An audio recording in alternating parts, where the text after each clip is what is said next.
Okay, we are back. I think. Just going to I your. think we're good. Yeah, I think we're good.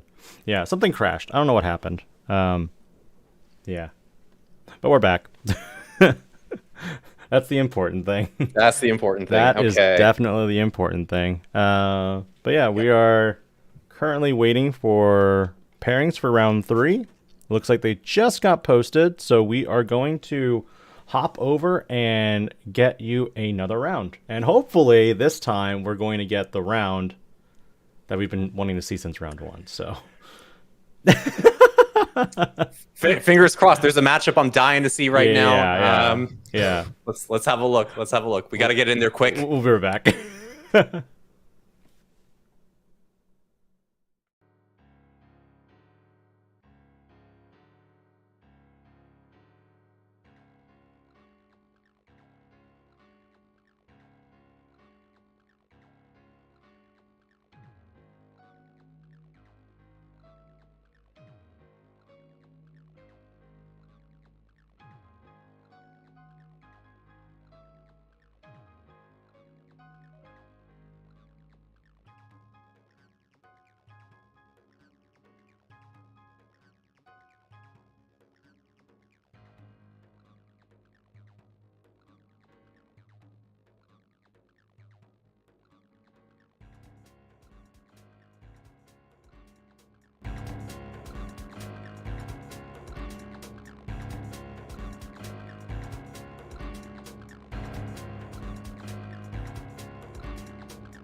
All right, we are back. I don't know what happened, but I'm gonna try to help and get things running again. That's on me. I don't know why. Sometimes Streamlabs is like, hey, we'll work perfectly for you, and other times it's like, nah, dude. You know, it's like cards. Sometimes effects just fizzle. Yeah, they right? do. They really do. So yeah, we are at table 19. These players are currently undefeated, as you know what we typically do, and We're in for a good one, I think. It's two very different styles of decks. We've got one that's going to be building very heavily towards the stack, and one that, well, what can I say? It can do just about anything except go tall. I guess. I agree with you on those statements, and I do like that we're hinting out what we've been wanting to watch, because I saw this list and was like, this is the only list at this tournament. So that's where I thought I really want this. I want to showcase this on stream. So that's where this is coming from. I mean, for me, I saw a rainbow of colors when I pulled up the deck list, and I just went, "Oh, you are bringing the spice." Okay, yep, I have to see this one. Have to see it. Yep. Now I wonder, because the eggs you can play in this particularly spicy build, there are a lot of options. Yeah. I don't think it's going to give it away when they flip it over. The other one, it's pretty much one species you can expect. The question is, what flavor are we going to run into? We'll see. We're shuffling up. We're just getting ready here. This one, you know what? This is a matchup that historically has felt pretty one-sided, but I think the deck we've all been very excited to see. It's just gained so many tools that it can answer pretty much anything. It's even gotten access to wide-ish removal recently. BT15, surprisingly, Bandai let off the reins, and I guess they forgot what number they printed on a particular option card, and they're just like, yeah, this will be fine. But let's see. All right, we have got a purple Sunomon into a Gabu. So, I mean, if this was BT15 in the other timeline, you would still be like, I have no idea what deck this could be. It's purple Melga. Like, yeah, it's pretty obvious. And you know, I'm not going to reveal anything yet until we start seeing some plays here. On the other hand, we got Koromon from BT5. So you got an idea what Michael here is playing. Yep, and there we go. We're into a Greymon. Noticeable too, our purple player over here, he had to hard pass, so we've just got the rookie there, and we're into the BT12 tie already. So we're going to be printing some memory. We're going to be building up some blockers. That's pretty good, and we've got the x-antibody Greymon in the back as well. Okay, we're coming out. We do have the Garurumon, so we're going to start filtering some cards. I wonder now if this the discard is going to give it away. Oh, I think audio is getting a little funky right now. Uh-oh. Give me one sec. Properties.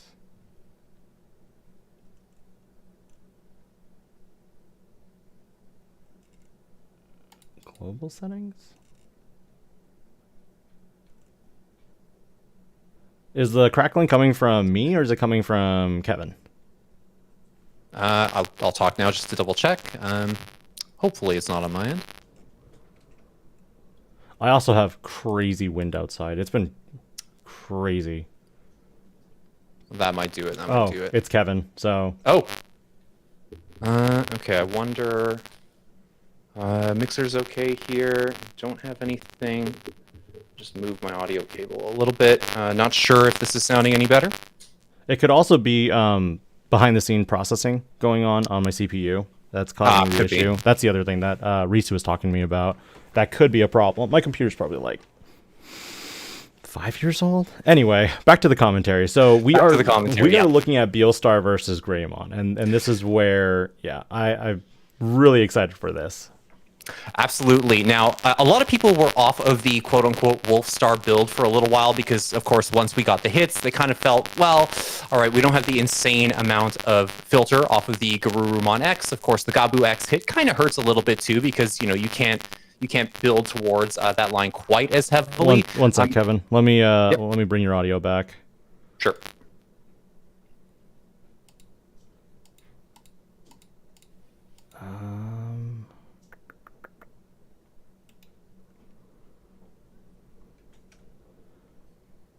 Yeah. Try now. Okay. How do I sound now? Is that better, stream? Yeah, how am I coming through nice and clean? Hopefully. It's like I gotta commentate this one. I've been waiting for this matchup all day, guys. I've been waiting for it all day. The crackling is bigger. Okay, you're still cracking? Okay. I'm gonna mute you for a sec. Let me figure out what I can do here. I'm gonna try to remove your audio source and then bring you back. Hopefully that works.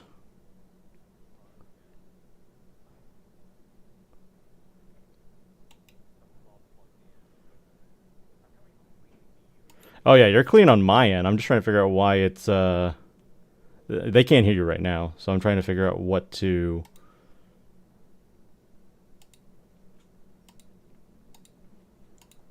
Yeah, because they're saying it's worse.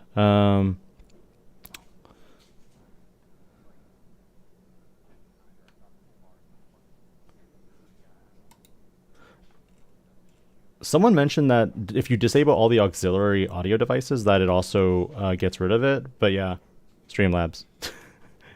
Yeah. I'm gonna go ahead and unmute you now, see if that fixed anything. Okay. Well, let's see. Chat, let us know if I'm coming through cleanly because Can you toggle? I'm foaming at I'm foaming about the mouth to talk about this matchup. Can you toggle mic on and off on your end? Okay, we're good. We're good. They said they said fixed.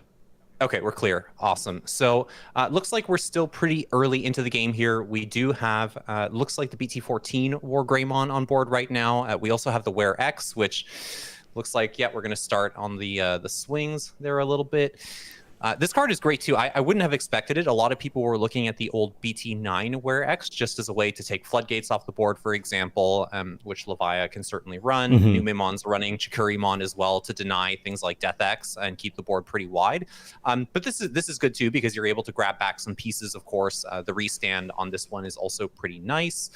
And it's an AK beater, which does count for a lot. That thing lives a lot more into security than it should, which you don't necessarily mind in this case. When it was Eismon scatter mode swinging in, that's a different story.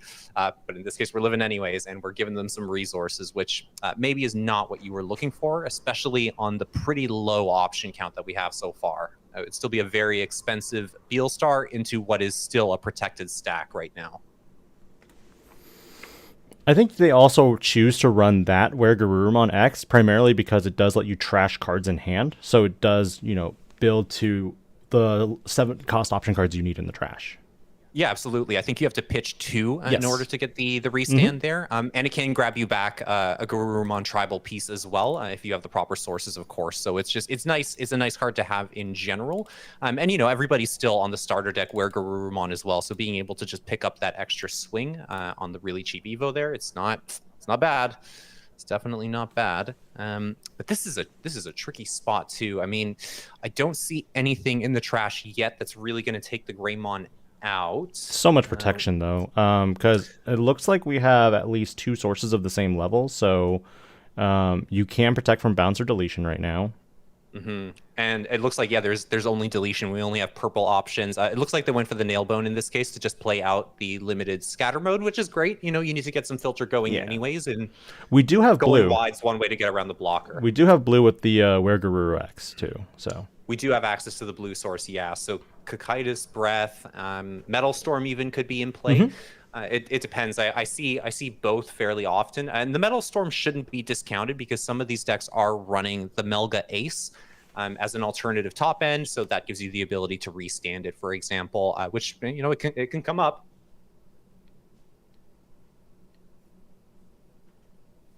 But let's see. I guess we're debating. Okay, yeah, we're just going to restand here. You have a Tamer, so you do have the ability to get that security attack +1 and piercing. Just no raid. Yeah, no raid at the moment. Let's see. Now, the unfortunate thing here is Yuya's kind of sitting there. It's not going to do too much because I think the other top end that this particular Greymon variant is running, it's not one that's going to allow you to go into a same level and get the much needed option protection against the Beelstar. But then again, you're sitting pretty with the stack that you have right now. And that's a big boy. Yeah, it looks like we're counting our DP. So 2 checks. 2 checks, running over, I think, pretty much anything. There is battle protection on the Wergaruru X. Oh, that's true. Yeah, you do have it is a Garuru stack, and you do have plenty in trash. I think that you could send back to the bottom if you wanted to. Okay. Gabu. Dober? Oh. Ooh, okay. Those are no options. Those are not things you want to see in your security. At least if it was a Beelstar, you're helping to reduce the drop. But that's bad. That's really, really bad. Those are rookies you don't have access to. Now, granted, you can push for a lot of damage here, certainly, and you have the ability to get some filter even if they block the scatter mode swing, for example. And Beelstar on board, you have some options as well. It could turn into a Death X if you want to shrink the Greymon. That might be one way to maybe stall for a turn, although they can just go back into another level 6 as well. I don't feel it's a bad position, but of course, the security count is a little worrying for our Beelstar player over here. It is. And I mean, even with like a ruin mode, I don't think that would do anything really. I think With the DP inherits, I think the stack might survive coming out of the raising over there. I think the thing you're worrying about more here is that Greymon swinging and then potentially turning into something like a Blitz Omni, Yes. right? Because that would do it. Yep, and that's the major thing right now that is the biggest concern when it comes to the current board state, because did they just protoform Gabu X? Yeah, they protoformed into Gabu X. That's an interesting choice. Maybe they're banking on it getting deleted, and then basically you can add an additional card to the security stack That's fair. to try and keep you alive. That's fair. I think that's a pretty smart play. Yeah. And we can certainly filter a bit more. It looks like they did add something. So yeah, they're going to pitch. Oh, the old Gabu. Gotta run both. I mean, it's an extra blue source. It's an extra draw, especially in the raising. It is nice when you don't have presumably one of the blue mats on board or a Kyoshiro as your blue source. It's nice if you need to Kaida's Breath in a pinch, but we still have a War Greymon that hasn't gone anywhere. And okay, so we're going to swing here. We're going to draw and trash a ton of cards.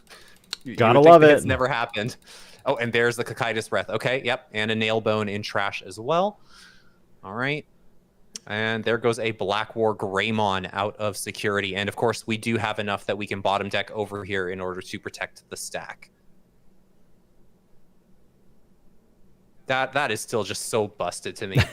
two non-archetype cards. Like, you can just send back anything to preserve your stack. And it's on both players' turns. Why would you print a card like that, man? Because power creep. Because power creep. Okay, so let's see. So we've gotten a little chip in. I mean, you can certainly continue just swinging. Putting them to 0 would help, because you always have to respect the potential for the Nailbone play. And we do have quite a few 7-cost options in there. 3 memory. You could certainly get there and make a Beelstar cheap enough. So let's see. Let's see what we're going to... Oh, we're going to go over the scatter mode. Okay, well, I guess we're not seeing the Beelstar dropped, but certainly... it is something you can do. That's still 2 swings that you have to respect. Is that it for game? Yep, that is it. Yep. Couldn't get there in time.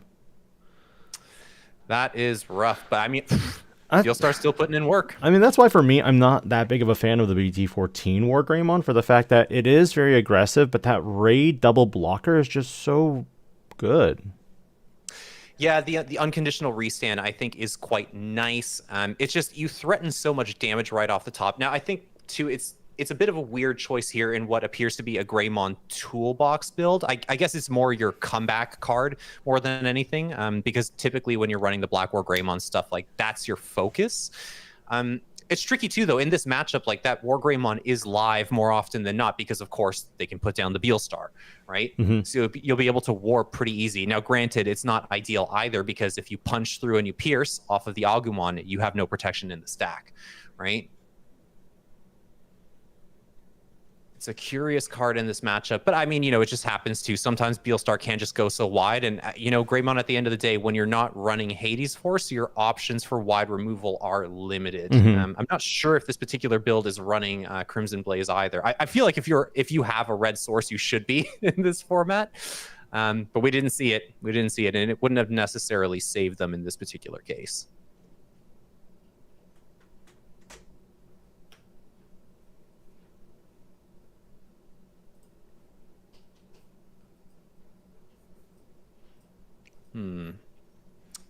Okay, no, it is available. Yeah, we're on Crimson Blaze and Hades Force, so there is a lot of wide removal available to our Greymon player here. I guess they just didn't see it in time, unfortunately.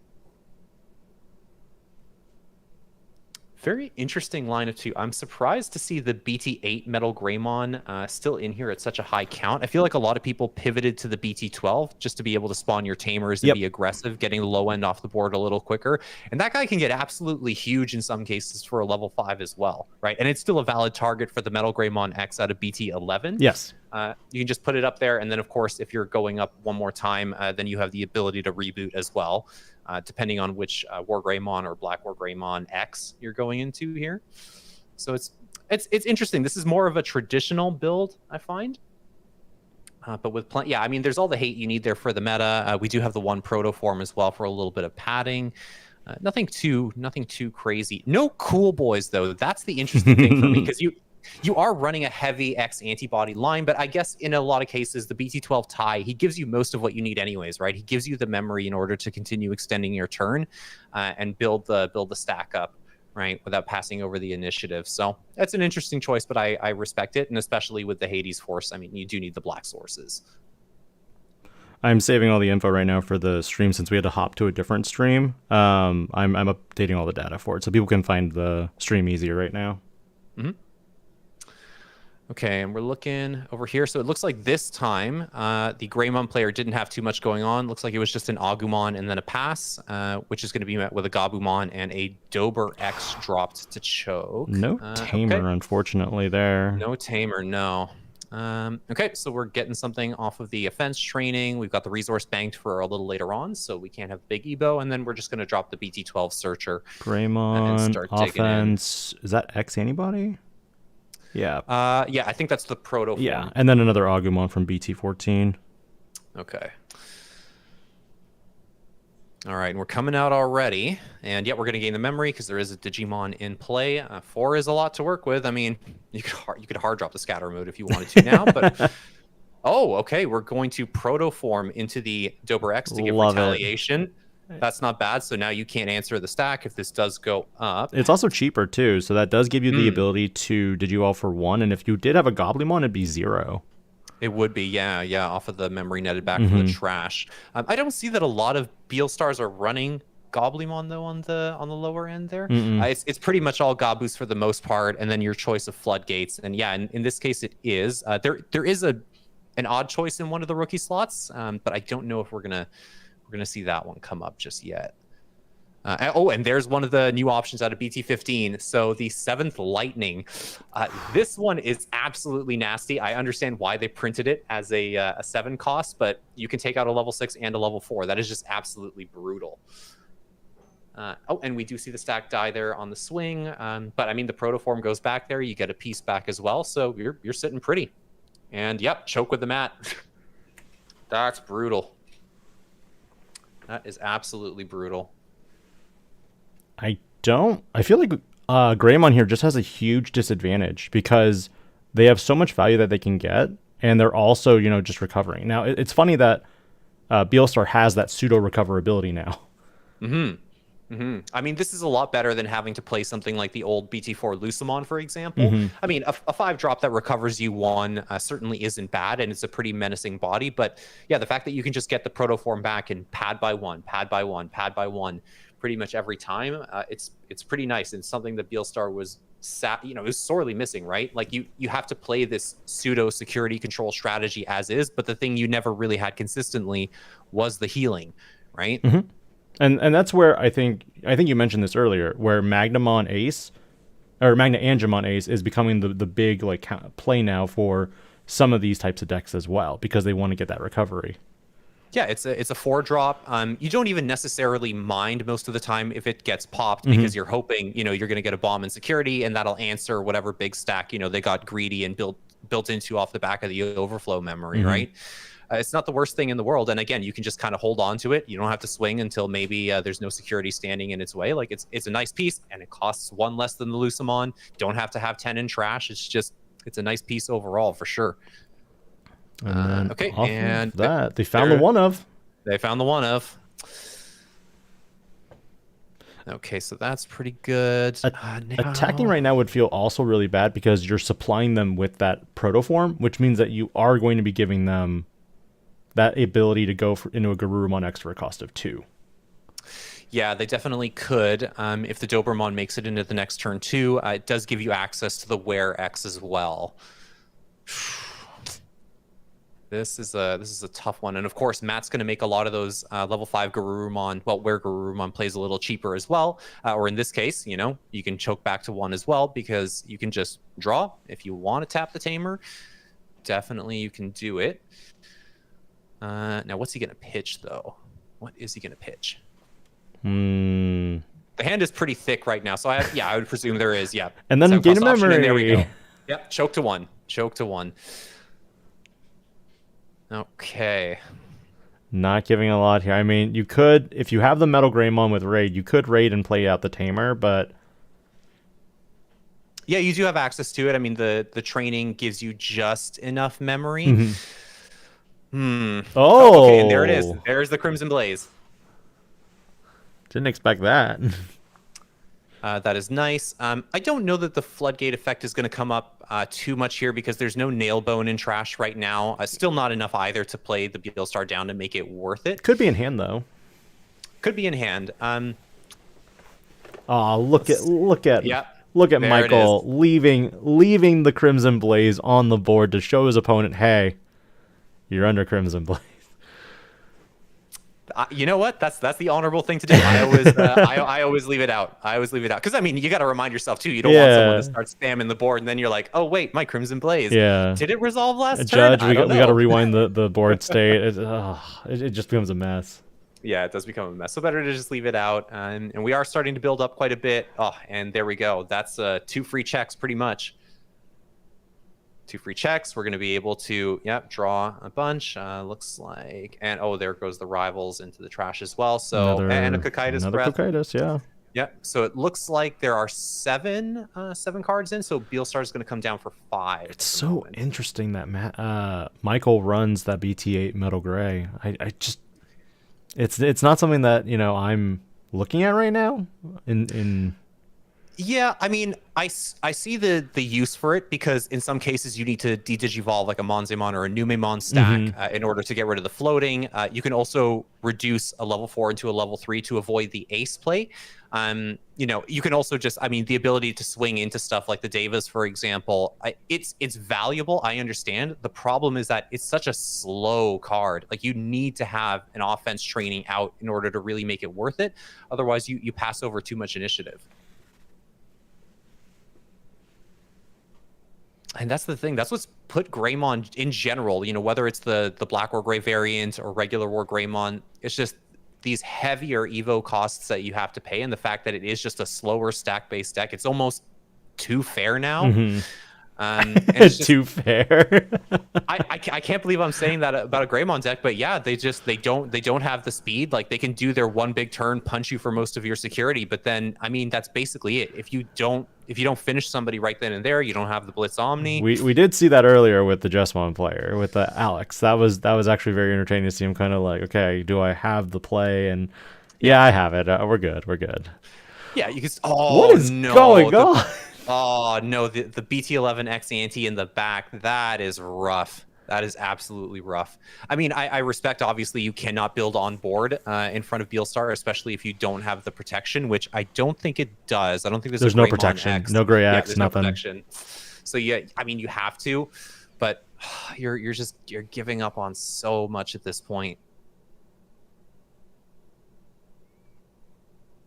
And yeah, there we go. We're just filling the trash even more.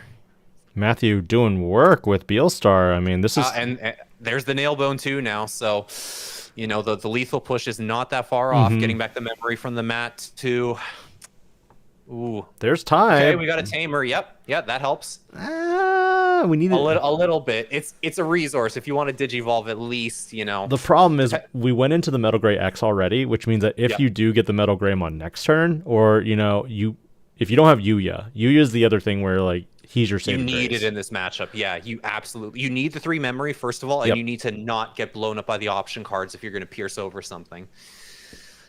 Oh. Now, to be fair, I don't think this Wear X stack is protected right now. No. So you have to punch over it, and you need to end on a blocker, I think, to at least try and stay in the game. But again, the Nailbone is there now.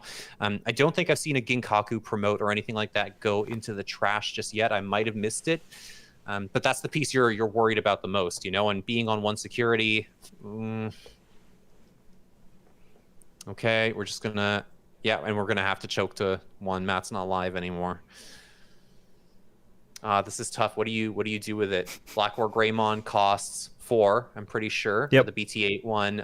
The BT 14 War Gray is 4 as well, I think, or is it 3 off of a Greymon? It's 4. It's regardless 4. Yep. So I mean, if you go into raid, you can keep turn, but like in this situation, Black War Greymon. I mean, I don't know if his opponent's gonna say something though, because he technically didn't do the training first and just digivolved on the Black War. So I'm waiting to see if there's like a reaction to that. Doesn't look like he did. He did move the memory counter back, so I think he's gonna let it slide. But yeah, you do have to declare first. I don't know if the judge might be speaking differently here. Okay, yeah. It looks like we are pausing for that, maybe. Because he did not. I think they're fine. Yeah. Okay. So we are letting it resolve here from the looks of it. Okay. Yeah, it's popped. Just get one more piece in the trash. It's a double blocker. It can, yeah. If it deletes something on the first block, it'll restand. Interesting. Why didn't he attack over first? The Were Garuru X and then Digivolve to clear the Garuru. Yeah, I mean, I guess you could still.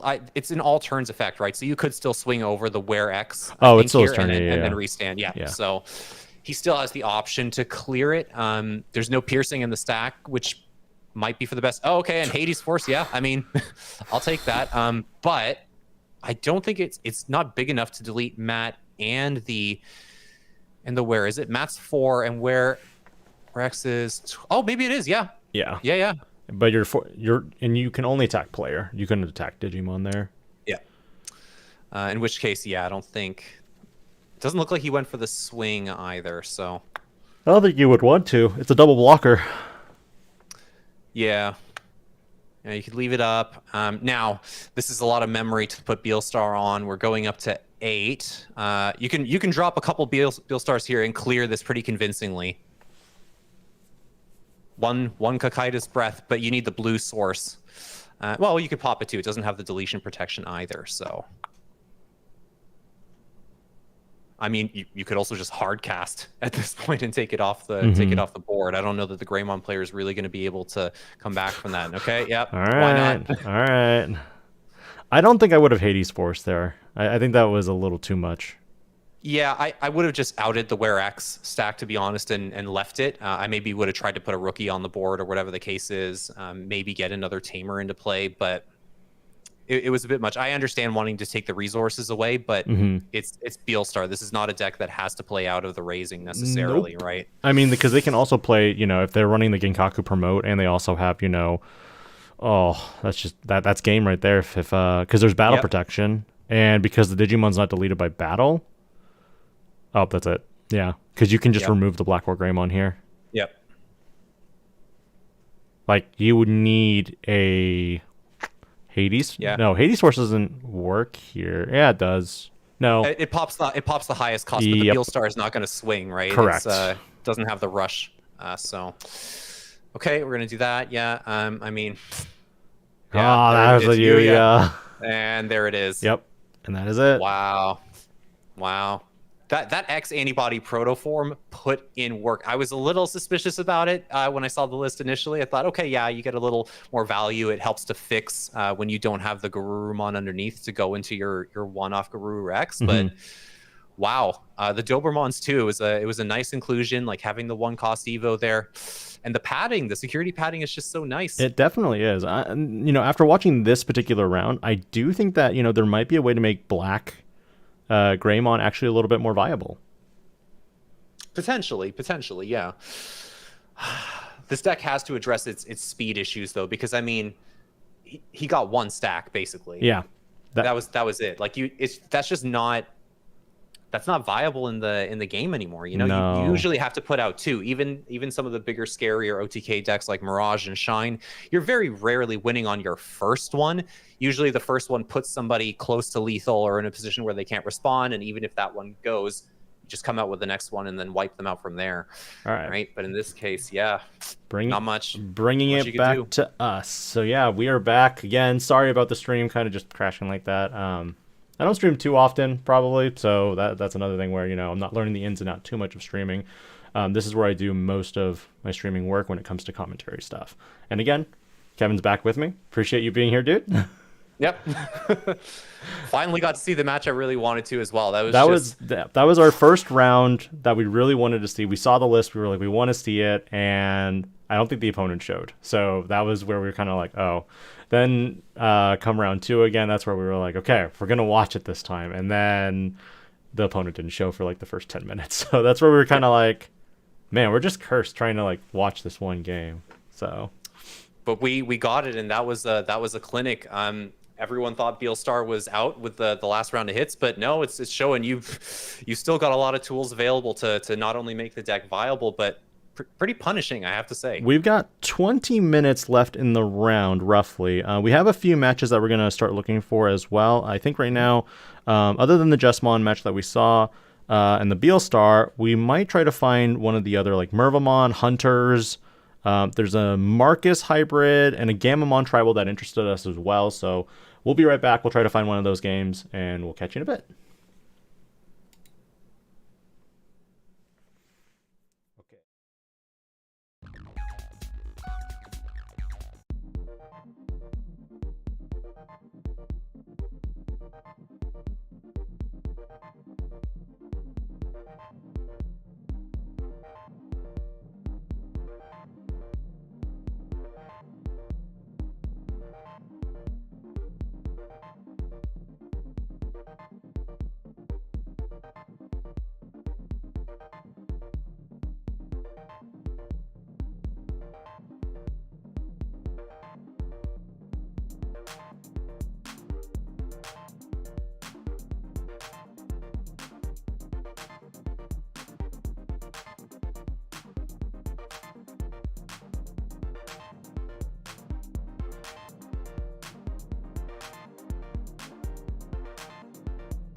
All right, we are back, and I need to actually show non-video participants. That will fix everything. We are looking at a matchup of Mervamon versus Mirage. We haven't seen Mervamon do too much in a while.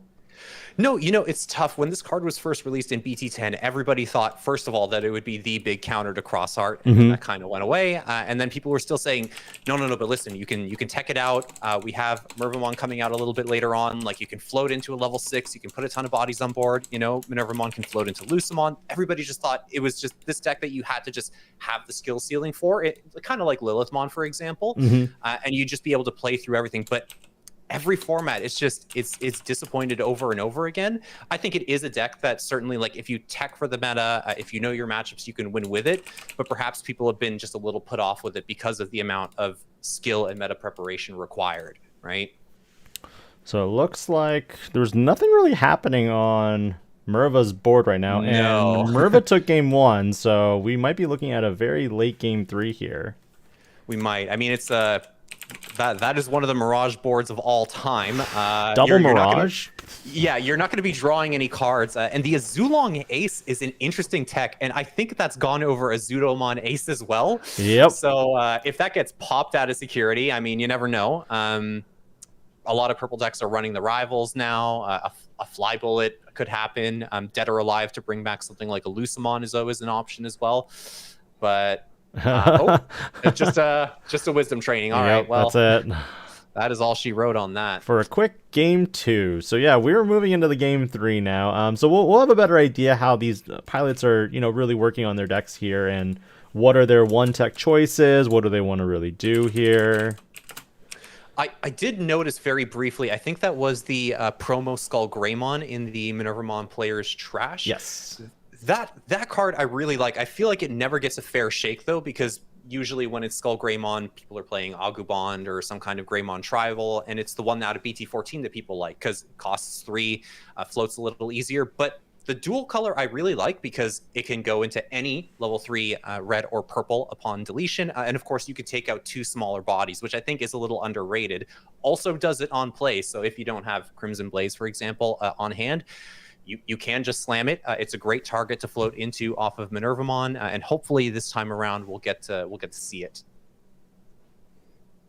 Doesn't quite answer a Zudomon Ace, unfortunately. I don't know. Yeah, because like the moment oh yeah, your Mervamon pops out and it's got 1 source on it, it's like Zudomon's Ace just like, yo, I see like 2 sources.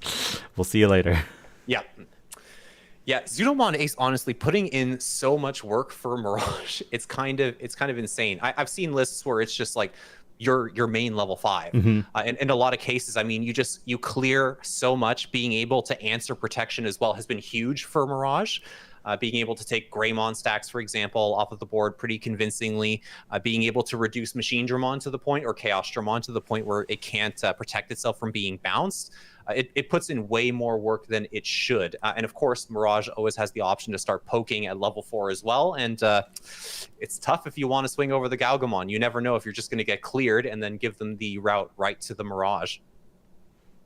The funny thing also with that one stack that we saw with the Zudo and the Azulong? Yeah, the Azulong. God, I was just like, man, they all have a zoo or zoo in it. Yeah. So I was just like, I was tongue-tied for a moment. The fact that, you remove the Azulongmon stack with the Zudomon Ace underneath, it's like, oh yeah, you're going to overflow 7 memory, but I'm going to delete one of your bodies too. Like, yeah, I don't care. care. Like, that's true. It is nice. I mean, that's what's made the Sovereigns so clutch. The ability to just remove something big and kind of say, you know what? This is like just paying for a security bomb on your turn. I don't mind. So we see Gomamon on one side and then that Raremon. Now, Raremon is kind of one of those very talked about, like, what do we do about this card? Because it's so good. But yeah, just like that, it's gone. Like, back to your hand. Yeah. Well, I mean, the 3 Evo cost, most of the time, it kind of encourages you to hard play it. But unfortunately, Zudomon Ace also costs 4, and it's a very easy answer. Now, theoretically, you could slam it back down, but Raremon is kind of a double-edged sword in this matchup too, because the more you start filling your hand, I mean, especially as purple, the more Mirage is going to be able to punish you as they start going up the line. 100%, yeah.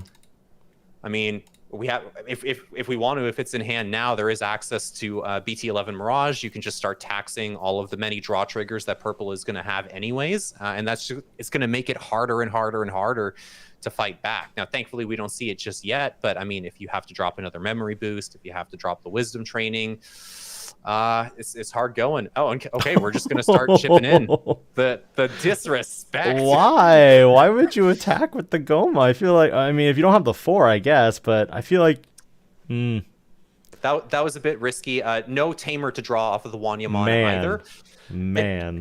Curious, but I wonder maybe if the Zudo was the only big play that our Mirage player had available to them at the time. I didn't see. Did they mulligan?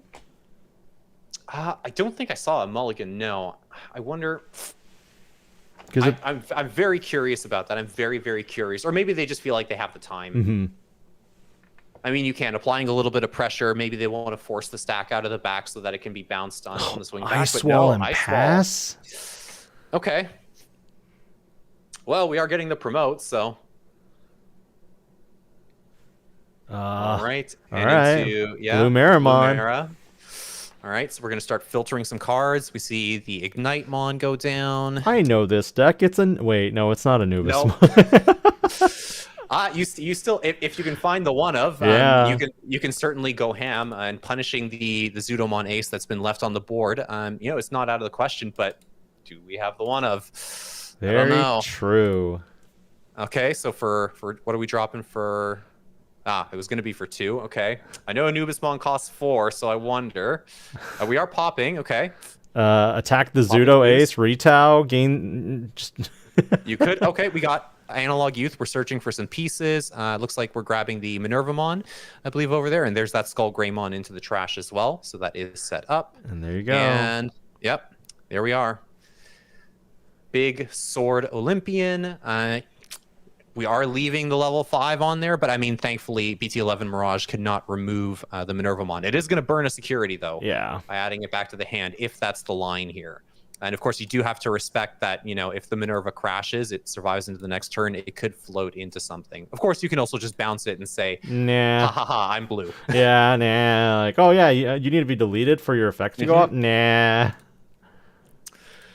Let's see. I mean, honestly, even in this position, just dropping something like a full moon meteor impact would just be so punishing. They're searching right now what Minervamon does because I think they need to double check it. Been a while since any of us have seen that card, so yeah, I don't blame them. I mean, the big thing you have to worry about, of course, if you play a Digimon, then you'll get to summon a purple level 4 or lower back in response. So we'll be a little careful about that. But no, it looks like we're just digging for now. Okay, yeah, we're grabbing the level 4. I think they've been missing 4s and 6s. Their hand might be just they probably kept a hand of like 2 Zudos, and they were like, oh, like this This fine. will keep me in the early game. Yeah.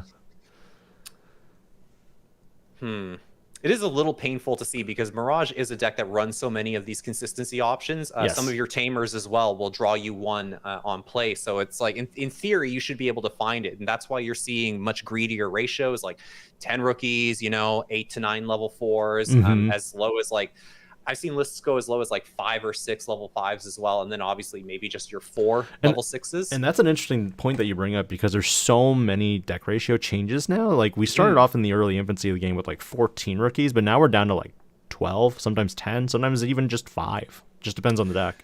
Yeah, people feel like they can get away with it. I mean, you can search as much as you want. Getting the Thomas here is good, but there's the Pandemonium Flame. We're going to be able to trigger Minervamon's floating effect, take out the Zudomon. That's a pretty good exchange. And then gain all that memory too from all the. Yeah, and it looks like that's Lucemon that came down. So there goes the Thomas. Get him out of here. That's the card you want to see. Lucemon Chaos Mode is still putting in work after all this time, man. Best tech level 5 in purple. I will fight someone if they disagree. I agree with that actually. And we see the ruin mode revealed off the top as well. Interestingly enough, too, a Lugamon. I mean, it Digivol. Let me double check the effect on this one.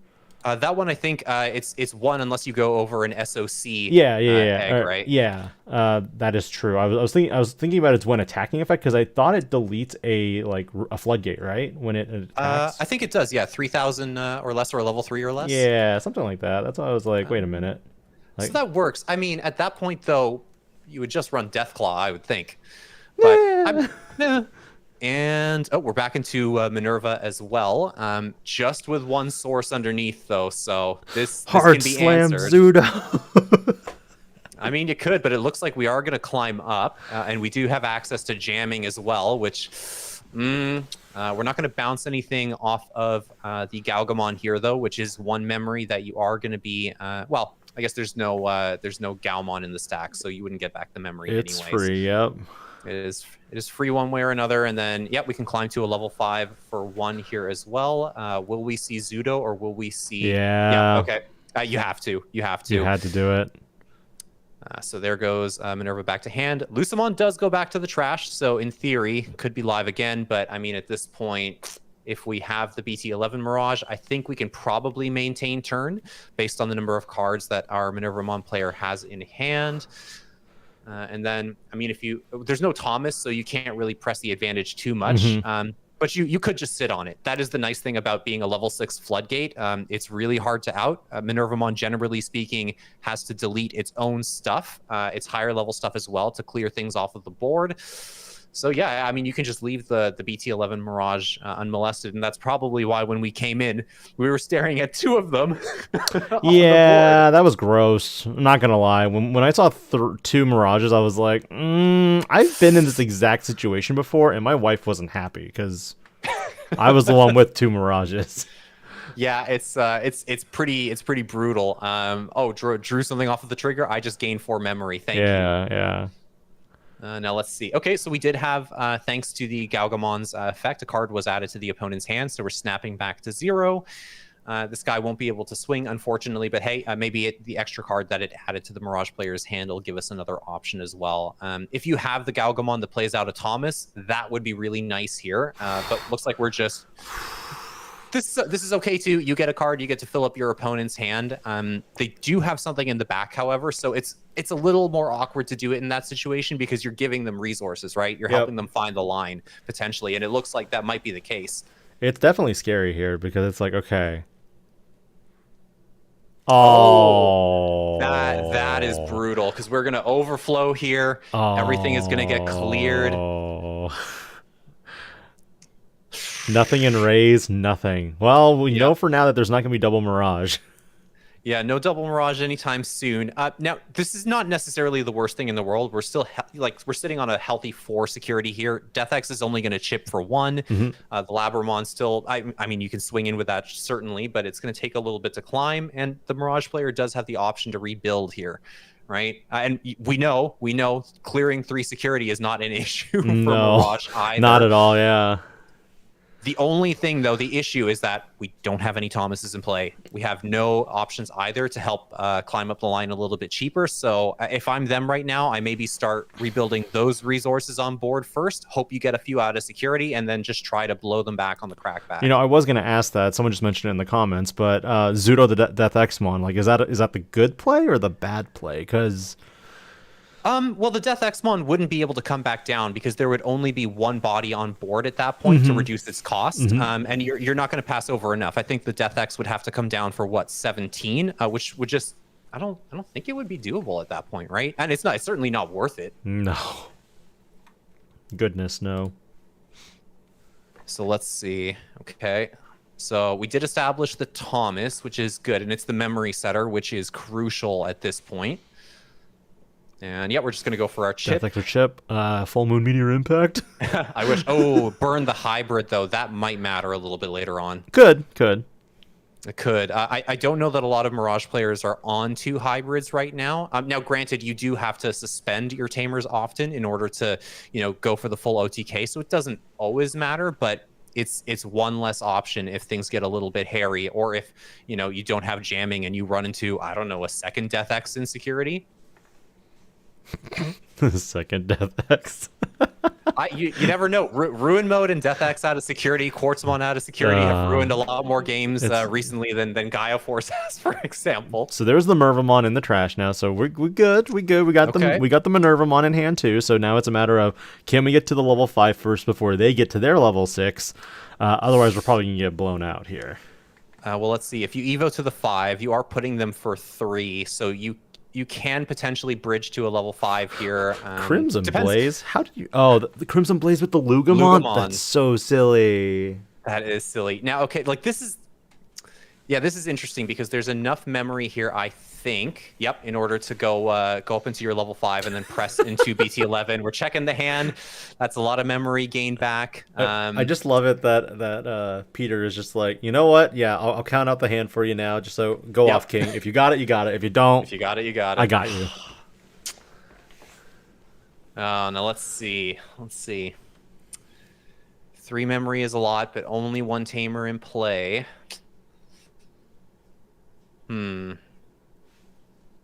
And we've seen a couple Zudos burned as well, so taking the Death X off the board might be a little trickier if we can't get to burst mode. Well, they might have to sit and raise 1 more turn. You could. I think you can afford to right now. I don't think you can. Well, let's see. So we've got, if an Anubismon comes down... That's what I'm saying. If the Anubismon, if he has the one of Anubis, which I'm guessing he's gonna run, then yeah, like the Mervamon is coming down, so you got to bank on that. If not, you can make it out, but it looks like they did choose to stay in the raise, which means that they are locked out this turn, meaning that they are going to go full wombo combo next turn. But if they, I mean, Ice Wall here, you need to get the next turn. Oh, and then Thomas. Okay, yeah, get the card. I mean, you do have to set up. You got to bounce a Thomas to go into burst mode and really pop off. That one will let you restand if you live the turn.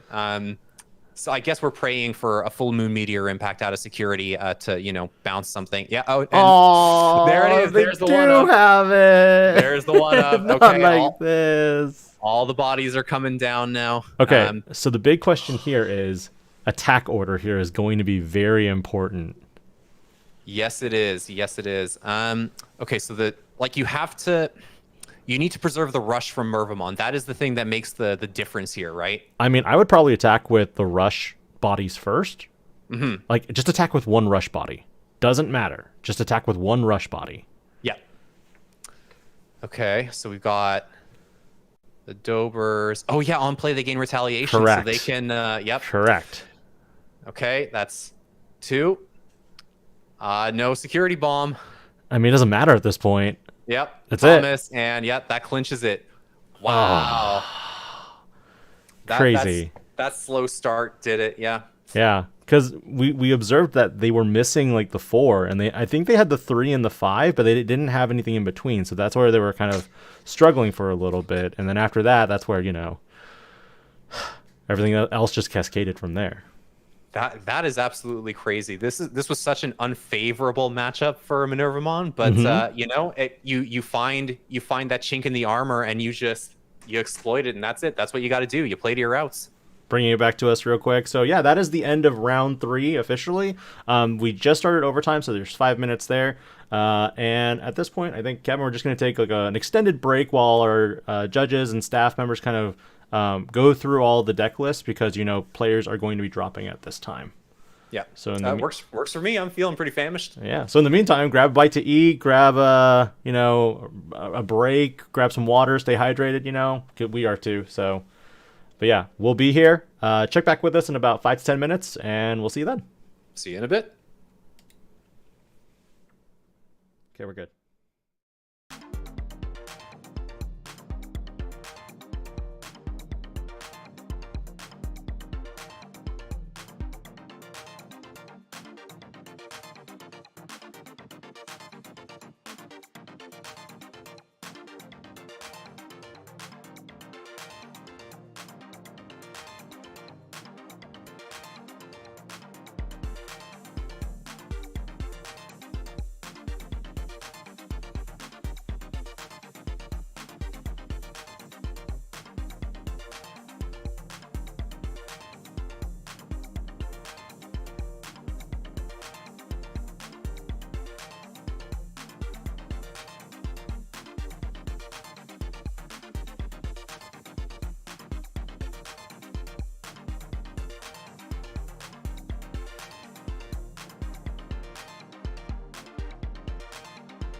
All right, we are back with another round. Round 4. I'm going to change all this stuff while we're on the screen because I think last time something was not happy with software, and that's where we went kaput.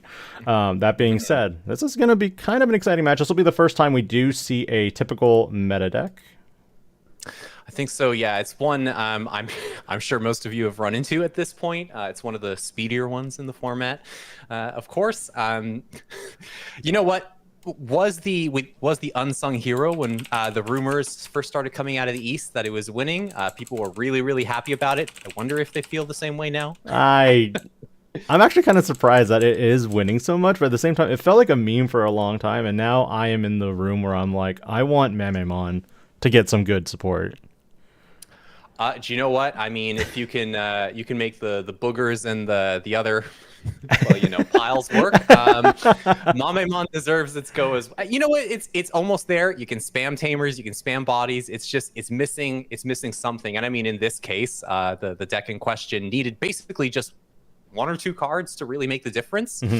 I mean, maybe you just need an x-antibody. That seems to be it. Get a busted x-antibody level 3 or level 4, and you're in it. Pretty much how it starts these days. I kind of wish that wasn't the way to repair an archetype. I feel like it's one of the lazier design choices. It's like just print a really good like archetypal level 3 or level 4 on its own. But hey, and we're jumping right into it here. We almost false start. False start. I mean, I think round 4 is supposed to go live now. They haven't formally announced it in the chat yet. I might have started the timer a smidge early. Maybe. Nope. Timer has not started yet. Okay, so we are chilling there. Caught a whiff of something, but yeah, in the interest of generating more suspense, we'll hang tight. I won't talk about the wish granting pixie that we just we just saw flashed there, and we'll pretend we're going in totally blind. I mean, we know what it is. I mean, we know, but like, gotta build the suspense. I agree. All right, the round has officially started. We're good to go. Yep. We got the thumbs up, so we're gonna flip that over, and we have the angry little Sunomon in the box. Oops. And yep, there it is. Surprise! Yeah, you guys should probably know what this is by now. This deck has been everywhere. To be fair, the Ukomon opening, if the eggs were a little bit more generic, it could still keep you guessing. But there's the Jeremon to kind of let it slip. Now, nothing trashed from what I saw. Really? Off of its on play, which is that's tough. And of course, we have a big angry chicken slammed down. Synduramon. Numemon, yeah, and then we have a red Deva in the back. So it's not Vajramon. It's the sheep. Vikarolamon? No, that's the boar. No. We're gonna be struggling with this one, guys. Big angry level 5s that turn into big angry or ace level 6s. I was gonna say like Vajra, but I was like, it's not Vajra, it's not Vikarala. It's like Pajiramon or something like that. It might be, yeah, because Indramon is the horse. Yes.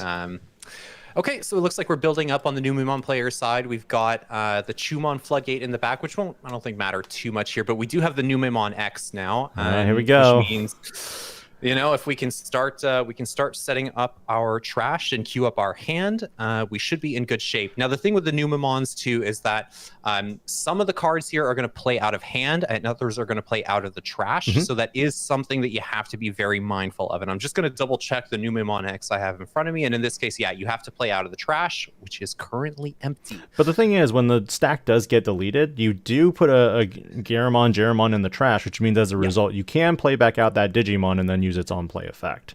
Yeah. Now, preferably you'd want the platinum Numemon in there, of course, but you know, if you're a little stuck on cards, playing the Jeremon out and hopefully this time pitching a Numemon would certainly do in a pinch. We have the Juchaomon coming out, and we're gonna pop the Ukomon. Glad to see that little guy get off the board.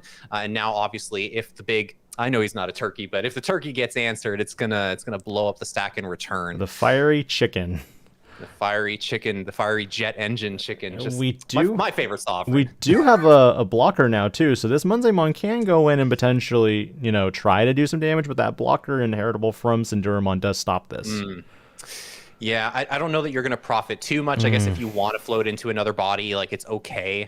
Why not? You can just force the block out. We don't really have anything you can get into for rush or anything crazy like that. But Effect. I mean, why not? Yep, there it We're is. gonna get it back. There we go, and hopefully pitch something this time. Draw 2. There it is. Okay. Yep. Dropping the searcher, so not ideal, but hey, you're maintaining your board presence and right into another one. Okay. Looping back to the Numemon X. Let me go grab that card real quick, because that card has definitely made this archetype so much better. And I think archetypes are becoming much stronger in overall sets as we progress through the series. Oh, no, absolutely. I mean, again, in this case, it's being fixed by an X-antibody, which I'm not crazy about, but it really just took this one card. I know people would argue that maybe Ukomon is the deal breaker because it adds a lot more speed, but I would say no, it's Numemon X that's making the big difference here, because that amount of floating and recursion, the ability to play your level 6 from the trash for free. Yeah.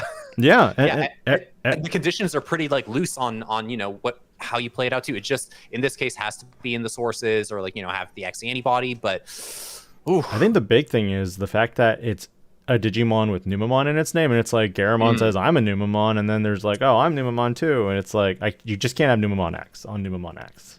Yeah. Oh, and here we go. We do have access to that, and there is the Satsuki as well. So we're going to be able to get some memory pretty consistently. You do have access to the rush in this case if you really want to. And yeah, why not? I mean, you just have to start blowing through the Sovereign's security. No Baihumon out as well, so you're not going to be able to just print some free Devas either. I mean, in this case, yeah, you basically just have to run them down before Fanglongmon hits the board, because I mean, he's just unaffected, right? All of Numemon's DP reduction not going to matter once the big dragon hits the field. I looked away for a second. What happened to Juchao?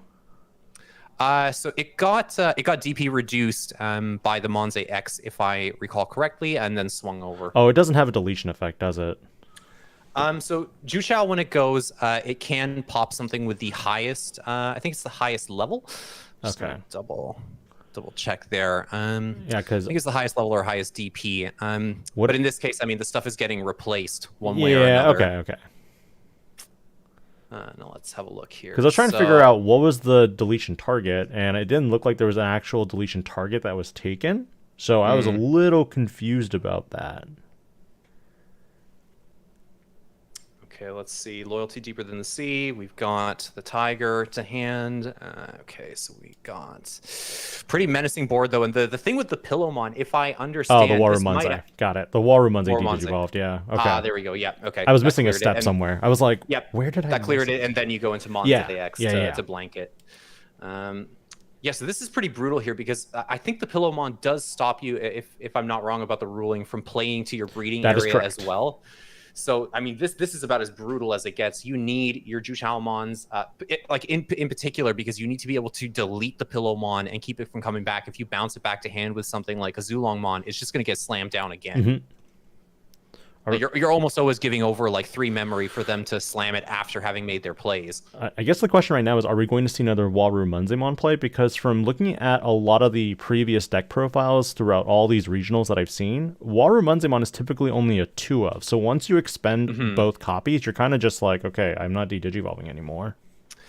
Yeah, generally speaking, it's only a 2 of, because you want to max out on the RB1 Monze, and then you want your Monze X's. Those are doing the heavy lifting for you. Or Monze 2, like there's no reason really to run it in higher counts than that. For the Numemon mirror, of course, it's great. Doesn't help you against other aggressive decks like red hybrids, unfortunately, because they just squeak over the floodgate effect on the attack. So yeah, we might not. I mean, if one more is in the deck, still that's 4 memory they're going to get back for free. But in the meantime, Crash? this is doing enough work.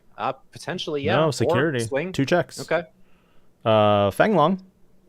Well, I mean, that'd do it. But we do have the Nume X in the stack. Yep. So what's coming out? The trash is already looking pretty full. So Numa's pretty established at this point. I mean, yeah, you have the Satsuki, which is always going to print you the extra memory whenever the Deva comes down. Obviously, you want to leave the Sovereigns on board to try and get into Fanglong, so that's free all the time. You can give something jamming quickly. Okay, in this case, we're just going to float into the... not float into the Searcher? Can't play by card effects because of Pillowmon. That's true. Both Yeah, players. it is both players. Okay, so this is a little tricky. I mean, thankfully, I had you to can get double. rid of that. You just swing. Yeah, I had to double check the board state because Everything I is. was like, was it DP reduced? And then Oh, that is probably the worst security check you could have asked for right now. I mean, okay, this is not so bad actually. no, I think it's funny that he's like, all right, I got to get rid of this Pillamon. This Pillamon is messing up my strategy, and then he's like, dang it, why? This is just one of those awkward things. It's like dropping, as a Beelstar player, dropping the Psychmon in the blue flare matchup. It's like, haha, you can't make your plays. It's like, well, Neither can you. neither can you. So, Neither can you. so let's see. Now, there is a red Deva underneath, or there was anyway, There's so that was the threatening it. second Warumon. Yeah, there it is. Okay, so overflow 4. No deletion trigger either. And yep, we get to just tuck. Looked like, which Numemon? Was that the Nume X? I thought it was the blocker one from BT14. Oh yeah, it is just the blocker. No x-antibody on the text there. Okay. Funny enough, yeah, the floodgate effect just never going to come up in this matchup, but the clinch digivolve, the fact that overflow works that way, Most punishing. Numemon decks are running the single or 2 copies of Pillamon for the fact that if your opponent is Leviamon, for example, it's where the Pillamon can be spawned from Dragomon's effect because you spawn first before they spawn. So if you spawn Pillow, they whiff on their effect as well. Yeah, I mean, thankfully too, because of the way the floodgate effect works, it's not like it's an on play that Drago's trying to cancel out. It's just, hey, I'm turned on now, so you just can't do anything. No croc follow up for you, sir. But it looks like finally we managed to get it off the field. Attacking over Pillamon. I mean, do you give 4 memory here? Oh, it's a Geni. Okay. This makes it a little bit more flexible. Wait, isn't there an on-play effect that you're supposed to resolve? For Geni, yeah, you're supposed to search. I believe it's the top 3 or top 5, looking for a tamer and a level 3. Yeah, I'm trying to figure out why they did they not resolve Geni with the on-play? I don't think they did. I actually don't play him in my own build now, so I don't have the card for reference handy at the moment. So that might have been a small misplay there. Yeah, that was the only thing where I was like, you played the Geni. I know you're using that for the promotion shenanigans, but you need to also resolve the on-play effect, which in this specific deck, I know there's no targets because you don't run level 3s. Well, you can grab the analog boy. Yes. But just that. Just that. Yes. It's a 4 of, so you have, there's a decent chance of getting it. Okay. But yeah. Let's see. Oh, and there is the Platinum Numemon, and Geni is a melee. So Geni is an optional effect. Okay. Oh, it is optional. Yes. Okay. The more you, this is the other thing about Digimon where I'm like, sometimes there's maze and sometimes there's mandatory, and you start mixing up all those two. That is a pretty rare case to have a searcher that's not mandatory. Yes. Oh, okay. And here comes the ruin mode. Not gonna clear anything unless it swings. Okay, now you now clear there's the everything. blanket 10K. Yep. Okay, and we do have a tamer on board as well. Now you won't be able to hatch. You've already got the Ugomon there, but you're going to be able to recover. Everything's getting blown up already, so no problem. The only question now is, well, okay, would the DP reduction apply? It should apply before you can blast Evo, right? What? Because you have to resolve the one attacking effects first. Correct. Before you have the counter timing. So 5K. Oh no, it's on deletion. It's on deletion, I think, for the yes. The second. It's not when attacking. It's on deletion and when digi-evolving. So yeah, you would need to. So he's just gonna block. I don't. Okay, I mean, you get one security back. We do have the stack set up. I mean, that's good. Yeah, I guess that's good enough. A little padding. Why not? Why not? Your opponent's running pretty low as is, and now they're not going to be coming out. So I still think this is okay. Yeah, because you can use Geni to promote the Makuramon out and then blast Digivolve. So you're kind of set up regardless. Yeah, you're okay. And then the Chumon there. I mean, pretty inconsequential, all things concerned. Oh, no. No memory for you. It's not a problem. I totally play a deck that needs option cards for memory. Yep. Okay, so let's have a look here. What do we do? I think, yeah, you just chill. Okay, we're going to do a little bit of searching here. Yeah. Loyalty deeper than the sea. See what we can Abanwu? pick up. I mean, you could just hard play the Abanwu if you really wanted to. Ah, you could. Yeah. Yeah, Uh, I mean, being a level 6 that plays for 7 is not terrible. You're giving over a ton of memory anyways. Passing over 5 on one of your 6s, sure.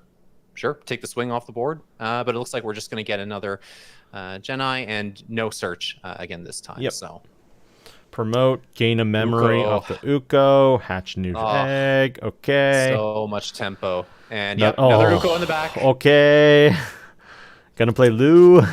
Yeah, gonna play Louis. Promote again, probably, if you have it. It's usually a 2 of, so I, might not have access to it right now. Just swing in because why not? We know he has the Abanwu in hand, so why isn't he promoting with Geni? I wonder if he's just saving it for the last swing, right? Because theoretically, if the Louis is in hand, if you burn it early, there's still the chance to promote. There may be, well, okay, there's not enough memory to play down another Numemon and Takasatsuki for rush. So I don't know.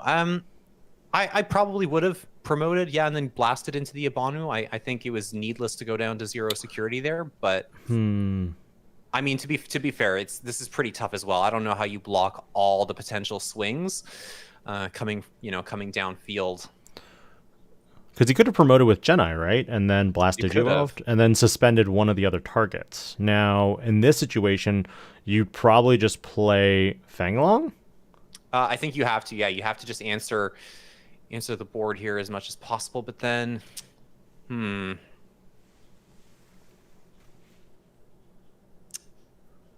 don't know if it necessarily gets you out of it, because the Uko can still come out. I mean, even if you can block the swing, it's going to reset the breeding area, and if a Louis is in hand, that might do it, right? Oh, Geni requires a specific condition to be met to promote out. Your opponent has to attack with a level 5 or higher. Level 5 or higher. Yeah, okay, that was what I was missing. See, for me, some of these cards I don't really remember, because I know bits and pieces of their effects, but I don't play them. So that's why I'm like, I forgot that one little caveat. Yeah, Geni is one of those weird ones. Like the White Tamers, you always think they're going to be really good and universal. Like Analog Youth, it's applicable in pretty much every deck. But Geni, it's so specific, the requirements for the promote. Like, sure, you can search specifically for a Tamer and a level 3, but it doesn't come up that much. It's not as useful. It's not Rookie Rush. It's not Rookie Rush. No. The only other deck I see it played in is Bagra Army. Weirdly, enough. Yeah. But here we go. We got the big dragon down. But I mean, oosh. What do you do here, though? Yeah, what do you do here? I mean, to be fair, the Numemon player has time. We've seen 2 Walrumunzes at this point, so we know for sure those are out. Statistically speaking, there shouldn't be any more Walrumunzemons in play. Yeah, even then, I don't know if you'd want to. Fanglong is the issue here, and I don't know necessarily if Numemon plays an out, because it's unaffected by Digimon. So unless there's even Heaven's Judgment, theoretically, if you have just one color on board, it's not going to do the trick. I think you would need 3, right? To DP reduce it all the way, and that's just not where we're set up right now. So this could be ugly. Juchaumon's coming down as well. This can threaten a little extra damage, and it is a blocker. But this is the dilemma now. Do you swing and try to press the extra damage, or do you keep it as a blocker? I keep it as a blocker unless you have more level 5s. You're kind of just chilling. The problem right now also for Daniel is that you don't really want to put anything on board, because it's just going to get nuked with the...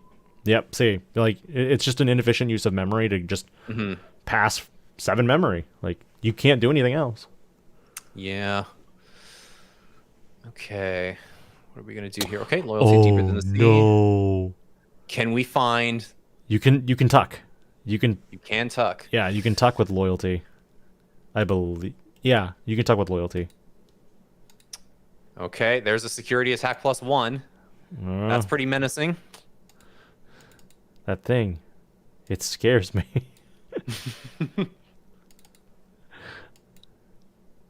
All right. So we're looking pretty.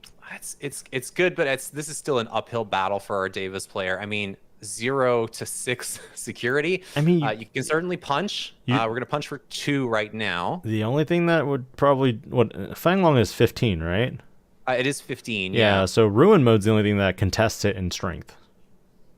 And we get the trash as well because there's a sovereign in play as well. Yep.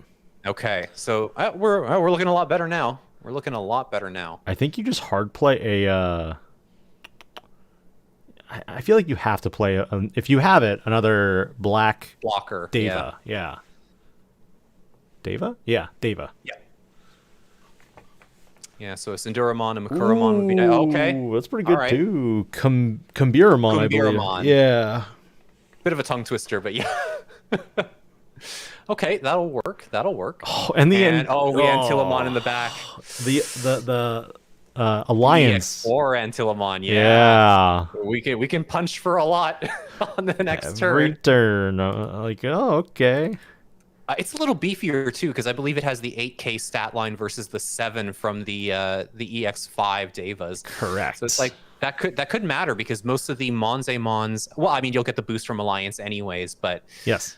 The extra little DP, it could make some of the math a little interesting if you're trying to de-digivolve something. But this is where I was looking out carefully for 2 Waru Munzes because after 2 Waru Munzes, you don't have that anymore. Oh. Okay, so we are gonna. It'll out the Zhu Chao. It shouldn't. Wait, why is it shouldn't pop the Kumbiramon. It's level 4 or lower. Yeah, Kumbiramon stays. Yeah. Okay. There we go. That's been rectified. And yeah, Fanglong will be unaffected as well. So. Huzzah! Okay. You need an ace. You need a blast here. You got a blast. Like, you have a Banwu. I know you have an Banwu. Yeah. There you go. There you go. Okay. Perfect. And now we can bounce. So you don't even need to resort to the blocker. You can maintain the blocker in the event that a Numemon with a tucked Satsuki comes down. Mm-hmm.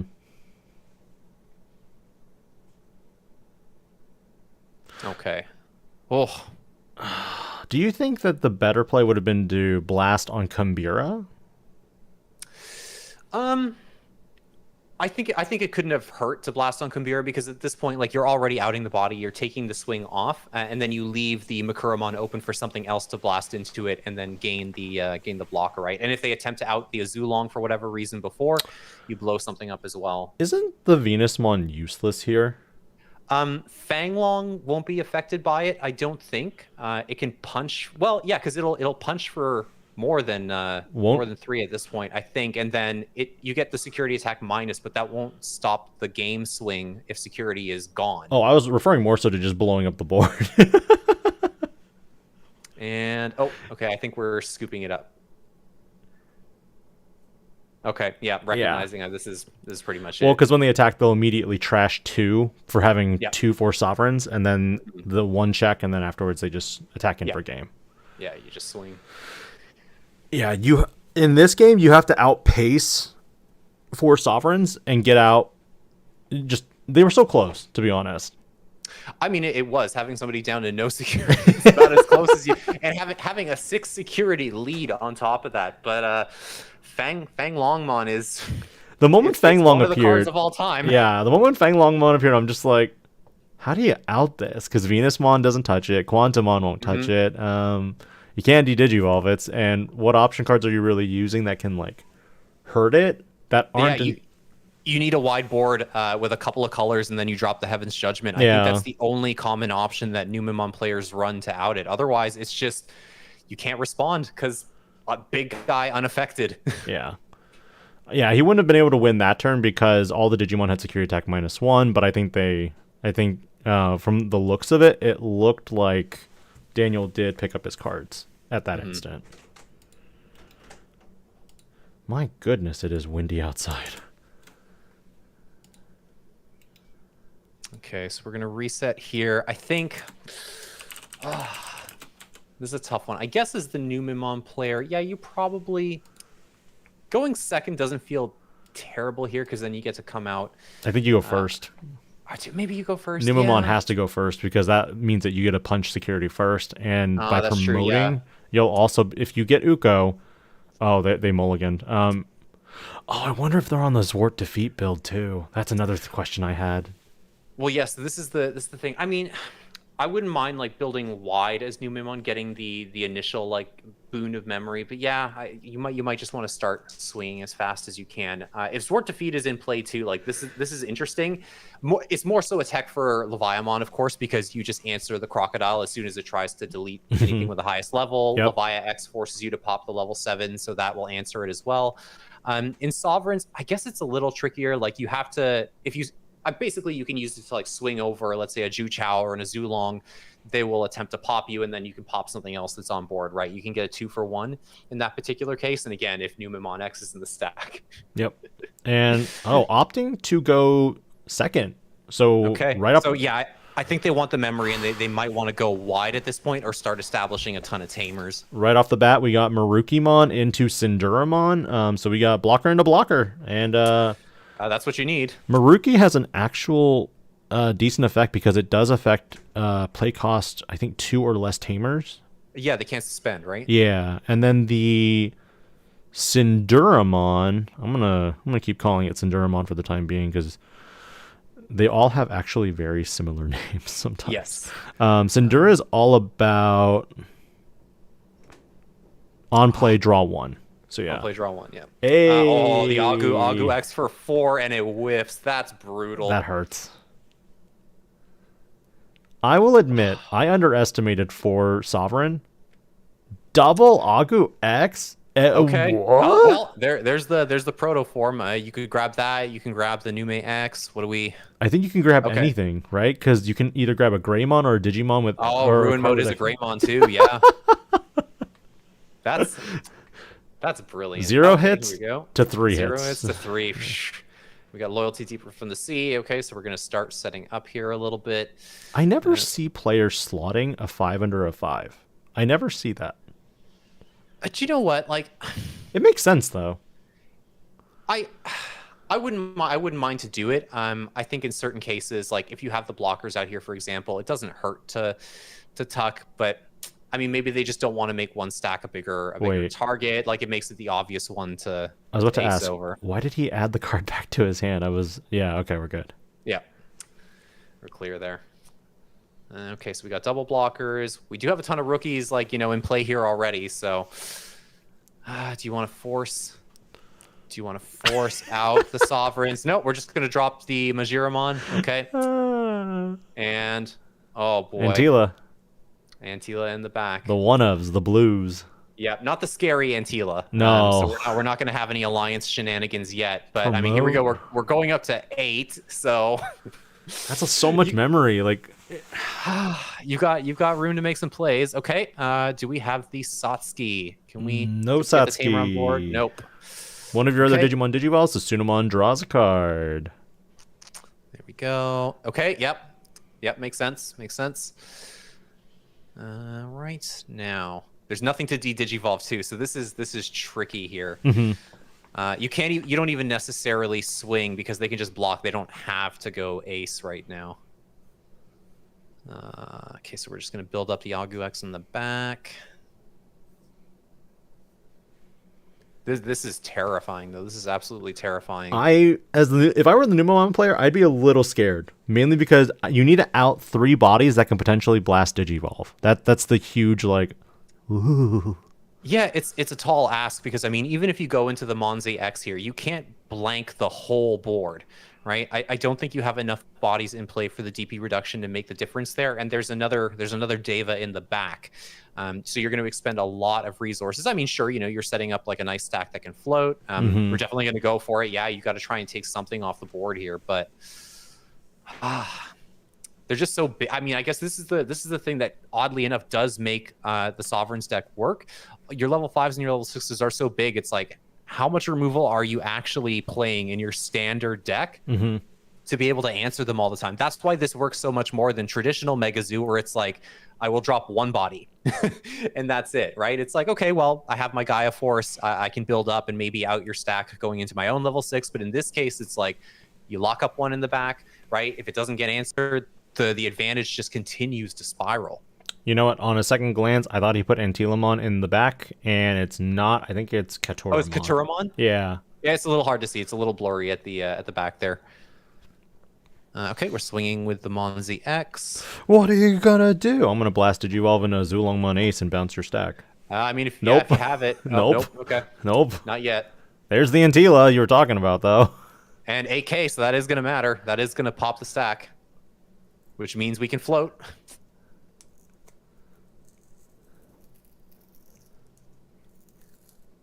I guess you just put back. Okay, yeah. Yeah, I guess that works. Because if you have, I mean, yeah. If you have another 5, yeah. Back Waru, like Waru would be bad here, but I think Munze would be the good play. Yeah. Okay, we're gonna swing.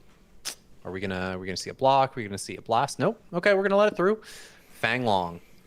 Okay. And Uko? YOLO. Yeah. Okay. Ooh. Ooh. Okay. Vajra, Indra, and Makura. Okay. Tuck the Makura underneath of Majiramon, yeah. Yeah.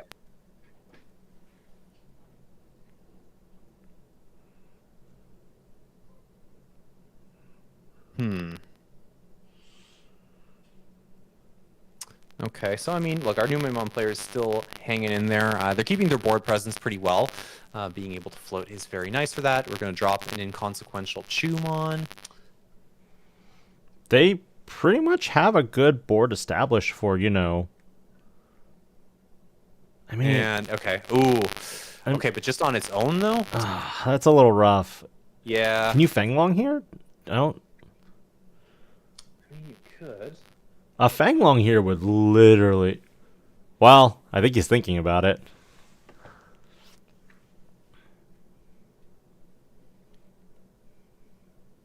Interesting. Low reduction, attack over the Uko. Okay. 5 bodies, 2 security. That. I mean, if you don't have the. Are we just not seeing any level 6s? I guess that's the. Your static's back. Oh no. Okay. I'm gonna kill my mic quickly.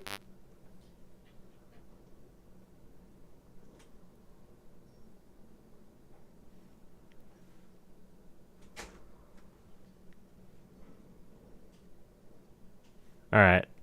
In the meantime, yeah, the Fanglong drops down. Mm-hmm. Oh man, you sound way louder now for me. But Oh, okay. In a good way though. We'll a see. good way, okay. We'll see how stream reacts. Yeah. We'll just cool off a little bit too, so we're not too hot in anyone's ears here. And okay, so we do have the Fanglong down. Oh geez, yeah, we can just blank the whole board, can't we? And wipe it. Yep. Ay. Okay, this is a much taller order now. Because that is not an Uko coming out of the raising, so. The static is still there, so yeah, I think it's just something on my end. So Okay. I never know what to do about it in this situation, to be honest. I guess we'll have to just power through. Yeah, I think we'll just. Speaking of powering through, how do you answer this board? I told you once Fanglong drops, that's kind of it. Yeah. Okay. All right. Give me a second. I'll see what I can do for you. Okay.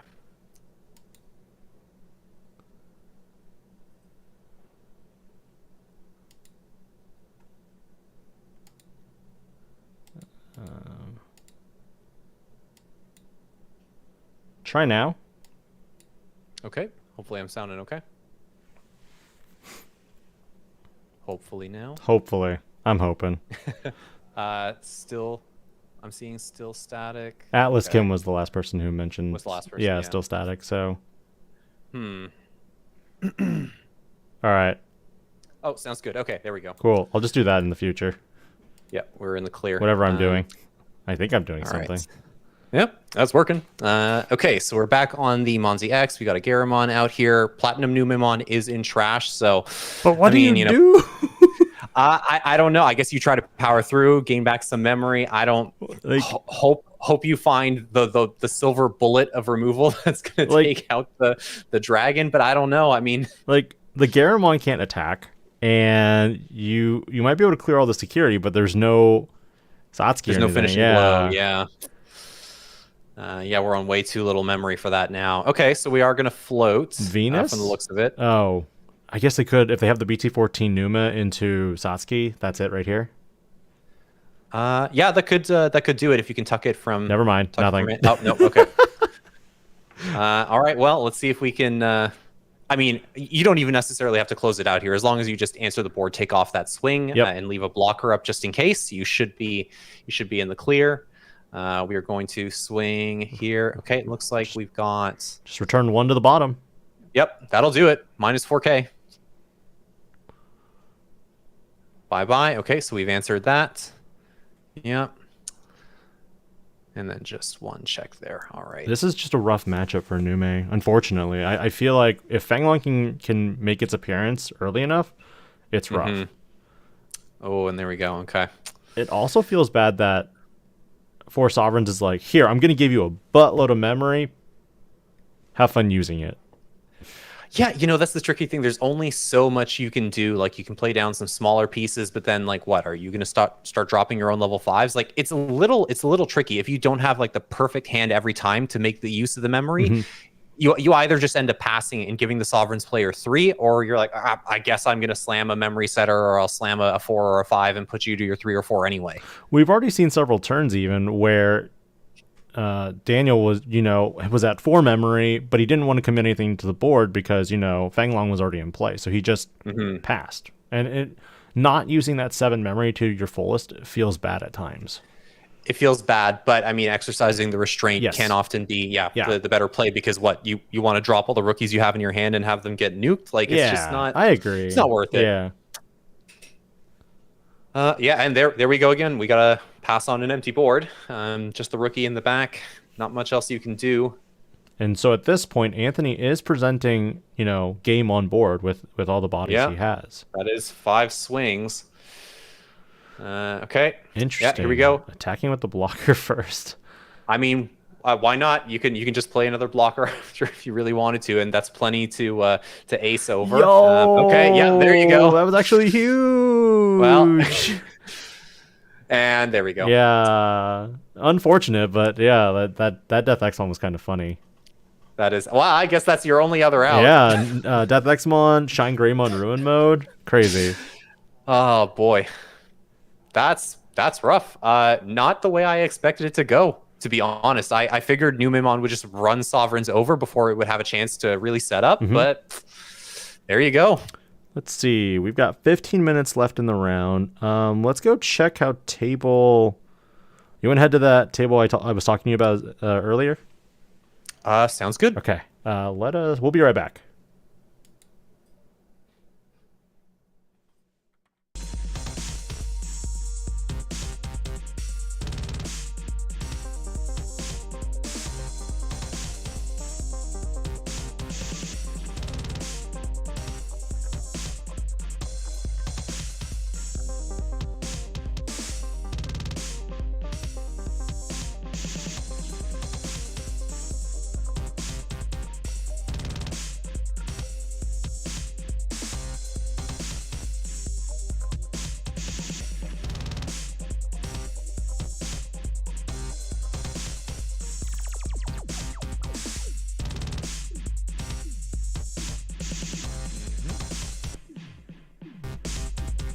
All right, I have us back. Let me fix the screens real quick.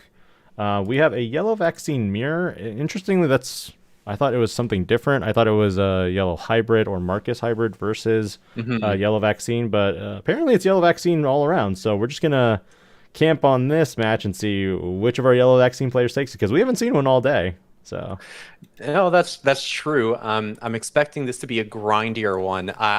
I had a reflex for a second. I saw the purple Kari there, and I got I was almost re-traumatized by every SecCon matchup I've ever had, but no, it makes sense. It actually makes sense because the Angelwomon, she burns the security, right? So it is a way to get back a memory and potentially steal the turn. So that's actually pretty clever.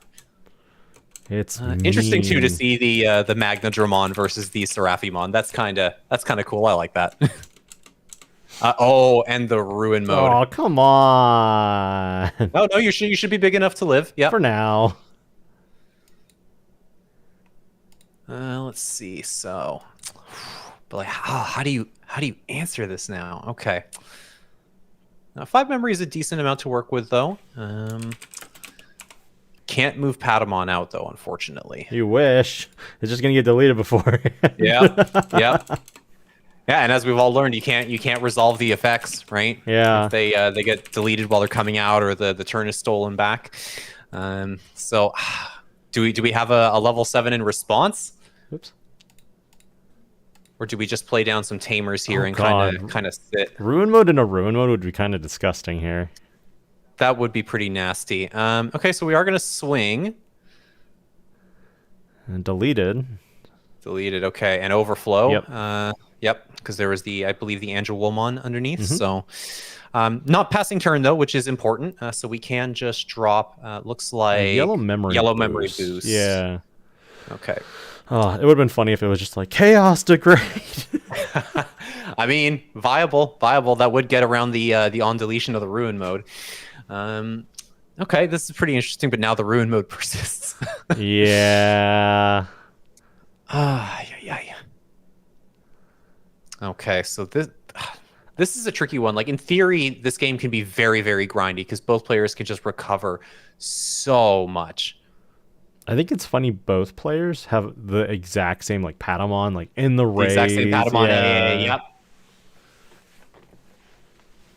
I'm liking this. Okay, TK is fishing for. Okay, it looks like we're putting an Angemon, I think, to the bottom there. Nice. Okay, so we're setting up maybe for some Emissary of Hope later on. It's not too bad, and then of course we get the memory back, and yeah, there we go. We're gonna swing. Minus 5k to the field again, so Patamon is going to stay in the back. And then the overflow of the Magna Angemon Ace, I believe, underneath. Yep, but you don't even care. You get to heal one. It's like, what are you going to do? What are you going to do with that memory? That's the perfect way to pass turn, actually. Yeah, in my Beelstar deck from the early weeks of BT15, Ruin moding with a Melga from the starter deck was actually kind of funny, but also silly at the same time. Like, you're going to overflow memory, and then you're just like, I don't care, I'm still recovering one. Yeah, and I mean, look, you got the extra recovery as well because of one of the inherits, so you're back up to what, 5? This is just... And yeah, had to just sit back, play out the Tamer. We're going into Angemon now. Oh boy. There's a very real possibility this game does not end with a lethal swing. I am so terrified about where yellow vaccine mirrors can go. Yeah?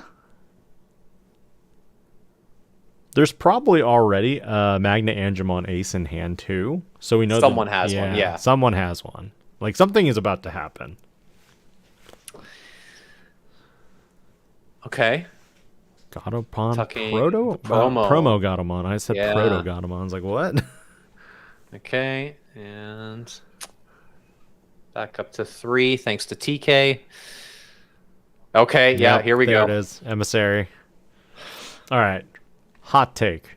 Should Emissary of Hope be limited to 1? I do think it's a little bit more absurd in certain circumstances than Hidden Potential Discovered. If you have a live TK, for example, you get the memory back right away. I think being able to take it out of your security as well, considering the fact that you can rig it. HPD at least like requires you to draw into, the piece that you're trying to go into. But obviously with the amount of security manipulation, it's basically a second hand. It's a little too much. And the fact that you recover 1 on top of all that, if you have the TK in play, of course, I think it's a little bit too much. I wouldn't mind seeing that card go to 1. I agree on every aspect that you've discussed, mainly for the fact that we are going to be seeing BT16 creeping up like towards us in the next month. And because Rapidmon is so well, Rapidmon is a vaccine, so we're going to be seeing a lot of it. But at the same time, I know there are a lot of yellow players who really love Emissary of Hope, and I don't disagree with it. It's just more of those. Well, if you were to compare it to certain other cards, like, is it Mega Digimon Fusion? No, but like if you don't have prior knowledge of your security, it's kind of a high risk, high reward kind of deal. But when you that's where the balance factor would have been, right? As long as like you aren't able to check your security every single turn, it's not so bad. Like you are, it's one memory, so it's not a huge commitment, but it's a little much now. Yeah, and the fact that it's so broad about what you can target to evolve into. If it just said evolve into something with Angemon or Angelwomon in its name, different story. But like a vaccine, did you evolve into specifically a Digimon with Angel, Archangel, or Fallen Angel? Would have been like perfect. Yeah. Okay, so we've got the Mitamamon out. Now, I'm gonna admit I haven't actually run into this card myself yet. So Ben, let me know what this guy's doing. It's not quite a floodgate like Venusmon, is it? No. Let me pull up the card and bring it up on the side right now for our viewers and audiences. Mitamamon is a little different in that. One moment. There it is. It is now up on screen. So Mitamamon has an effect where I gotta like look for my other screen now too. I'm on I think 5 or 6 screens right now total. But Mitamamon has an effect where when Digivolving, when attacking, once per turn by trashing the top card of your security stack, you may play 1 yellow level 4 or lower card from your hand without paying the cost. Digimon played by this effect gain Rush, and all of your yellow Digimon gain Barrier. So there's a little... Oh my. Yeah. The last thing about it is on your opponent's turn, all of your opponent's Digimon with levels greater than or equal to the total cards in both players' security stacks gain a security stack -2. So it's a floodgate on top of everything. Okay. Yeah. So speaking of floodgates, there's the Venusmon into ruin mode. God dang it. Okay, so the Godomon is getting wiped. Yeah, no, I don't think anything happened there for the Mitamamon to go anywhere. It's big enough. No attack was declared, so yeah. Or I'm trying to. Maybe it was hit with a DP minus effect before that I might have missed. The Angelwomon Ace, maybe. Okay, yeah, maybe a security was trashed. That would put it in range. Okay, so we've got that.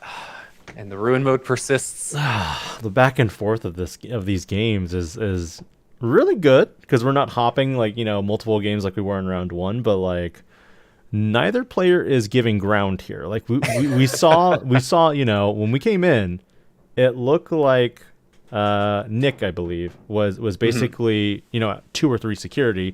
Then he managed to go back up to 5, and then knocked Carlos down to 3, and now Carlos is like, okay, now it's my turn. Yep. Because at this point, Nick won't be able to do anything for 2 turns. Yeah. Okay, here we go. Yeah. So we're just gonna build up our resources a little bit. The Kirinmon. Okay. I've been seeing this a little bit more. And then we're sending the Kudamon to the bottom. There's honestly a lot of really good yellow vaccine targets. Surprisingly, Geo Greymon deserved its limit, but man. Yeah, there was some foresight exercised on that one. Would have been like really nice to Patamon, promote, have TK already out, go into Geo. Because with Patamon, you get to look into your security, and you're like, oh, I found Geo. And then you're like, oh, there's a Tamer. I got to do all this stuff all in one go. Yep. Let's see. Okay. Are we going to swing here? I think you do. Yeah, I think you do, just to keep them in the back for another turn. But the overflow is going to stink. The overflow is going to stink, but I mean, again, if they can't come out, you don't mind too much. Okay. Oh, just recover one. Yeah, I'll chill. Why not? I'll chill. Why not? And, oh, yeah. Okay. We got a couple triggers. And yeah, we still have enough so we can swing. Okay. Oh, you knocked me down to 3. I'm back up to 5 now. So yep. Well, looks like we're even, punk. And there we go. There's 1. I think we have another effect in the stack to resolve. We get to tuck another vaccine to the bottom of security, I believe. Yep. And Only 6 cards in Security. All right. So, you know, Ben, I think we're at the point where deck out once again is going to be a viable win condition for someone here, because Yeah. I don't know how else. Unfortunately, this game is unfortunately, finished. even if Carlos wins this game, I think it'll be a draw just based on the fact that we only have 2 minutes of time left in round 4. Ooh, well. The time is ticking, and neither player is slow playing. And one thing I do want to bring up is I know our audience and viewers have, you know, made comments already about how, like, this person is slow playing. And while we may think that, I think the other thing that we have to respect is that if the player playing opposite of them is not making any comment about it, that is their responsibility and duty to kind of, you know, communicate that. Yeah, absolutely, absolutely. I mean, there's a certain threshold, right? Like, you know, you also have to ask if somebody is conscious of time or not, because when you're in the zone, it's hard to notice maybe, unless someone's taking an absurdly long time. But I mean, in this case too, is it going to make that much of a difference? Yeah, like, so Nick's got 4 security. Okay. Oh, that purple Kari is such a good tech. Purple Kari is just so good. She was reprinted in RB1, right? I think so. I'm not sure she was. I know the old memory setter Matt was. I'm not sure about her. There are quite a number of cards that need reprints again, and I'm kind of like, come on, Bandai, give us some more reprints. I know it didn't work out last time, but we can do better. We can communicate more clearly. Just structure the set differently. That's all you got to do. Yeah. So let's see. Oh gosh, Purple Kari alongside the memory setter too, because basically, you know, a lot of the cards, the way it's worded, if you take something out of security, you know, you're just adding it to your hand, whatever, it's still enough for the Purple Kari to trigger. And in a lot of cases, you're replacing, you're not necessarily recovering, but memory setter Kari doesn't care about that either. Oh look, you're when digivolving and when attacking. Oh, that's it. Wow. All right. Well.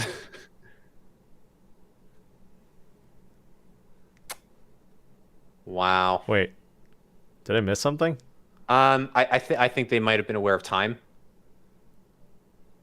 Oh, I think they just scooped. I think that was like their last like card that they could do. Bringing it back to us. Well, yeah, I don't know what just really happened. Because Venusmon collided into Venusmon, and then I was like, okay, overflow. It didn't look like he was about to deck out either, so I didn't understand what happened there. But I don't know if it's a gentleman's agreement kind of thing where it's just like, hey, you know what, you take it, because neither of us is gaining any ground. Yeah. As happens in yellow mirrors. It does, and you know, overall, I mean, it is what it is. Let me look. Was that? Let me check the time. Oops. It looks like, yeah, they're on time. Yeah, I guess that's just a situation of, hey, let's call it I'm here. checking the announcements now too, because maybe it was time and that was it. No, because that was literally just at the end of time. So there were still 5 more minutes or 3 additional turns. So yeah, I'm not quite sure the conclusion there. I think at that point they realized that they didn't have enough time to create a secondary stack, and because Venusmon was also removed, that removed any ability of maintaining that, you know, your Digimons when attacking, when Digivolving effects do not trigger anymore. It was just gonna be security attack -1. Yeah, you can apply the blanket sec -1, but oh boy. I mean, I also could understand if they just didn't want to go through 5 more minutes of slinging recovery back and forth. It's just, that's tough, man. That's tough. It's like security control mirrors. Yeah. You know? It's just like, do we flip a coin? What do we do? Yeah. So, but with that, that is the end of round 4. We'll be going into round 5 momentarily. I think we're just waiting for the judges to get things up and running, get the pairs up, and we'll be right back with another round. So again, let us know in the comments what you want to see, and we'll be right back.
Alrighty. We are back with round number 5. I'm going to change the text. Like I said, I'll be doing all my changes more so live and on a whim. Kevin, what do you think of this matchup in particular? Well, let's see. I don't want to spoil it too much. We're at the point where there are definitely some grindier decks here in the field at the top right now. Even some of the faster decks, like Numemon, for example, a lot of security attack minus is getting slung around. One game we were hoping to catch involved a little bit of freezing too. So, in this sense, I feel like we're at the point where it's pure aggro meets I will wall you out as much as possible.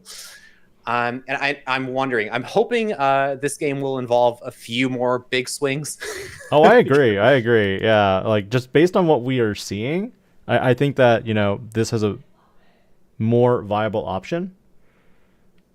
Give me a sec here. I need to... I was waiting for the timer to start, so I was trying to get that timer right on the spot.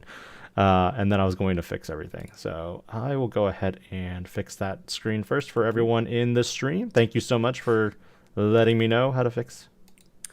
Okay, there we go. We've got the Coromon. We've got an Agumon in the back. Now, again, like you would think this is one thing, but you have no idea what this is. This is why I love the dual color rookies so much. They just add so much flexibility. I don't want to spoil what this particular player is on, but I love the flexibility. I love the color access. This one is great in particular because you don't necessarily want to keep him in the back. Having access to that memory of a tamer in play, it's going to be pretty nice throughout the course of the game. And that Coromon as well, just the fact that Marcus's Agumons also, can share in the greater Greymon pool and have access to, what's a slightly more generic Coromon here as well. It's great. Some much needed draw, I think, that this particular deck needs as well. And we are paused? Yep, not sure what's going on there right now.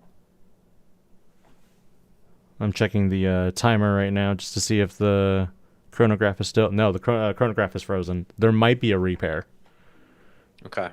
There might be a repair. I don't know what the official...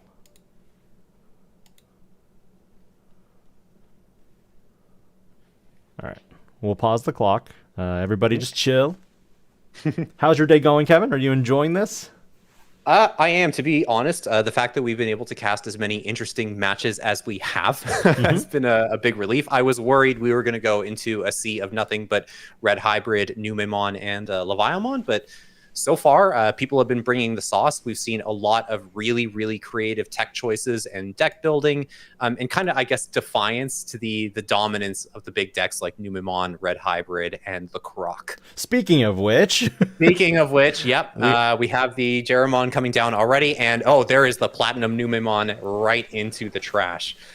Okay, well, that's about as good of a start as you could ask for. No rookie in the back, but that's not so much of an issue when Ugomon is floating around as well and can kind of make up for that lost turn. On the opposite side, we haven't really defined what the other deck is, and there's really no good way. Oh, that's actually really funny. That Agumon outclasses the other Agumon. Is just like, hey.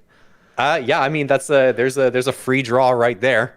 And there's still not much of a reveal here. Like we see the TK, and you're like, okay, like Shine Greymon players can run TK Takashi. So I have seen it, yeah, just to scout and see if you can expect the Marcus to pop out. Now, with the reveal of Shadow Seraphimon, I will unveil at this point that this is indeed Marcus Hybrid. So Marcus Hybrid is really cool. It's one of like the first few decks that I've seen that takes elements of Yellow Hybrid, takes elements of, some of the good stuff with Greymon decks, particularly Shine, and combines them into one really neat interacting deck. Well, I mean, it's definitely taking all the worst parts of what these yellow tamer-based decks can do. You have a little bit of the vaccine tech in there. Yep. Like, it's just the fact that this works mechanically, you can sort of understand like all the hits that Bandai has been making to yellow over the years, and in defiance of all that, you can just say, I can punch you with my tamers, I can turn my tamers into Digimon, I can frustrate you to the nth degree the same way Setcon can. This is so interesting because as the Numemon player, Chris, would you have attacked over the Agumon, which can get another advantage of card draw the next turn, or would you have attacked security? To be honest, I think I would have preferred to trade, because you rely a lot on that Koromon in order to get the draw. Obviously, when you play these very tamer-heavy decks, you can get stuck pretty quickly, especially if you, like, depending on the Marcus, for example, if it's not one that can become live with an Agumon on board, then it's like you're in a tough spot. So I think you always have to clear. But I guess in this case, it didn't matter because you had the Monzemon to blanket anyway. Yep. And we were pretty well established, so we have the just making sure the card's good in the sleeve there. We've got the Numex. Interesting to also keep that sideways in the stack, but I guess you got to note that's a pretty important effect to keep track of. That is nice. I would have never considered that, because I think at the same time you would still see the effect even with the card suspended. Yeah. I get the intent, so I mean, sure. Yes, and there's the Uko. Now, see, this is not something I've seen in that deck a lot, but again, it does make sense. It's an additional draw. The extra memory certainly couldn't hurt, especially if you need to reach for the hybrid. And if you have the other Agumon in hand, being able to reload the raising area and get the additional draw on top. You need it as much as possible. We did see earlier also that Fong did add another Agumon to his hand, which is actually really good in this situation because with the Lu, the Lu is going to promote promoting up the Ukomon, which is immediately going to hatch an egg, and you'll gain back 2 memory, and then you can play that Agumon on top as well. So and of all the Agumons you want to have, this one is not bad either. If a Marcus pops out of security, you can convert him for free. Yep. One other thing even is the value that we already have is that with 2 TKs on board, you've already seen your security twice. So you kind of know what to expect and kind of what should scare you, if even. Absolutely, absolutely. Now, I think for the most part, he has only taken yellow cards out with TK, so there's a pretty good chance at this point that whatever's left in there might just be more tamers. We, of course, have the possibility for a lot of red options, Crimson Blaze among them, so we'll have to see. That is one of those things about the yellow tamer suite. You can just sculpt your security so much. It's like you're playing, well, not just with an extra hand, it's like you're playing with an entire other board, really. I'm kind of impressed even that the 2 checks that Fong has done against Chris so far have been both attacks that their Digimon survived. Well, I mean, these lower to the ground decks, that's the trade you make, right? Your security is going to be a lot squishier. Now, to be fair, Numemon does play a pretty stacked level 5 suite and a good number of level 7s too, so you're not always going to live. But I think, for example, the Searcher Numemon, the on-deletion one, is only 1k, so a lot of rookies can clear that no problem. Uko is only 2. Some of the rookies that we have are 3k. If you're running the Security Chikurimon, that's only 1k as well, and it's not even removing anything from the board all the time, so...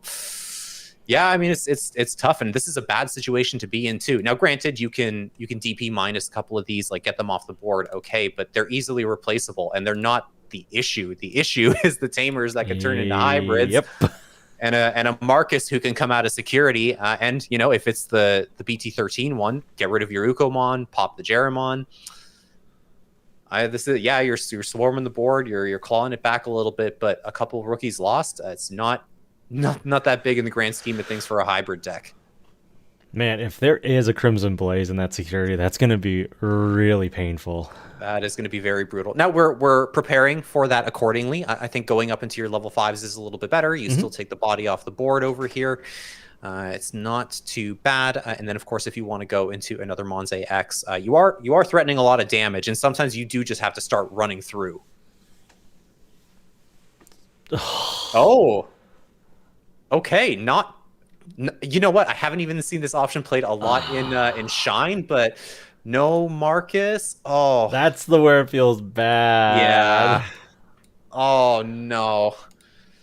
I was waiting for the Marcus coming down too, but then it was like, no Marcus. I'm like, no, 3 TKs in your security. What is going on? I mean, That works. And okay, we're going to grab the Agumon. I mean, better to get that out. Yeah, that's not going to do any favors for you right now. And you know, most importantly, not a mono red, so it's not gonna burn you at a pretty awkward time. And hey, there we go. That's where it was. Yep. Shouldn't be going anywhere, should it? I don't recall any. Oh, because it was DP reduced by the option card.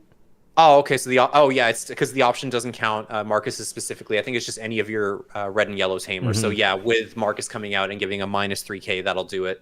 But all right, I mean that works out.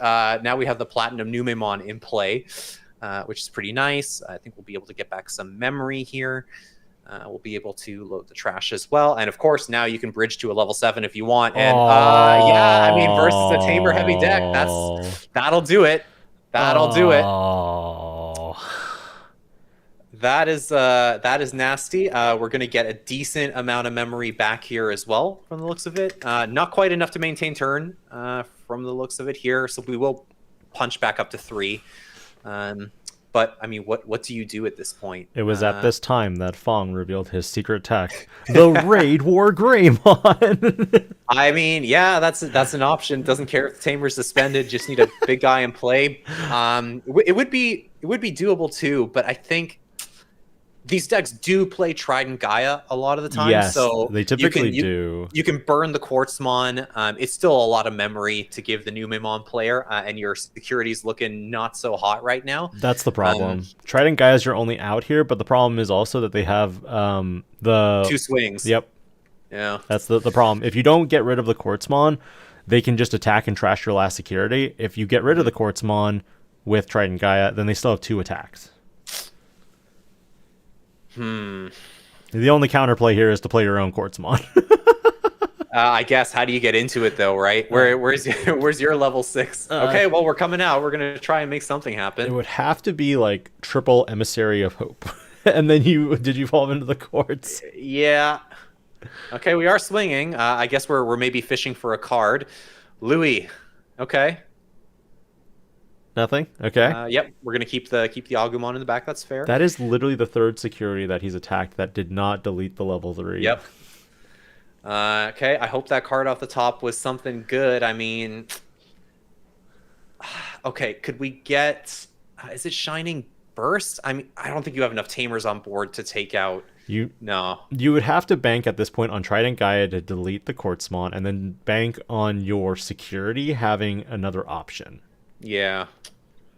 But because you're digivolving, it tells me that you don't have any of those options. Okay, we are going into a hybrid here. Okay, we're going into the Zephyrmon. We're digging at this point. If you really need another one. Oh, okay, Jet Sylphimon, the one of Jet Sylphimon. Free Jet Sylphimon. I'm just kidding. You know what? I would have said free Jet Sylphimon until a format or 2 ago, so... she's putting in work, but here we go. Okay, and there is the Trident Gaia. Okay, perfect. So we're going to take out that Quartzmon. We are going to burn a security because it was big enough. Hopefully it's something nice. Okay, Jeramon, I mean, could be worse. This is pretty good. Okay. Now, granted, this is still a lot of memory, so a Numemon into Satsuki would do it if we can clear these 2 without issue. I feel like you just attack with the Agu first. Don't even Digivolve with it, because, like, you would need a specific option card to win. And you already have the Numemon inheritable, so you're good. Yeah, you are good.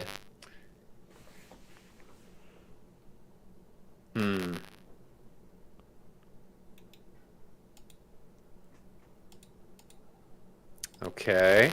I got you on static again. Give me a sec.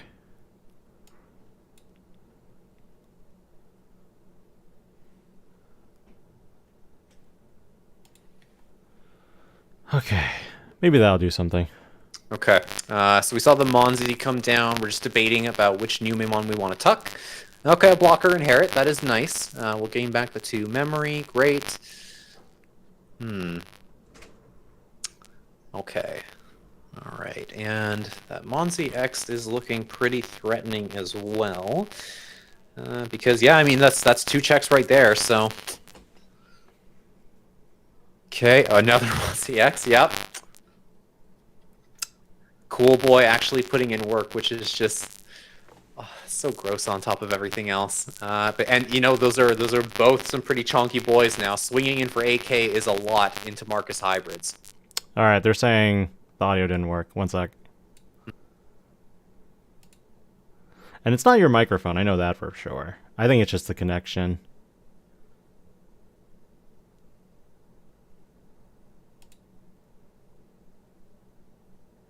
It is definitely something with Streamlabs. I don't know how to fix it, though, is the problem.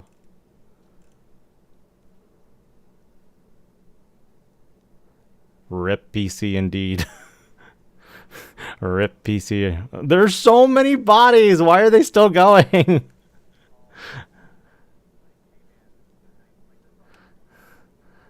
Alright. Yeah, I think we just have to wait, unfortunately. That's the big thing. So...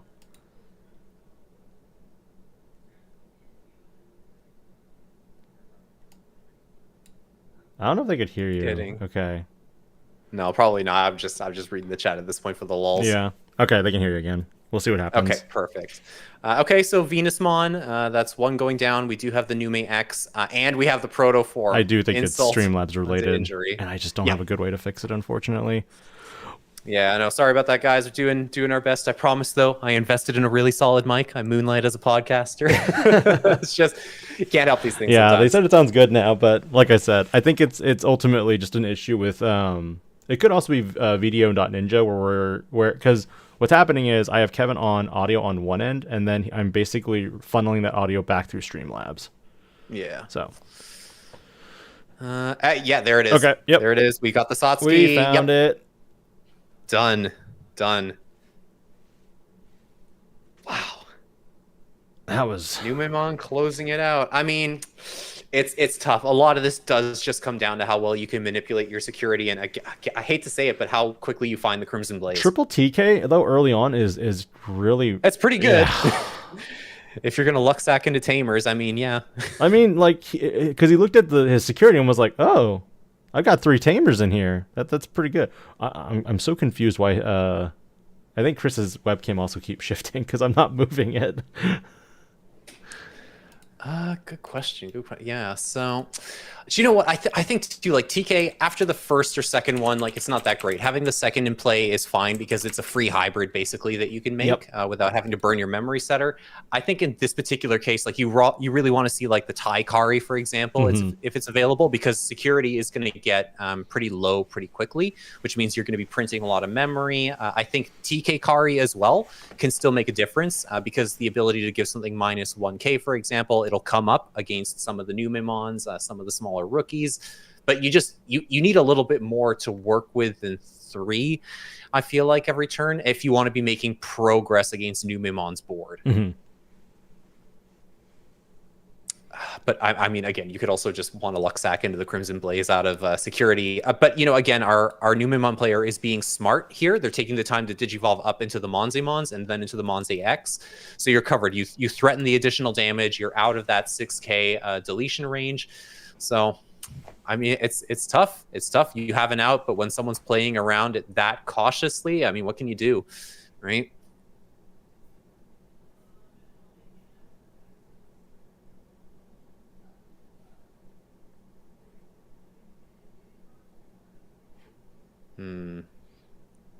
Yeah, I mean, there is an argument maybe for dropping the Marcus stuff, certainly. I'm not a huge fan of BT13 Marcus personally. I understand it's great for blanking like floodgates because of the ability to neg something 3k on play, but it's still a 5 cost. Like you're basically hoping it comes out of security or you rip it off of like what your one of Geo Greymon.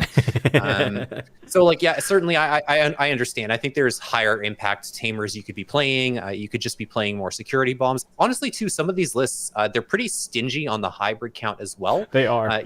You see them going down to like 1, maybe 2 Kazemon, and then the 4 Zephyrmon, you know, obviously your 1 Jet Sylphie. But I feel like sometimes you just need the extra swings as well, right? You need them to come out of nowhere. If the Tamers are just sitting there, great. But if all you're getting out of like your 5 Tamers is 3 memory a turn, something has gone wrong, you know? Looks like Marcus Hybrid is going to start with, you know, the Ukomon play on the Koro. Didn't really have a Lu to kind of follow up that play, and as a result, they just played the Agumon. We're seeing basically the same kind of play, except... We're going to delete that Agumon with that Munzemon play. That is pretty nasty, but yeah, 3 memory is enough. All the Numemons being 3 cost level 4s, it makes the difference. It makes the difference. Okay, so we come out. We're gonna gain our memory, get another Koro. Tell me we have another rookie in the back to go over. Okay, no, we're swinging first, so it might be digging. Yet. Block. And yeah, we're gonna block. Okay, so no security check to either, which means no additional draw. And we're just gonna drop the Magna Ace. Not quite enough, unfortunately, to take out the Monzemon. Unfortunate. That'll do it though. Okay, maybe I stand corrected about BT13 Marcus. He I mean, granted, you had to hand over 5 memory to do it. Now 6, but worth it. Worth it. Yeah. Well, I mean, you don't want that turning into a Monze X and swinging for 2 checks. Yeah, so that's the big thing there. That's fair. I mean, your instinct is always to pass over as little as you can, but sometimes the big statement play, it is certainly enough. Uko and Uko is kind of gross. It is kind of gross. If the Louis is available too, I mean, that's some chip damage you really don't mind. Most Numa decks that I've been looking at actually are dropping Louis or just having it as a 1-tech at this point. I have seen that. A lot of them are making that concession to make room for Digimon Emperor, mostly for the mirror match. I would presume, of course, and for other decks like Red Hybrid, who are really trying to aggro on the level 3 side with their own Ukos as well. I think having 1 is enough. Like Satsuki basically gives you that additional swing as long as you have enough memory as well. So yeah, Louis doesn't feel quite as necessary. Ukomon, on the other hand, yeah, you need the full 4 there because you just want to have the constant pressure from that chip over and over and over again. Okay, we're just going to drop the Numemon. I don't think we're seeing a Tamer tucked here. Nope. We're going to go into Waru. No Digivolve here either. Feels kind of bad there as well. That does feel kind of bad. I mean, not that it's going to matter, but it can stop the Magna Anja Ace from swinging because it is less than 5 cost. Or at least swinging at a player. But I don't know if it's... It would be... Yeah, it doesn't feel that great. It'd be funny if Fong ran... Azulongmon Ace. Do you know what? You never know. I've seen them. I've certainly seen them pop up in Numemon lists. I haven't seen too much of a level 6 suite outside of Shadow Seraphi in Marcus Hybrid to begin with. That would be a little more uncommon. It would make sense though. You could certainly do it. And then there's the Agumon. Okay, so whenever another Digimon is played, yeah, but not quite enough to deal with the Magna Anja Ace yet. Agu X here? Maybe it couldn't hurt to dig for a couple other pieces, get the extra draw. There's a good chance it'll get removed anyway, so you might as well try to get the value you can out of it. We're just going to press our advantage, though, and try to get a little chip in. Oh, and there it is. There's the Taikari. Okay, this is going to make a huge difference now. Because we have our memory setter, so I mean, potentially, if you aggro too much, our Marcus Hybrid player is going to be starting at 5. But there is the nothing. Okay, well, nothing. But you Satsuki. get the Satsuki. Yeah, you get a Black Tamer, but you have to either add a Greymon or a card with x-antibody, and it's text, not text. Sending the Quartzmon to the bottom that matters a lot too. Yeah, because that is not searchable. That's probably a 1-tech in the deck too. Probably, yeah. Okay, so we got the Agu, so that's even more memory when it comes out next time. Let's see. So I don't think we gain any memory off the Dual Tamer here. Both of the security stacks are still pretty healthy. If you want to take the risk, you could swing with the Magna Angemon, but yeah, we're just going to make the safe play, go into Venusmon, and turn off the aggro for a turn.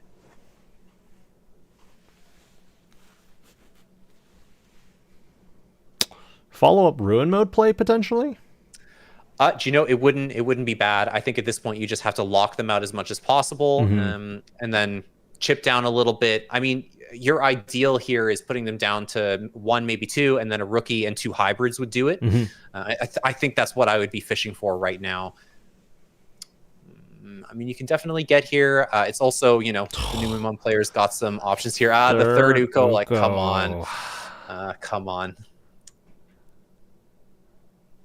I don't know if you can make anything work here with Monzemon. I don't think you can reduce Venusmon with the number of Digimon you have in play right now, or even with an additional body. I don't think it would do it. It would only take down 10k DP, right? So you'd need basically another bit of DP reduction to do the job. The problem right now is also you're locked out of your when attacking and when digi-evolving effects too. Yeah. So you're relying entirely on your on plays. Now you can still do that. We still have access to DP reduction on play, but not that much. You could also on play Waru Manze and get the Digi-Evolve. You could, yeah, that would do it, and then it would be enough to shrink the Magna Angemon. Okay, Satsuki is going into the sources here.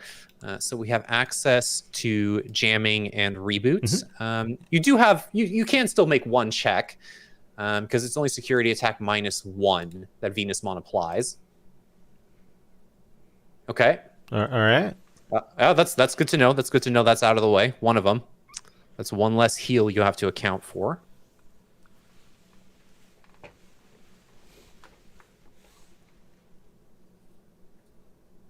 No more checks at this point, though, so you're kind of just waiting. You're sitting there. Yeah. And I mean, you really have to hope that a ruin mode is not coming at this point. Oh god, a ruin mode would be so bad. I mean, theoretically, you can make one more stack big enough to survive the initial DP minus, but I don't know that that's going to do you any favors, really. Being smart, though, I mean, anyways, like leaving the opponent at 4 security here is okay because again, they're not going to get the extra memory off of the dual tamer, so it's okay basically to not swing here either. That is tough. Yeah. Okay. Well, I mean, what can you do? Yeah. There's the second wall Ramunze. Gotta grab it. That's the second wall Ramunze, so we know that it's at the bottom now. Yep. Okay. So we got the new Max. Yep. We can gain back 1. Draw. Are we just gonna desperately dig for Quartzmon? Is that our out here? I guess. Like. Oh, Platinum Numemon. Okay, now you're not going to get the when Digivolving effect. It's still under the blanket, but I mean, it is something that can still float if you try to get rid of it. And floating into a Monze or a Numemon is certainly not the worst thing in the world. I don't know if the reboot really matters. I might have just spat the Tamer out at that point. I mean, having the blocker is certainly nice. I would have spat the Tamer out. Yeah. Okay, so yeah, we got the an additional Marcus. Okay. Yep, suspend, gain back a memory, and yep. DP reduced enough. Yeah, because Platinum Numemon is a measly 9,000, so with the -3K, that'll do it, and no floating effects, and you're locked out. That is gross. That's why I would have disengaged Satsuki there because I was like bad feeling. Yeah, it's a lost resource. I mean, that 1 extra memory is gonna matter a lot now. Yeah. Oh no. Well, I mean, this is a little tough. I think you kind of just have to amass your resources as best as you can. Playing down a Monzemon might not be the worst thing in the world. Jeremon's okay too. I guess if you need a little filter, you got to dig for something right now. But this is rough. That on deletion, no on deletion effects at all, because the Crimson Blaze stops all the floating bodies from actually happening. Now you can get yourself set up for next turn. That's totally fine. But how much are you really going to get done here? And we're going to extend a little bit more. Okay. Get a little more advantage with the cool boy. Yeah, now that's the question. What do you do? What do you do? Well, even though you just cleared up a lot, you have to ensure at this point that your opponent does not get back into a level 6 on board. Otherwise, they can Quartzmon you. Well, certainly, yeah. You have to keep the stacks small. Oh, and the Trident Gaia. Now, this isn't the worst thing in the world. I think you get to pick the target here, too, because they're both the same DP. Yes. I guess you pop the Numemon because you're still under the effect of Crimson. Is it DP or level? I think it's DP, right? Because it's a red. It's a red option. Yeah. You could have popped the Numemon here because it wouldn't be able to float. You'd still be under Crimson Blaze. But I mean, I respect that too. Just taking the Ukomon off the board is certainly okay. And then we go into Chumon, but I mean that's not going to matter too much. It will stop the extra memory gain from the Agumon over there. But because they put them to 3 security now, the dual tamer is going to plus them an additional memory here. See, one other problem right now is part of me thinks that at this point, Fong is going to just be like, I have another Crimson Blaze. Cool. Okay. I mean, that's entirely possible. Yeah. Oh, and we have the Tokomon egg. Okay. Oh, that's interesting. I don't see that we gained the additional. Maybe is it actually a 4 security? I couldn't see, but if it's a 3, they should have gained 1 more from Taikari. It looks like 3 to me. Okay, so they might have just missed it. And yeah, that is so rude. That is so rude. It's like, okay, bro, I got you. I gotcha. Now, here's the question. Is this enough? Generally speaking, I've seen lists run anywhere from 2 to 3. So there's a chance there's 1 more hanging around. But do you even need it at this point? Yes. I mean, Numemon can do a lot. Don't get me wrong. For example, I mean, we're going up to 3 here. We can potentially dig for another Nume X. Satsuki you'll have to do, I guess. But I mean, on the other side too, you've got not that much security. You're at 3 or 4 as well as the Numemon player. We have a Venusmon and Agumon. Both of those can swing. Nothing in the back. Nothing that can come out at the back unless there's a surprise Louis. Mm-hmm. But also, I mean, we have 3 tamers that can potentially turn into a hybrid. And you should have enough for 2 hybrids if you don't digivolve anything else. Mm-hmm. Okay, protoform. Yep, for 1. Okay. Do we have a Monze? Just don't attack. If you attack, bad things are going to happen because then if it gets deleted, you're still under the effects of Crimson. Yep. Yeah, so you just gotta make as big of a stack as you can. Unfortunately, you can't extend to your 6 at the moment, but I mean, hey. This is one of those situations where I feel like, do you keep the 1 or 2 like armor purging Monzemons? I feel like they still put in work. They can. Okay, cool boy. Oh yeah, we're digging a lot here. Okay, well there's a Monze X. We'll take that. Can't X evolve though to get a lot more. I mean, this will work though. You do have the protoform in there, so you can't play by effect, to play though. Something out. Oh no, that's right. Yeah, you're still under Crimson Blaze, so you can't even spot remove the Agumon. Nope. That feels very bad. Nope. That's all I was like, wait, why didn't you attack first and then digivolve? You can't play the Chew because you're still under Crimson. Yeah, he just recognized it too. It's tough to. This is why you got to leave the Crimson Blaze that's out why on the board, it. man. Yeah. Okay, so yeah, I mean, we're coming over. Definitely should go. Maybe to 5 here because I think they're both at 3, right? They are both at 3. Yes. Okay, so should go to there we go to 5. Excellent. We can soften up security, or we can leave the dual tamer standing in order to turn into a hybrid. Oh, it's not ruin mode. Do you need to though? Do you need to in this case? I don't think so. Like, I think he just wanted to see what was in his security because he hasn't seen what's in his security yet.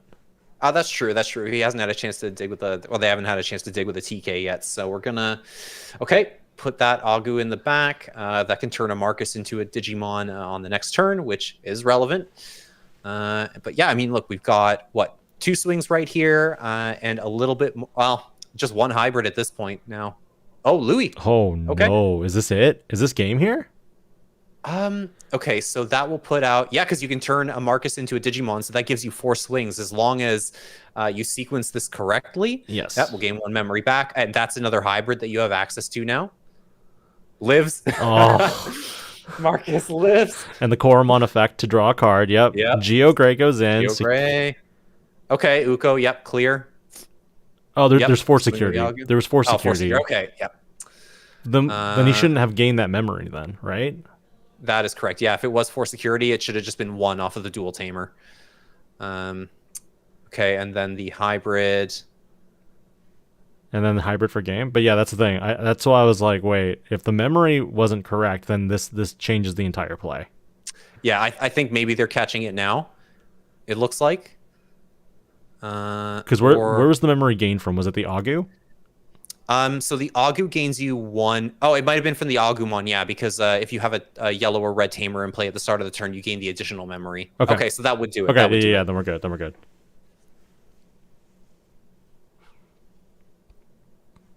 And yeah, I mean that should be it. Hybrid for game, right? Because he for sure has 3 security, and then the Agumon is where the other memory came from. Yep. So that would be it. Yeah, that would be it. It's a bit weird that the, Oh, okay. Not sure what happened there. One of those Marcuses should be rested too, but because we turned it into a. Well, I think the judge intervened because of what we were saying. So they were trying to ensure that the game state was actually correct. Okay. So now they're going to Lunky Adestocto to bounce Munze to either security or DP reduce it. Since it wasn't deleted, if it's bounced to security while he has exactly 3 security, then it won't trigger the float. Yeah. So, okay. Got... Okay. Well... That might have been a misstep on our part, but we weren't sure where the extra memory came from then if there was only 4 security. So yeah. That's a little hard to tell with the black sleeves on the... Correct. On the webcam. Yeah. So... But it's still a little rough here because Chris needs to answer 4 bodies? 4 bodies, yeah, and then I don't know how you deny enough memory for the hybrids to just run you down either. Like, there's enough memory to go into the full quartz combo. If you could, yeah. Because you would go on play Nume. Get back to memory by pitching something, right? Oh well, so Platinum Numemon is 10, so it's 8 memories worth, so that wouldn't quite do it. But you could go Monze into Platinum Nume, for example. I think you would have had enough memory for that, perhaps.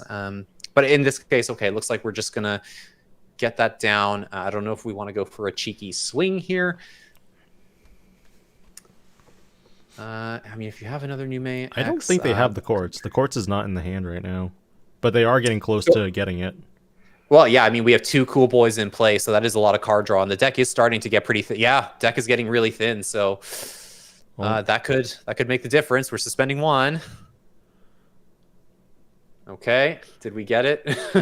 Even if they go all the way into quartz, though, that's going to be the level 5, 6, and then the 7. So that's 3 draws right there.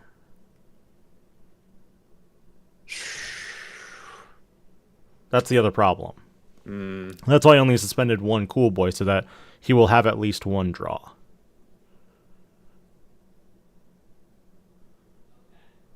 Let's see. Can we get there? I mean, if you can, there's nothing in the back to come out and swing either. Like you can lock the whole board down. 4 cards left. So yeah, you'll Digivolve 5 and then 6 and then 7. So then you'll have 1 card left in deck.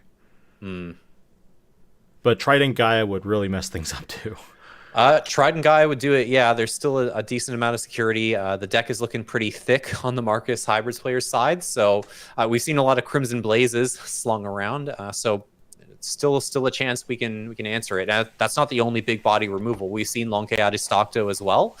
So you don't even necessarily need the Trident Gaia. A Wyvern's Breath would do it as well. Okay, so we've got Monzi drawing. I don't see the quartz. No, I don't see it either. I don't see anything in there that would help. Like the Venus will be helpful, but like... Okay, take 1 swing off the board. And can't well, you won't be able to convert a Marcus into a Digimon for free, so that is relevant. Are we... Yep, we're committing to the swing. Okay. Not clearing the Geo Greymon, from the looks of it. That will be enough to delete it. Yeah, so... oh, hold on. Satsuki is in the sources, though, so... that is true. We do have jamming. So jamming. We do have jamming. And, okay, a Venus in return.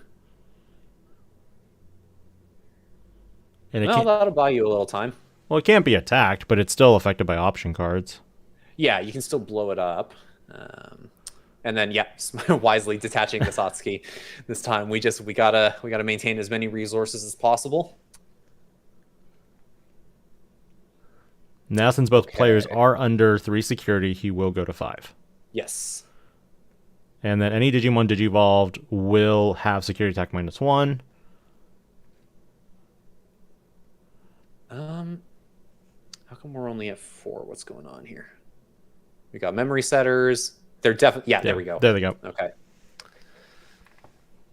Okay, so 5 is a decent amount to work with. If you have the option card to answer the Venus, you're just passing over 3. I mean, you'll get a little bit more off of Satsuki, but TK, okay, we're fishing. TK, just to see what's in there, I guess. Okay, get the hybrid. And then recover hopefully, 1. Yeah, put something decent on top, let's hope.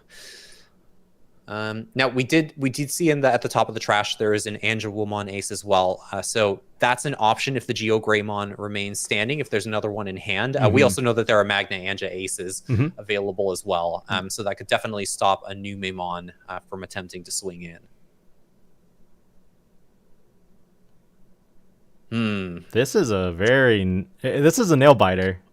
This is a nail biter. Yeah, I mean, you have enough resources to slow things down. The Venusmon in return was really a clincher here, just taking away lethal for that turn. Shuffling security. Yep, just to be sure, yep, I guess. Yep.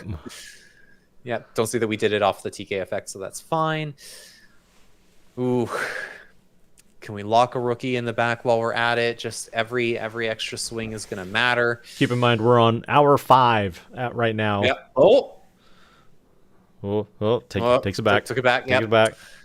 Not quite enough at the moment. If we had a way to suspend the Marcuses, you could inflict a little bit more DP reduction on the Venusmon, but no outlet for that at the moment. If you just get rid of the Venus, I think you're in a good position at that point.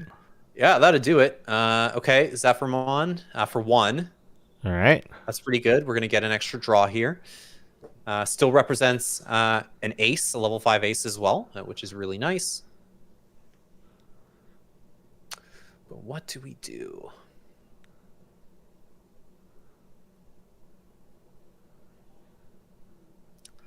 I mean, do you just go Zephyr again and attempt to... I mean, you'll be putting them up to 2, but... I mean... 3 if the Agumon comes out. What if you just, Crimson Blaze and you're like, okay, I give you 5 memory, but... Okay, so Zephyrmon on top of Zephyr, so that's the play. Just try to deny them as much memory as possible, and then hopefully have an ace as well. They'll go up to 2. Keep lethal off. And then 3, so Agumon and Satsuki, because we have Digimon in play. We need a Cool Boy to restand as well, so if there's an Agu X, that's an additional 2 memory, and some extra card draw that we have on hand. But the deck is also very thin, so there's if one card you're left. Gonna go for it. Yep, you gotta go for it now. Now the other issue, of course, is that Venusmon cannot turn into Quartzmon. That is another unfortunate factor. You really, really need Platinum Numemon here to make that work. So, oh man, like if you Digivolve and there is a merciful mode.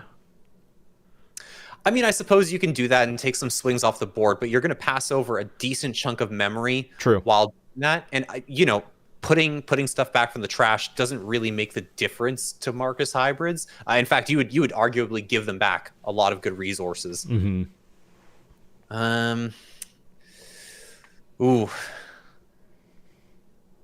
Do they have a Death X in hand? I don't see one. All right. Do we have the ace? We're letting it. Oh. Okay. Well, I mean, this just outs the Venusmon, so Agumon does still get to swing, and we get the float. Yeah. So, I wonder, do you float tuck ace Satsuki, and then I mean that might do it if there's no ace on hand. The Satsuki has to be in the hand though. It has to. Yeah. Yeah. That's the only problem. I don't see one. I didn't see one either. I mean, it's tough too because most of these lists, I think they generally only play 2. On the bright side, now you can play Platinum and go into Quartz. That is true. That is true. We can float into it. We can lock the board down. Is there enough in play though to get back the memory to maintain turn. Well, I mean, you won't be able to swing anyways. You won't be able to burn the security. And in fact, you know, maybe want to swing. They can't digivolve. They can't digivolve. Because if they digivolve into Quartz, they draw their last card. Oh, that's true. That's true. Oh, okay. Apparently, we're digivolving anyway.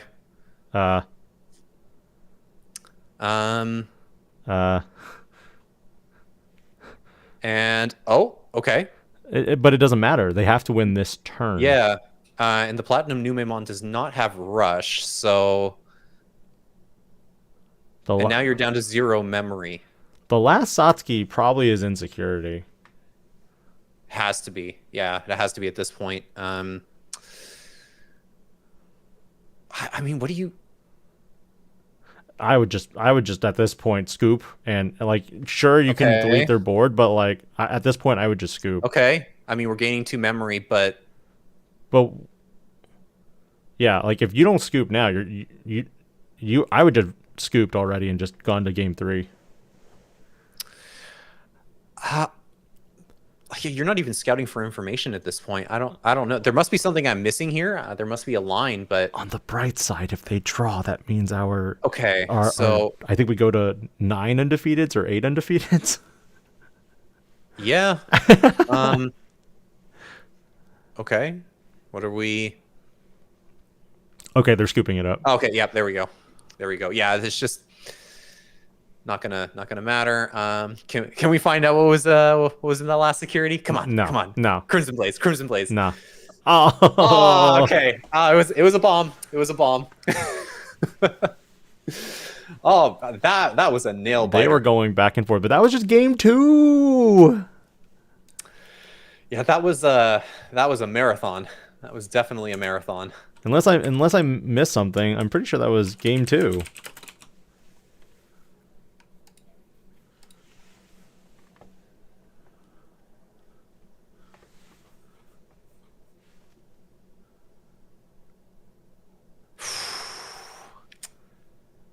That one is now, you know what? I mean it's sad to say, but that the reveal of that Quartzmon sending it to the bottom, that 100% made the difference. Yes, because at that point he was like, "Ah, crack." And I'm guessing at that point Fawn was just like, "Yes, I have a chance." Oh man. I mean this is tough. Again, they played it out as best as they can. But the last so this deck only runs 2 Satsukis, I believe, because and one did get nuked by the Crimson Blaze when they didn't detach. Yeah, so I guess that was it. Yeah, we just didn't catch it going to the trash. All right. Okay. I mean, I see Dan in chat, but yeah, I don't see his reported results on my screen. What's going on, Dan?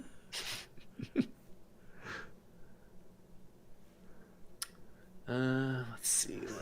Why is Dan in chat when I don't see a result for his table? The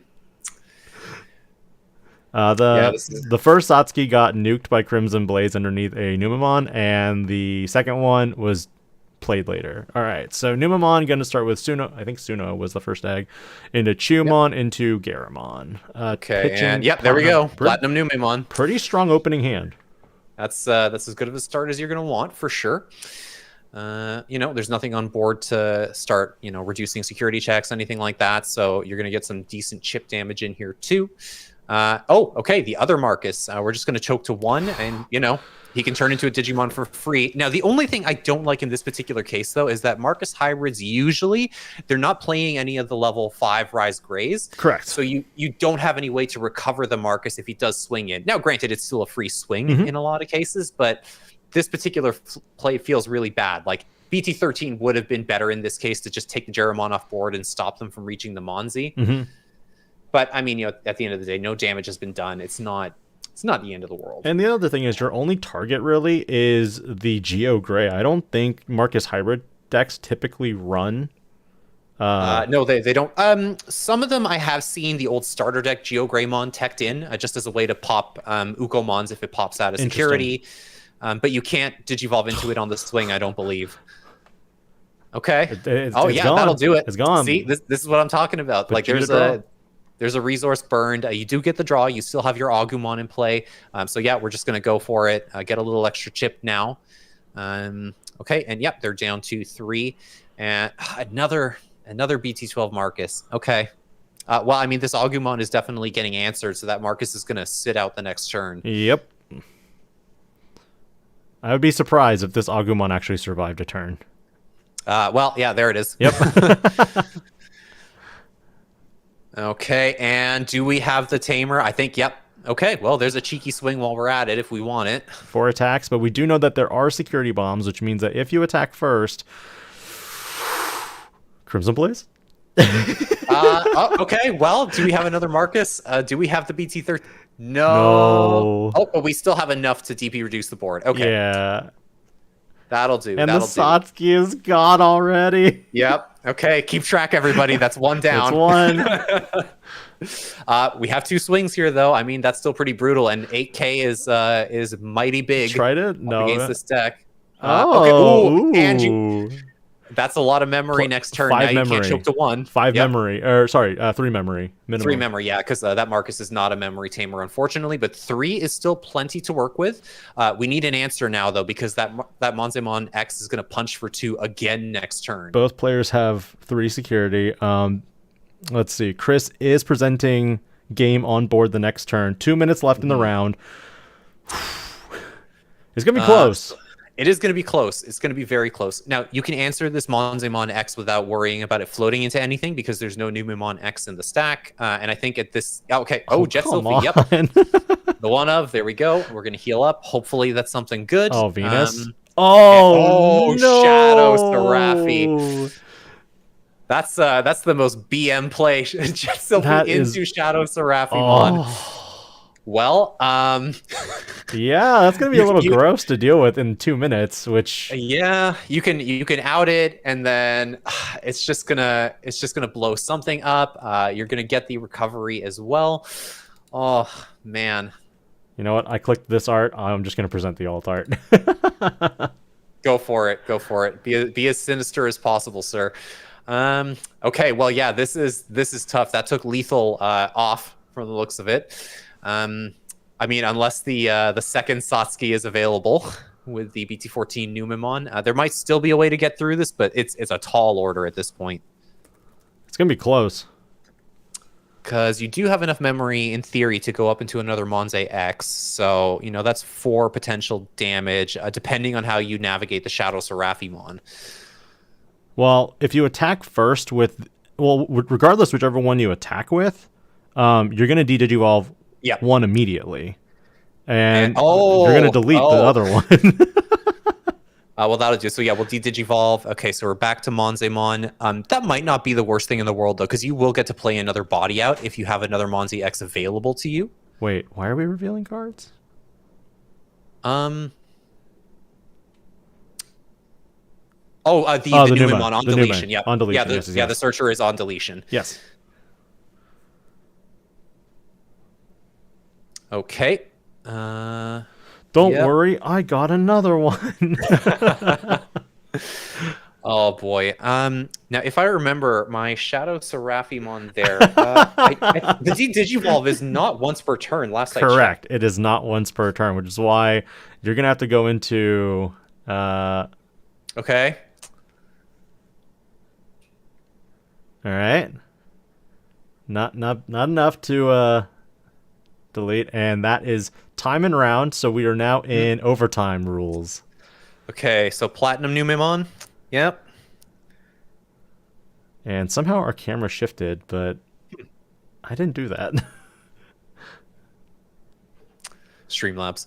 No, it's not Streamlabs either. It's literally the camera on the Discord. Oh, I must have gotten bumped. Yeah. All right. So another Numemon gets deleted. Oh no! Because the second Marcus popped out. Oh no! So then the Digivolve happens, doesn't it? Yes, it should be every time. So the first security that just got checked, Marcus came out. Marcus deletes the Numemon, and then we should see the Digivolve here. Now, if I remember correctly, it is the Shadow Seraphimon player's choice what you can. Someone in the chat did mention you have the choice to fail it if you want. I don't know why you necessarily would. Okay. Oh, we have Uko, Louis. Yeah. And that is it. Yep. Marcus Hybrid does not manage to take it this time. Not quite. Ooh. Numemon just showing how strong it is. Even I feel like if you had the Venus, I probably would have gone Venus instead on that play. Yeah, just to stall. I mean, kudos to them clinching it in time. For sure. That is crazy. I mean, you know, we're very lucky to no big security bombs that time around. Right. No Crimson Blaze, at least. No Crimson Blaze that time, but the Marcuses did come in clutch to kind of get rid of those Numemon bodies as we were going. Yep. With that in mind, though, we just finished up the round, so we're going to take a break, and we'll be back in about 5-10 minutes before the next round. Sounds good. See you in a bit.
All right, we are back with round 6. Gonna change that text right now on screen because, yeah, we back. And honestly, I think we're both really excited for this game in particular because we have already, I need to update descriptions and stuff, but we have Terriermon, and I'm gonna rotate this screen for you guys so it looks a little bit more.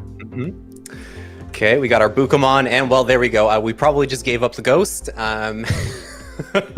But yeah, something a little different. I've had my fill of Numemon already for the day, so it's nice to see the old dog show up. Really appreciate the the demonstration to the camera too. And look at that! Oh, we are just building right into a Weregarurumon in the back. Pretty nice. This is a pretty aggressive start as well because that's going to be coming out and doing 2 checks. So we'll see how our Terriermon tribal player can respond. We do have the double Typhoon available, which is really good. But I don't know if we're ready quite yet to go for it. And nope, we're just going to play it out. We're going to do a little bit of searching, and it looks like, yep, a Golden Rapidmon to hand. Some other news that we want to actually let you all know at this point, that even though we're only in round 6, there are currently 10 undefeated players, and of those 10 players, there is not a single Leviamon, Fenrir-Lugamon, War Greymon player left remaining, and we are just down to 1 red hybrid. Yeah, it's been interesting to see how the field has been pared down so far. It's not exactly what I expected. I thought it would be more red hybrid, to be honest, hanging out throughout the day. But I mean, the Numemon players are putting in work.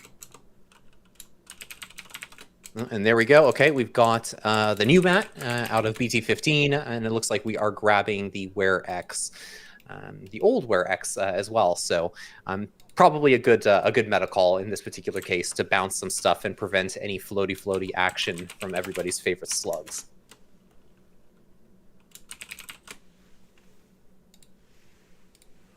Okay, we were forced to go Rapidmon in the back, which never feels great. Now, thankfully, that one can still DP reduce something when it suspends generally, so if it has to block, that's all good, but still not ideal. When we're just going into agility training there too. When you agility training into your HPD.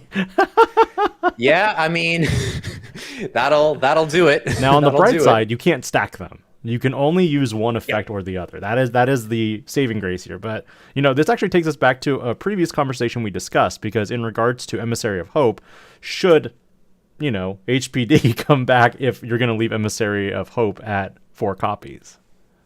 Yeah, it's a tough one. I mean, HPD, I think where it's at now is ideal. It still requires a little bit. You have to suspend something, so there's an actual cost. Whereas like Emissary, come on, man, that one memory doesn't matter.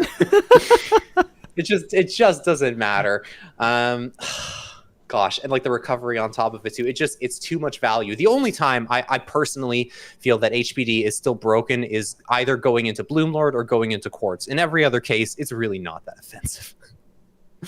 Speaking of offensive, though, we're gonna come out swinging with the Weregaru.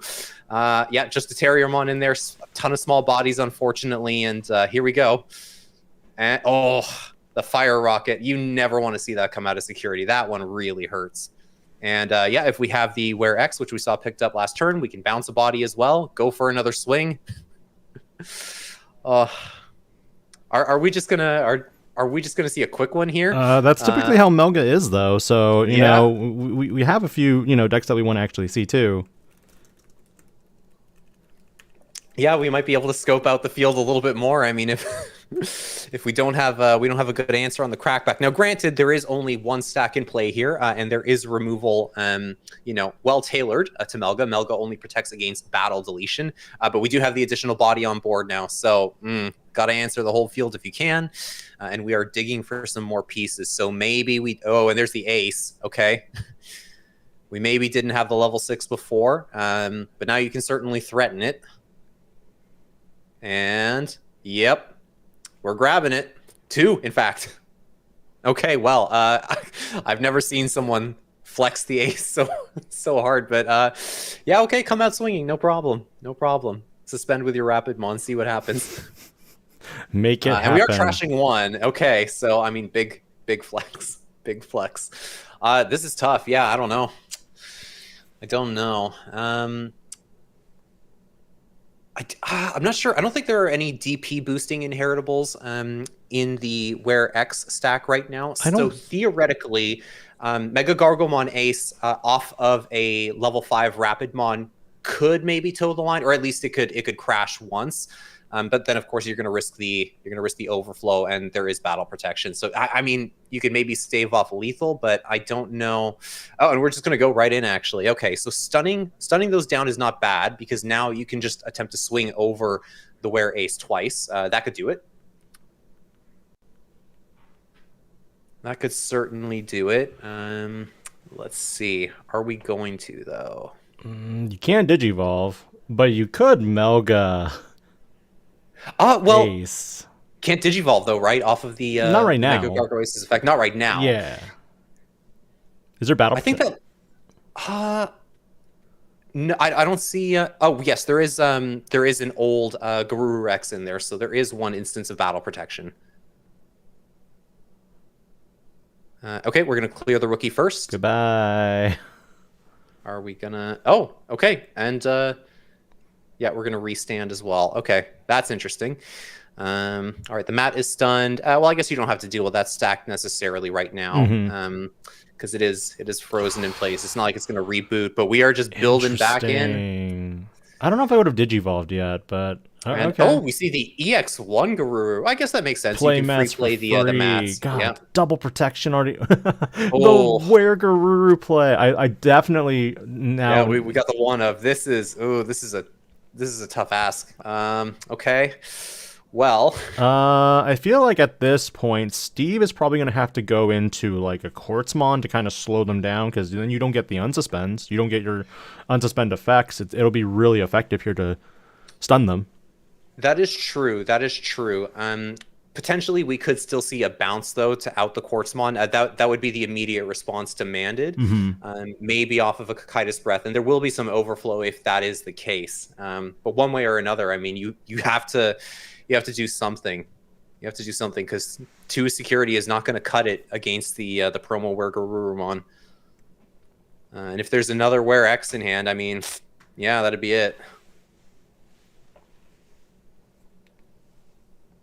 Okay, so we're gonna swing. Are we attempting? Yep, to clear the stack. So we're gonna force out the protection.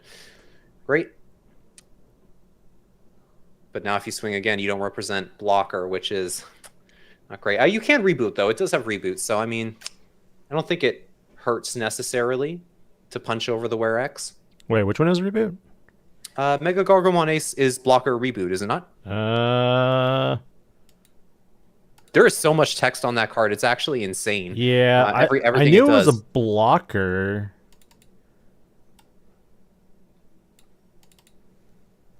And we are posting it on the thing now. Yeah, it has reboot. Nice. That is an absolute unit of a card. So okay, yep, we've got the stack out of the way, and we do have a Rapidmon. Hard Slammed is a little scary to give Melga that much memory. However, it can turn into an ace. It can't be bounced now. Yep. So it's not the end of the world. And generally speaking, if I recall correctly, Melga X will bounce the Digimon with the lowest level in play, which means it would have to target the Rapidmon, which would just blank the effect. So this is actually pretty smart. You could also argue that they could go into, like, I don't know if they run the Melga Ace, but they could go into that and choose to delete as well. You could, yeah. Yeah, that would be an option. It's a little scary swinging in off of that, even with the battle protection, because if it gets bounced by like a giant missile, we don't, there might be Grandel Soul or Heaven's Judgment hiding in security as well. It's a scary play to make, and it looks like, yeah, they're making the call just to build up a few more resources, put the rookie down, and say, hey, I'm just going to keep chipping away at that security. If I put you to 1, well, good luck. And I mean, a healthy 4 security count, yeah, this is nothing to snuff at. But hey, there we go. Okay.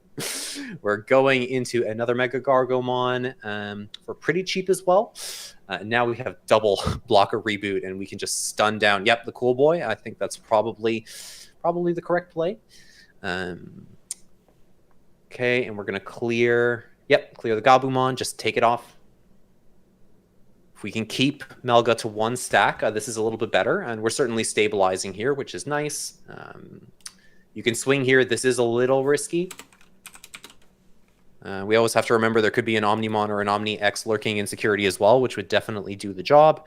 But I mean, at this case too, you got to press it, and ooh, the blue memory boost. Got 2, a Mat, and a Cool Boy that won't be able to proc. And it looks like, yeah, that's it. Wow. Okay. Well, that did not go the way I was expecting. I was doing some behind the scenes stuff, so I actually kind of missed that entire. I mean, it was over in a flash. Yeah. I mean, I don't doubt it. Who won game 1? So that would be our Rapidmon player. Okay. Rapid Rush takes the first game. That's where I was like, I need a little bit more than that. That is wow. I knew Greymon was in the pits these days with how slow it is. So is Melga though. Melga is too. Because Melga is pretty slow, yeah. Yes. Compared to Mirage, you need a lot more resources in play in order to be able to climb up. Mirage just in stack gets you back memory, whereas Melga, you need Mat, you need Cool Boy, you need your boosts and your training options on board. Otherwise, it doesn't do that much. I think the big thing for me in general is that the Garurumon X and the Gabumon X were really good cards for Melga, and I think that's what really put them over the top. In regards to like Greymon as well, like the BT11 support that it got was really good too. But once you limited the respective level 4s, it really took a huge chunk of their speed out of the equation, and now you're kind of like left with it's okay, but it's still not great. No, I'd agree 100%. I also will just note, I think we just saw 3 Digi-Eggs on our Melga players side. This is actually really common. I've seen, and we might find out it's not the case necessarily, but Mirage has actually been doing this a lot too, just to increase the odds that you hit the Bukamon egg. 33%. Yep. It's crazy to me because of course you are giving up the grind game, and I still feel the game is fast enough that you'll get there. But apparently the jamming matters that much. A little weird though here, considering the battle protection. But I mean, okay, you know what? They've made it this far already, off of 3 eggs potentially. So I'm not gonna question it too much. And let's see, we got Suno into the EX1 Gabu in the back, and we already have the Tamer in hand. So we're gonna search for a few more pieces, and ooh, hard whiff. You hate it when that happens with Melga. You do hate to see it. And we have the Gabu X. I wonder if that's one of those cases where you maybe put the X-antibody down first. Generally speaking, I like to draw as much as possible before I start dropping my searchers, just to improve the odds of hitting what you're looking for. Yeah. But I mean, this is still fine. It's the early game. Your chances of whiffing are a little higher anyway. So the board state that we're seeing right now on Steve's side is looking pretty well established. Once you get in a rapid, that's where you're already facing a huge threat for the fact that, just like that. You're already like, hey, like you can attack, but like, I don't recommend it. Yeah, you always have to wonder, is the Mega Gargomon Ace in hand? Because, of course, that can answer a level 5 attempting to swing here. Now, obviously, the Rapidmon is a little bit vulnerable. You can bounce it off of the Were X. But, yeah, respecting, I think, the threat of the Ace and just choosing to continue building in the back and accrue a few more resources. And, at least for now, we haven't seen any Fire Rockets. So this is only swinging for 1 check. You have a little time. Triple Were Garurumon off the reveal. That's pretty nice. I mean, but the problem is that 3 out of potentially 8 just went. They were just revealed. Now you have only 5 throughout the entire deck left. I think so. Yeah. Now, granted, this is Melga. It draws a lot of cards. So you can definitely see those again. And there is a lot of cycle as well between the training boosts, memory boosts, Mat, Cool Boy. Shouldn't be too much of an issue. And we are swinging in here, and got the memory boost. Okay, well, not bad. Okay, Rapidmon players got some resources as well. The Willis being there obviously helps. It's going to grease the curve a little bit going forward. We do have the double Typhoon as well. I don't know if you want to necessarily drop a Tamer right now. Another Willis isn't going to get you any value because you already have the egg there. And dropping Henry might pass over a little too much now that there's a blue memory boost on the other side. You certainly don't want to get your Rapidmon bounced. You want to put them at a small enough memory threshold that they're going to have to try and make something happen with the level 5 first. Agility is the perfect play here. That would do it. Yeah. Yep, that'll do it. Okay. Finding rapid and then just saying, okay, you're at 1 memory. You can go to 3, but that will be everything that you expend, which means you can't really do much else afterwards. So we are coming out. Okay. Machi coming out. Yep. All right. Delaying so we have enough for a level 5 now. 2 memory going into the purple Werewolfmon. Okay. We do have battle protection, so I think going for 1 swing maybe it's not the end of the world. But again, is the Mega Gargo ace in hand? This is the scary thing. And yeah, okay, respecting it and just bouncing it with the Were. We're not going to deal with that. We're not. I know I could be greedy and get 2 checks out of it, but no. Yep. We're just going to swing. Okay, yep, and there. Aww. Oh, whiff off of the EX1 Gabu. That is unfortunate. Still added a card to hand, though, so Matt will net you back a memory. Still pretty good. And battle okay, protection. We're going to have to force out the battle protection. I don't need these Gabus anymore. Goodbye. Okay. That's also a Death X you don't have to worry about. Yep. That's about as good as it could have gone. All right. Now let's see. We've got the Gabu X there, Matt. We have burned a lot of resources though to get the stack up. So if there is an answer on the crackback, our Melga player is going to be left in a pretty weak position. And yeah, I think we're recognizing that the Gabu X is going to get answered if a Rapidmon comes out. So might as well swing. Do they run the ace? I haven't seen the Melga ace. Yeah, I think we did see it in the last game. 2 were revealed off of the top. Okay. So it is an option. It is an option here. They are speed running it. Yep. Okay, we got Willis there. Double Willis. Okay, so that's going to grease the groove quite a bit. Yep. If we're going up into our Rapidmons, I think that's going to turn the golden armors into 1 costs now. Yep. Potentially. Oh. Can you? Yes, you can combine those 2 elements specifically, because Willis only reduces cost, right? Okay. Yep. Yeah, it's not interruptive. Okay, so we've got a Rapidmon for free. This is pretty good. Willis was BT8, right? Willis is BT8. Yeah. Yes. Okay, and we're just going for another search here. What do we want?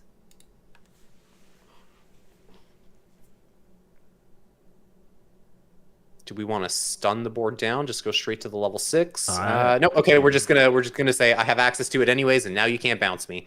The Digivolve I think not mattering too much. Too crazy, yeah, but it does definitely scream like, "Hey, I have it." Like, what are you gonna do? What are you gonna do, man? Yep. This is tough. but I feel like this is exactly what you want. If you can keep Melga on a single stack every turn, and they can't present lethal to you, then it's pretty manageable. It's not that scary, and the fact that it doesn't have protection against security bombs, it does make a big difference, even if they manage to squeak a swing through. But I mean, being able to stun it too, that just hurts so much because so much of the damage comes off of the multiple unsuspends, right? To say you are going to swing exactly once, draw your cards, and then that's it. They're not sure, even... you have to beat over the stack twice, but I mean, that's not a big deal. They weren't going to give that free value. If they want to go into the Mega Gargo, they have to do it themselves. Yeah, you're going to have to hard make it. It is a bit of a quandary right now. You can't necessarily answer the Weregaruru on its own. Well, this will stun it down, and we can DP minus it a bit, so it is -8, right? Yeah. So -5. I believe it's -5. Oh, yeah, it's not for each tamer. It's just minus. Yeah. Single threshold. Yeah. Yeah. Up to 3.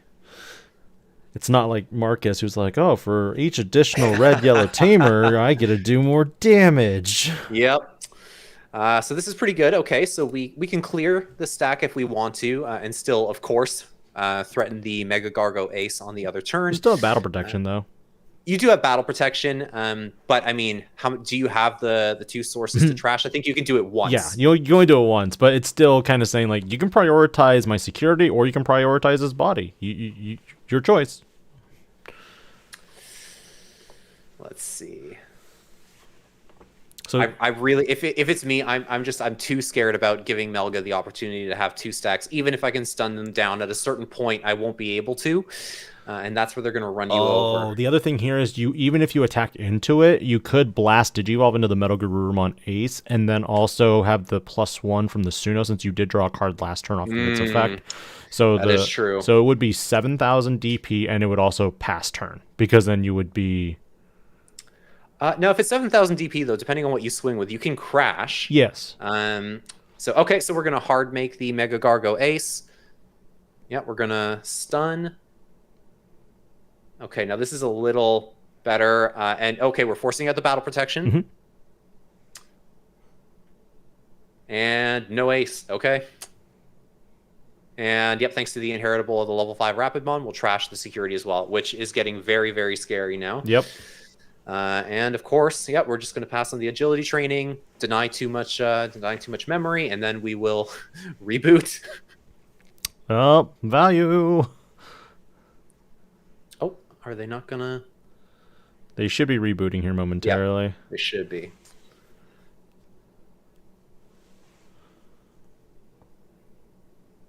Come on. You really need that block. There we go. There we go. Okay. Yeah. We got the blocker. Yeah. You need that double blocker. Straight promoting out already. Okay. Seems kind of iffy though, because you're only at 2 memory and you're not drawing by any card effects, from my understanding. Yeah. No, there's nothing I think that's gonna trigger now. The mat is suspended anyway, so you wouldn't be able to get it. We're just gonna pass to 1. Now the scary thing here, of course, is that if there's a way to suspend down, maybe the Terriermon coming out of Raising, for example, can turn into another BT8 Rapidmon. That'll suspend down the Were-Garurumon and make pretty short work of it. And then you have nothing. Right now... you could also just go for game at this right point. now it's already game. Like, there's a... Yeah, there we go. Suspended down. Okay. It's going to get the minus 5k as well. So it should be sitting at around 2. Yes. I would presume. Right Do you just ignore it, though, and you just go for game here? Because... I think you could. The only thing that would scare me a little bit is a Kakaida's Breath or a Metal Storm out of security, because that could bounce the Mega Gargomon Ace and cause the overflow. I don't see anyone running those right now, because I feel like most Melga decks are like, I'm either full Unga Bunga or I'm playing Beelstar. I mean, that's fair. I see a lot of people still make room for 1. So the odds are not good. But I think in this case, okay, we're going to de-digivolve. We're going to respect it in a way. I mean, you're pretty walled up as well. We have 2 stacks that could turn into a Mega Gargomon Ace and 1 that's active. So this is probably fine as well. Gosh, the amount of board control these bunnies enable. And of course, you can't bounce the level 5 Rapidmon either. It's not going anywhere. You can't pop it if somehow you could get into the Melga Ace. So this is the biggest nope board I've seen in a while. And okay, x-antibody. Are we gonna swing? I mean, okay, we're gonna swing. I guess, but we're gonna swing an Evo. Okay, we're digging for. I guess we are digging for something. Maybe we're just trying to bounce the BT8 Rapidmon off of Aware X if 1 is in hand, because that would do it. And yeah, I think that's the play here. We just want to get rid of it. That will make the Terriermon go away. So we are down a couple swings, but of course, this is just going to get blocked and force out the battle protection as well. And then, of course, yeah, we're just going to restand. Okay. No, I understand. You have to play to your outs here. So yeah, I do respect the play. Wait, so they're at 2 memory, right? Let's see. They should be. If it was at 2 memory when they swung with the Garuru X, no, it would be at 1 because it only costs 3 for this Wear X. But then they drew a card off of the promo Garurumon, and then they gained a memory from Matt, right? I think Matt was still stunned at the time. Oh, okay, that explains it. I was like, wait, didn't Matt gain a memory? I'm not. Yeah, I think it's two turns in a row now that the Matt has been frozen. Gotcha.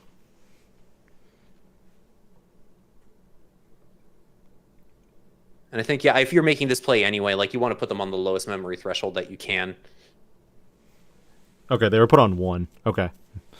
I was like, did I miss something again? Okay. Oh, looking at the Willis. Okay. Oh. Here we go. Oh, that's nasty. You won't be able to keep turn, but No, there's just not enough on board. But I mean, at this point, no one suspends. Okay, and you still have something that could. No, the blast isn't going to do much. It will stun down whatever is attempting to swing. I mean, Quartzmon is there. This is basically just to say, like, you are going to turn sideways and stay sideways. And then the Gabubon. No, I'm kidding. And then I wish. Somehow he got the promos of the new Gabubon Ace. Let's see. Okay, so I mean, this is pretty tricky. If you have the hard removal, you got to dish it out here. I don't You got to think get he the has Quartzmon it, out of the though. way. Like, I really don't think he has the hard removal. I think Death Xmon here wouldn't do anything. I think Omni X doesn't do anything. It's a really difficult path to kind of navigate right now because I think it's just. Oh, we are warping into Melga though. We can stun. Okay. We can stop Quartzmon and the Tamers from suspending. Okay. And this does matter because the Rapidmon cannot unsuspend while Quartzmon is on the board. So you can buy yourself a little time. And Quartzmon can't suspend now for an attack either. So, hey, Correct. That's pretty good. Yep. Now this Terriermon will be able to come out. So potentially we can answer the board here a little bit. Plays down the Willis for a reduced cost and hatches the last egg. Okay. We got another Terrier in the back. Now here's the question though. So the secret rare Melga does have the ability to unsuspend once per turn. Correct. However, obviously, if Quartzmon is left in play, it's only going to be able to swing once potentially. Joke's on you. I'm gonna say Machi has that Death Xmon. Okay, well, there's the I mean, that'll do it. You stun me, I'll stun you. All right. So Death Xmon? Something? Yeah, I mean, I feel like Death Xmon is still a standard for a lot of decks right now for the fact that we have Numemon, we have wider building boards that we typically see. It is good. It is a little trickier into the Numemon matchup, though, depending on what you digivolve them into. Because, yeah, you'll blow up other level 4s or lowers, but, for example, if you pop the Nume X and it has a Numemon underneath it, it's just going to float again, and then, they can keep resources on board. It's also a tricky thing for decks like Melga, because you can't... Well, I guess you can off of the Melga Ace. You could Evo into it, but, it's a tough squeeze already. Space is already so tight. I just realized that was Melga's last egg. That was, well, I mean, that's what happens when you're only running the 3, right? Yeah, I agree. Okay, and yep, the freeze was gone, so we're going to be able to burn a security. Just the one, I believe. Because you need 5, it's for every 5 suspended items to play. Oh, Steal okay, a and we are turn. going to ace. Yep. We're going to steal it back. You're not going to unsuspend, though.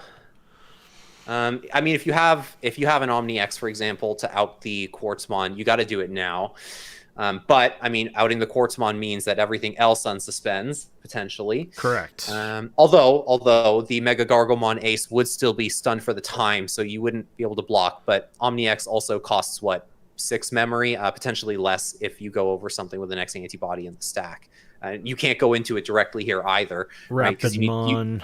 Rapidmon just trashed the other top of the security too, just for our viewers as well. That inheritable is just so good. It's nasty. But conveniently now you can use one of that and one of the Metal Tyrannomons in Machine Dramon. Oh, in Machine Dramon, yeah. Yes. It's glorious. It's like, oh, I have 2 unique triggers now for this. Yippee! Okay, so we've got a blue memory boost. If you do have Death X1, you play it now, and then you can Melga X. Okay, so we are going to crack the boost. Do we have... Does he have it? I don't think so. I think he's going to play a Gabu. Oh, yeah, okay. Well, into Gabu X, maybe? Into another Melga? For an extra draw? Yeah, Melga. Okay, yeah. We're just going to... But now, see, this is tricky, too, because you're just preventing them from suspending, so... That one could still come out. We don't have the new BT-15 Gabumon that could turn something into a blocker either. Mm-hmm. So I don't know if there's any... Yeah, because this Terriermon, I can't really tell if it's still in the raising. The board has gotten so swarmed. But, I mean, it just moved out of raise, I think. Okay, it just moved out. Yeah, so you can do this. Let's see. I mean, credit to our Melga player. They are hanging on as best as they can, but how many more times can you do this? Yes. Yes. Because I feel like the secret rare Melga is a 2 of in most cases, because you conserve most of your level 6 slots just for the Melga X. And there it goes. I got suspended too. Yep. Oh boy. Stun down. Okay. Yeah, and I mean you're not restanding, unfortunately. Now the Quartzmon can't swing because I presume it was frozen Yes. by the secret rare. Correct. So The I mean, top 3 cards of the board are frozen. are all frozen. The so you only Rapidmon have is one good. swing. Yeah. And it's armor per. Oh, that's pretty Merciful good. Mode. That is a really good. Yeah, I mean overflow. It clears everything. Ooh. Oh well, it should. It clears 1 for every mega in your. Oh, that's true. That's true. In your sources, yeah. So there's just 1 right now, so it'll pop that, and then yeah, we're just gonna send a couple to the bottom of the deck. Not gonna matter too much. You wanted to deck out? I'm not allowing it. Not allowing it. Yeah. Oh boy, and I mean the other thing too is now if you don't answer this, it's gonna trash that last security. Just true. It's gonna. Oh boy, that is smart. Okay, I can understand why our Rapidmon player got so far here. That is the perfect meta call. It's a really good oiled machine. Numemon. Just from what we've seen, it's very well done. It does make players think more. And this is why I think Greymon decks, Gabumon decks are very, Greymon and Garurumon decks aren't as strong for the fact that they're very linear in mindset. And that's not a bad thing necessarily, because I think with that mentality, you kind of know what your objective is. Yeah. More decks are more so looking now at, hey, I am making you critically think about, what I could have and what you could have. And as a result, I'm really going to make you earn this win. No, absolutely. There's a lot more back and forth generally, so you can't just bank on that one line of play. You have to be able to say, okay, how can I do as much as I can on my turn, stabilize, and prepare an answer for yours as well. Okay, and let's see. So, was that a Wereguru Ace? Yes. That was just hard dropped. Yeah. Okay, Yep. so we can prevent something from suspending. Just one though, I believe. Just one, yeah.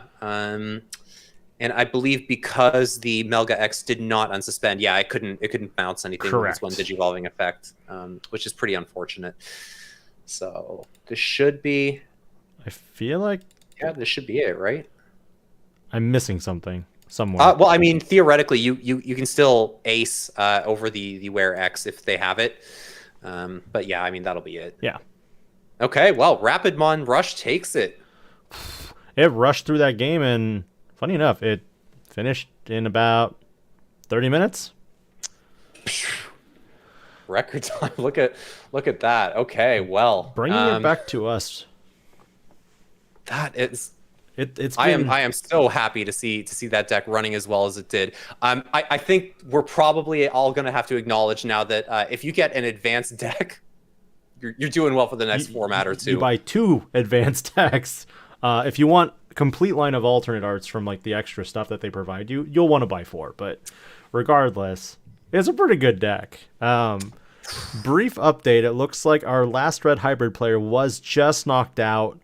So there are no more red hybrids. We are probably looking at purely Numas at the top along with yellow vaccines, and honestly there's a few more decks that made the cut as well. But we'll know for sure once everyone starts reporting. We are currently in our top 5. Well, we have 5 tables with undefeateds. So the 10 will get knocked down to 5. We have the next round. We'll have 5 undefeateds, 1 pair down. And then after that, if the pair down wins, we'll have 3 undefeateds with 1 pair down. So we'll see what happens. In the meantime, though, I think we do have time for another round. So we'll go jump to that, and we'll be right back.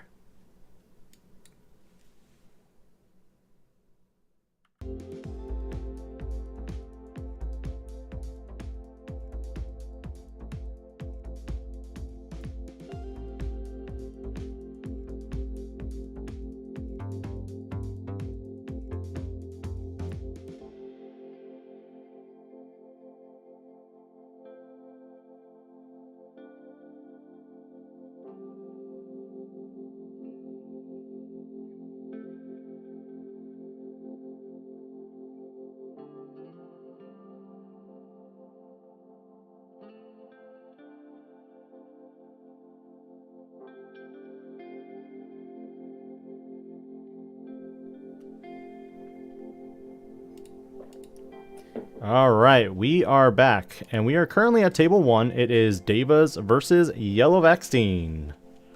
Okay, and oh boy, we're jumping in on quite the board over there.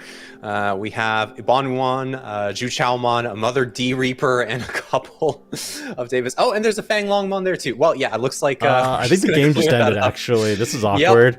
Yep. That is. I mean, fair play. That was a pretty menacing board. I would just wrap it up there too. Yep. So real quick, I think that was supposed to be Yellow Vaccine. They were on game 2, and 4 Sovereigns had just taken game 1. So yeah, I think that was it. Oh. Yeah. Well, that's awkward. Well, yep, that was it. So we're gonna hop to another table. We'll be right back.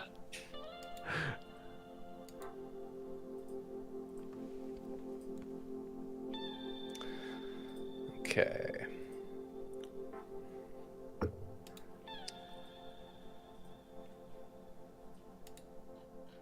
Hey, real quick, was that the last?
All right, we're back. Sorry about that. Had to check with players and whatnot. The last table felt a little too nervous, so we didn't want to really, push it. But we do have Dan Vang on screen. Mm-hmm. It looks like his internet has vastly improved since we last saw him. No offense, Dan. I love you. But it looks like this is still game 1, by the way. I was told that this is still game 1. So I'm under the impression right now that whoever wins this game is going to win this match. Just pretty much that's all I got. Well, let's see. Not too much going on our Numemon player side. Just a Monzi with, I believe, a Nume X in the stack. On the other side, however, that is a board. Venusmon, Memory Setter TK, what appears to be 4 of the BT14 TKs. Angelomon Ace. Okay, well, that's a lot to work through. That is a lot of resources on your own turn. But let's see, we have some plays going here. We do have the proto form on the BT14 Numemon, and we are going into the Nume X. So we're preparing for some floaty goodness. Also important to note that there is no rookie in the back for the Yellow Vaccine player as well. So they're going to have these 2 stacks to work with, unless there's a surprise hybrid floating around somewhere. The one off Kazemon's not, or Zephyrmon's not that uncommon. I looked at the comments and I can't stop laughing. I'm sorry. Oh, and we got a surprise. Gazimon. Is this a purple base? Oh, this is a purple base. Purple base. I'm sniping some Demi-Meramons. Yeah, the Demi-Mera is the giveaway here. Okay. Yeah. I did see a lot of people in the Numemon Discord cooking this right now. It is pretty interesting because you can filter and draw extremely aggressively, and then you do have access to some of the better floodgates in the game as well. Some people are going to the purple base as well for the fact that the top end goes to Omnimon's Wart Defeat, which means that, if it gets hit in security, you're like, okay, Leviamon, you can out my Omni-X, but at the expense of yourself. Like, thanks. Yeah, just pop whatever. Also a fantastic inclusion for the red hybrid matchup because you can pop Takuya before he becomes a problem. So a really great innovation that we're seeing. The yellow vaccine list looks a little more standard from what we've got on board. But I mean, if it ain't broke, don't fix it. Oh, I completely agree. Like if Yellow Vaccine just, has the right pieces, it runs, the 3 to 4 copies of Emissary of Hope. It runs all TKs. It runs, the 4 BT14 Patamons. At that point, it's just basically going to, a Digimon library and just saying, okay, which of you are vaccine, which one of you are yellow? Check, done. Yeah, I am actually surprised. We haven't seen, at least on the tables we've been looking at, a single Rise Greymon, the old mono yellow, to play out the Tamers. I'm surprised. It seems like people have maybe been moving away from that a little bit, and they're just going all in on the aces in their level 5 slots. One advantage here, I think, also for Nick, is that with this type of deck, you also could potentially run Revelation of Light. The only thing is, there's no Kari right now to really do anything with that, but on the bright side, if you did hit Revelation of Light in the security, you do get that DP reduction that's board wiped on the field. Yeah. Another gnarly option card for yellow. I mean, they're pretty spoiled for it at this point.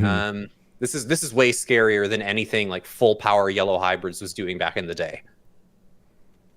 And oh, look, 4 memory off of the TKs. Free Jet Sylphimon. I'm just gonna say. I mean, it can't get. Come on. At this point, I am waiting to hear what they say for the next generation of like yellow hybrid support, because we did see dual color hybrid support for BT17. We did, yeah. I'm curious to see if they'll continue that trend. I also wonder how they're going to retrain Jet Sylphimon. Probably we're just going to get a apply security attack -1 or -2 of Zoe's in the stack. They understand what happened before, and they certainly aren't going to give you the 1 cost Evo. Wouldn't even matter, honestly. I mean, look at this. We're into the Seraphimon. Like, now we're threatening a ton of damage. We've recovered. You could DP minus again, and it's just a lone Gazimon. 4 memory is decent, but what do you do here? I can see why Nick, though, has... When I asked Dan and Nick what game they were on, they said game 1. I was like, oh, how? And now, watching just a couple of turns, it does make sense why this game has gone so long. Now, I guess the next question becomes... Is recovery too powerful in the Digimon card game? I would say it's borderline at this point. Certainly with how easy they've made the access to it through the yellow vaccine kind of meta archetype. I think it is a bit much. I don't know if I would lean to saying, hey, you have a maximum number of heals in a game. But certainly when you have this many generic options to just recover, and you don't have a lot of equivalent options to power through and threaten damage. Things were getting a little better, like certainly playing up against SecCon is a little easier because you have effects that add security to hand. You have a lot of things that have built-in immunity, built-in ADP-like effects, so that's gotten a little better, but when you can just continue to recover anyways and erase the damage, it starts to be a little different. I mean, especially too, when you're not just padding your life, essentially, you're also filtering into your secondary hand. I also just realized, and this is kind of silly, but Dan does not have any more eggs. He's already used all 5 of them. Yeah, I'm not surprised. I mean, look at the size of the trash, right? Both players' decks are really small right now. I think it looks like Nick's deck has probably, 4 or 5 cards left. I'm just kind of spitballing there. No, I mean, it's a tight spot either way. So, there's a point where you maybe have to say, I have to stop recovering, for example, because that's going to eat into your deck a lot. One disadvantage perhaps that yellow vaccine has over what yellow hybrids used to do is that yellow hybrids always had access to Susanomon. Not so much for the, the targeted pop and the big damage, just that like, hey, I can put back 10 hybrids and tamers into my deck and avoid deck out in the mirror usually, but into SecCon as well. Okay. Okay, Waru Manze, yeah. All right. Now the big thing here is that Pillowmon stops everything Dan wants to do. Yeah, that it's just kind of hanging out over there. But at this point, we don't have any DP reduction available to us from the looks of it, unless, well, yeah, there's not I don't know if there's a Manze X still available at this point, or if they're all in the trash. The other issue is at this point, neither player can really Digivolve, and whoever takes this game in the next 5 minutes, that'll probably be the match. Yeah. Oh, this is tough. We have no blockers, 3 security on the Numemon player side. This is really, really rough. Let's see. That is a lot of swings, but I mean, okay. So, is there even a point? Well, okay. We can attach the blocker source there. Yeah, the Numemon X is not going to help you if you can't remove the Pillowmon. So, okay. Well, maybe there's an out to the Pillowmon that we're not aware of. We're just preparing just in case. But what do you do? What do you do? I really can't tell how many cards are left in deck. Is it 1, 2? It looks like 2, but it's hard to tell from the webcam. Mm-hmm. But I mean, this is still a pretty stacked board. Like, if you really wanted to go for it, you could. We have a Patamon coming out as well, so that's 5 potential swings to 3 security, and no blockers at the moment. We're back to static on you. We'll hold off on you for a second.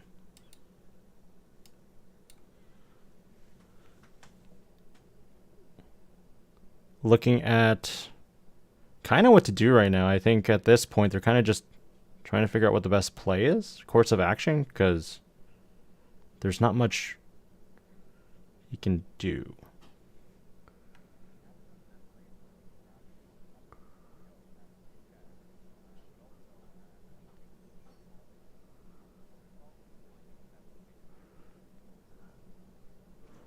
All right, I'll bring you back now.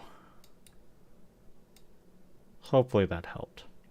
Fingers crossed. Oh, big flash of light. Okay. Revelation of light. But yeah, I was just saying, if we have access to the Seraphimon, for example, that would certainly do it. And oh man, those two TKs. That's just not right. We're going to the max. We're going to 10. That's it. That is literally it. You have to be able to get to lethal at this point. I mean, you're still fried for some reason. Okay. Oh no. I'll try to correct you. I feel like if I remove your source though from the scene, I'm gonna mess something up, and I don't want to risk that, to be honest. I'll mute you, and then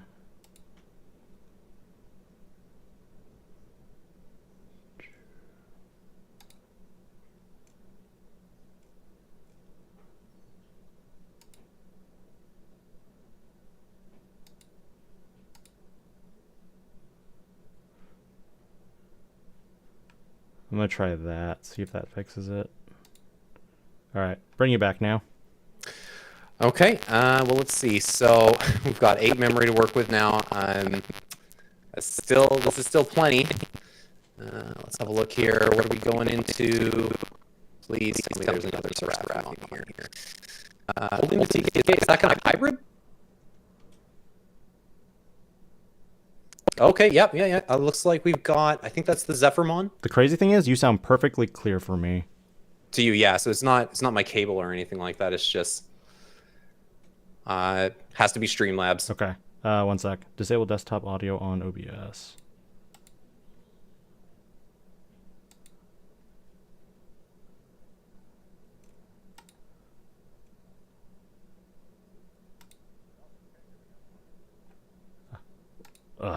Okay, bringing you back again. Okay. Okay. See, there it comes and goes, go. and I feel like I don't do anything other than like just turn you off and on. Yeah, it's tough. Not sure, guys. Promise though. Promise it's not the cable tested. Risu and I had this issue because we're both on Yeti microphones, but it could be something that's Yeti related too. Yeah, well, I mean, thankfully, I'm not on a Yeti. Yeah, got, my very nice Rode mic. This is still game 1, so we are. Are you guys surprised it's yellow vaccine? Of course, this is still game 1. Oh, it doesn't work defeat, but it can't be played. So yeah. Oh no. Wait. What? We have the Kirinmon in the back too. Okay. Don't you just pass turn here?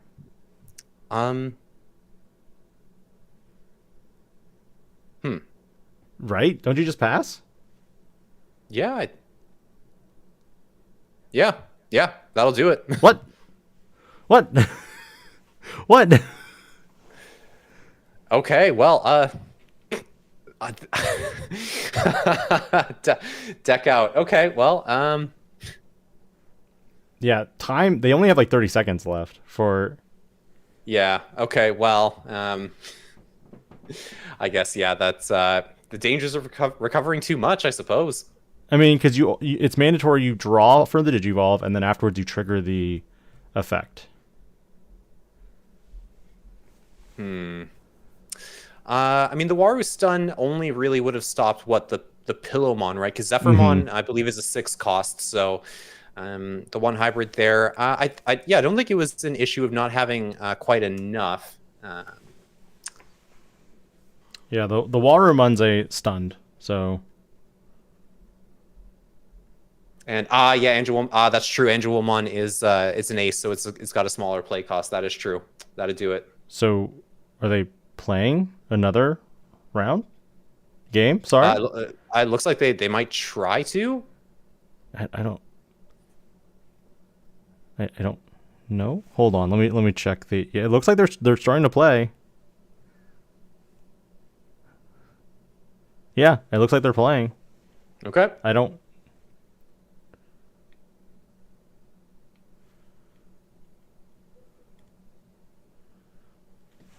I don't know what's happening at this moment. Let me go check the. Okay, yeah, that's it. That's the end of this game. All right, Okay. taking it back to us. All right, we are back. Wow, that was a real big nail biter there because yeah, it looks like I just checked the staff discussion. It looks like if they haven't started game 2 yet, it's whoever just won game 1 and that's it. That's it. There we go. With that in mind, it looks like we currently have. Looking at who submitted, we have currently out of the 10 undefeateds. 2 tables have not reported yet, so we know table 5 is going to be Dan Vang, affiliated with Gaia Force Gaming, who took it with Numemon, 1 game. I don't know how else to really describe that.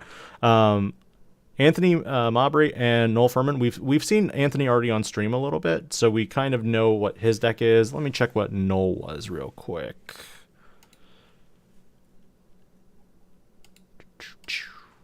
Noel was on that. Okay, so yeah, were they still in tables when we checked? Oh yeah. They asked us not to. One of them asked us not to watch, so I was like, okay, fine. We won't do that. So they could potentially be in a draw situation, at which, if that's the case, we will have 4 undefeateds, and that'll be it. But until then, we'll take a brief break and stay hydrated, get a snack. You know the drill. All right.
All right, we are back with round 7. We are down to our 5 players undefeated. Kevin, take it away.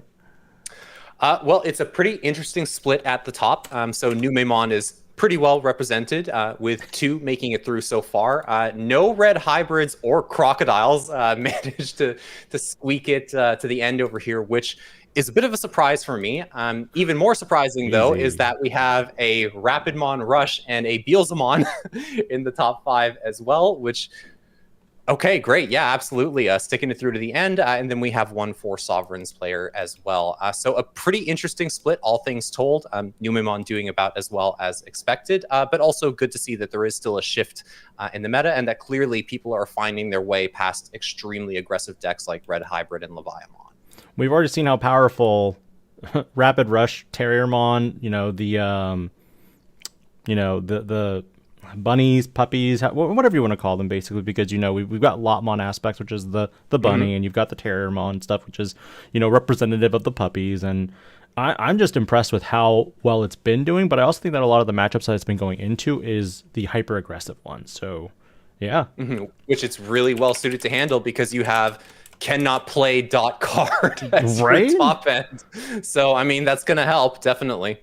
It also helps that you can go to like your level 4 or level 5 and kind of be like, okay, I'm protected from bounce or deletion, or I have armor purge, and now it's like, okay, like the convenient thing about Mega Gargo is that its Blast Digivolution is free. Well, that's what Blast Digivolution is, and it can go on either the level 4 or 5 Rapidmon. So you have just says Rapidmon. It's a little nuts. I'm surprised, honestly, to see 4 Sovereigns having made it as far as it did, because it does have this reputation about being very slow. It's handing over a lot of memory, especially into an aggressive field like Red Hybrid and Numemon. But as we've been seeing, Fang Longmon is a card. It just says no to everything as well. And it makes pretty short work of security stacks as well. So clearly people are finding their route through into the meta. They're finding a way to grind it out. And depending on how you toolbox your level 6 suite, you can probably find the way to crack the format however you need to. I think partially the advantage also with Red Hybrid, and I've seen this also firsthand, It's the fact that when you attack with your Agunimons or Burning Greymons, you're like, I don't care if this gets deleted. If it gets deleted, I play my Takuya Kanbara, and then suddenly it's like, Ace Digivolve into a Zulongmon, and then it's like, oh. Bounced. Yeah, it's pretty brutal, and we certainly have seen it in a lot of a higher count, certainly. Juchaomon, actually, one that's usually played as a 2-of, it seems to be getting a bit more representation this week. I've seen them as high as 3 or even 4 in some lists, with people backing up a little bit on the Ibanmus, and then unfortunately our Tiger is usually the 1-of as well. But I mean, what can you do? By Human, my heart goes out to you. Poor guy. You still do your job, Poor of course. Guy. Poor guy. But I mean, the particular recipe is working. I'm not sure if the one that we have here in the top 5 is on the Mother Reaper and the Antilamon package for the Big Alliance swings, but that's certainly been putting work in as well, allowing you to get some of that speed and aggression in to keep up with all of these other very fast decks. And the interesting thing is we've seen lists for Sovereign to be either white base with, the Mother D Reaper. We've seen the purple base, which was really interesting, but considering there are 2 purple Devas, it works. You have Sindiramon and Vajramon that are vanilla purples, but you could just as easily Digivolve into them off of like Dobermon X and Fascomon, and then you could, trash additional cards that you want to put in there so that you can fuel your Fanglongmon. Absolutely. I think it's a base that's been very underexplored so far. I'm surprised. I mean, people have even tried purple-based Machine Dramon for a similar kind of approach. You can just trash turbo, get your pieces in there. Even easier to do now with Supreme Connection. So I wonder if maybe that's an adaptation we're going to see as the meta continues to develop. And here we go. It is the Mother D Reaper build. So here we go. Here we go. Okay, so yeah, punching in at... what would that bring you up to? 23K, 2 checks? Yeah. Huge. Huge. Bigger than Fanglongmon. Oh, man. Most of the turns for these decks feel like, especially for Sovereigns, is it's usually flip and then either hard play or flip and tamer. Those are basically your 2 options to go with. Yeah, and the Tamer Suite is pretty good. Analog Youth, of course, allows you to turbo your trash, get a few more resources in. It also makes the sting of losing a Deva not quite as bad, of course, because you'll have Blast Diva over something, you'll have the source to get the memory back. And in this case, it doesn't really interfere with your eggs too much. If you're on none, it's okay. You don't have to hatch the Mother Reaper either. You can just keep the back free so you can slam down another Deva and be good to go. On the opposite end with Rapid Rush, going into Terramon and Quick Green Memory Boost, already setting up kind of that memory play, but the big problem here is once Hung gets his, Devas set up, it's actually a really bad time for you to attack, even with your Rapidmons in that situation, because they have so many ways to bounce or delete them. Now, even though you could utilize the starter deck Rapidmon for, that protection effect of your opponent's turn, because you do have Willis in play, the problem ultimately becomes it's only a temporary protection effect, not permanent. Yeah, that is true. It's not going to stick around forever. And there are ways around it. You have options, of course, in Devas to just stun things down. If you want to swarm the board instead by going into Bihumon, that's certainly an option, and wait out the protection. There's a lot you can do. And of course, you could just block because the Sovereigns are pretty big. And as long as they have a Black Deva underneath, that's always an option you have. And you certainly don't want to be crashing with Mega Gargomon because sadly, one of the few protections it doesn't have is battle protection. Also additional... there's the Azulong. Yep, bounced. Armor Purge, unfortunately, cannot do anything about that. And we're going to hard drop the Rapidmon. Okay, yep, that works. We're going to overflow. So not too bad, not passing over too much memory. You will have a little bit of protection. But is it going to be enough here? Who do you think has the advantage in this situation? I'd have to say Davis probably has the edge here, just because Fanglongmon is able to get past Mega Gargomon Ace pretty convincingly, and having access to the bounce options to deal with the level 4s here. I think that swings it a little bit, because as long as you're bouncing the level 4s, are you always going to have the level 5 Rapidmon to slam down? Like, you start to telegraph that play a little bit. And again, Fanglongmon doesn't care. Oh, you block? Okay.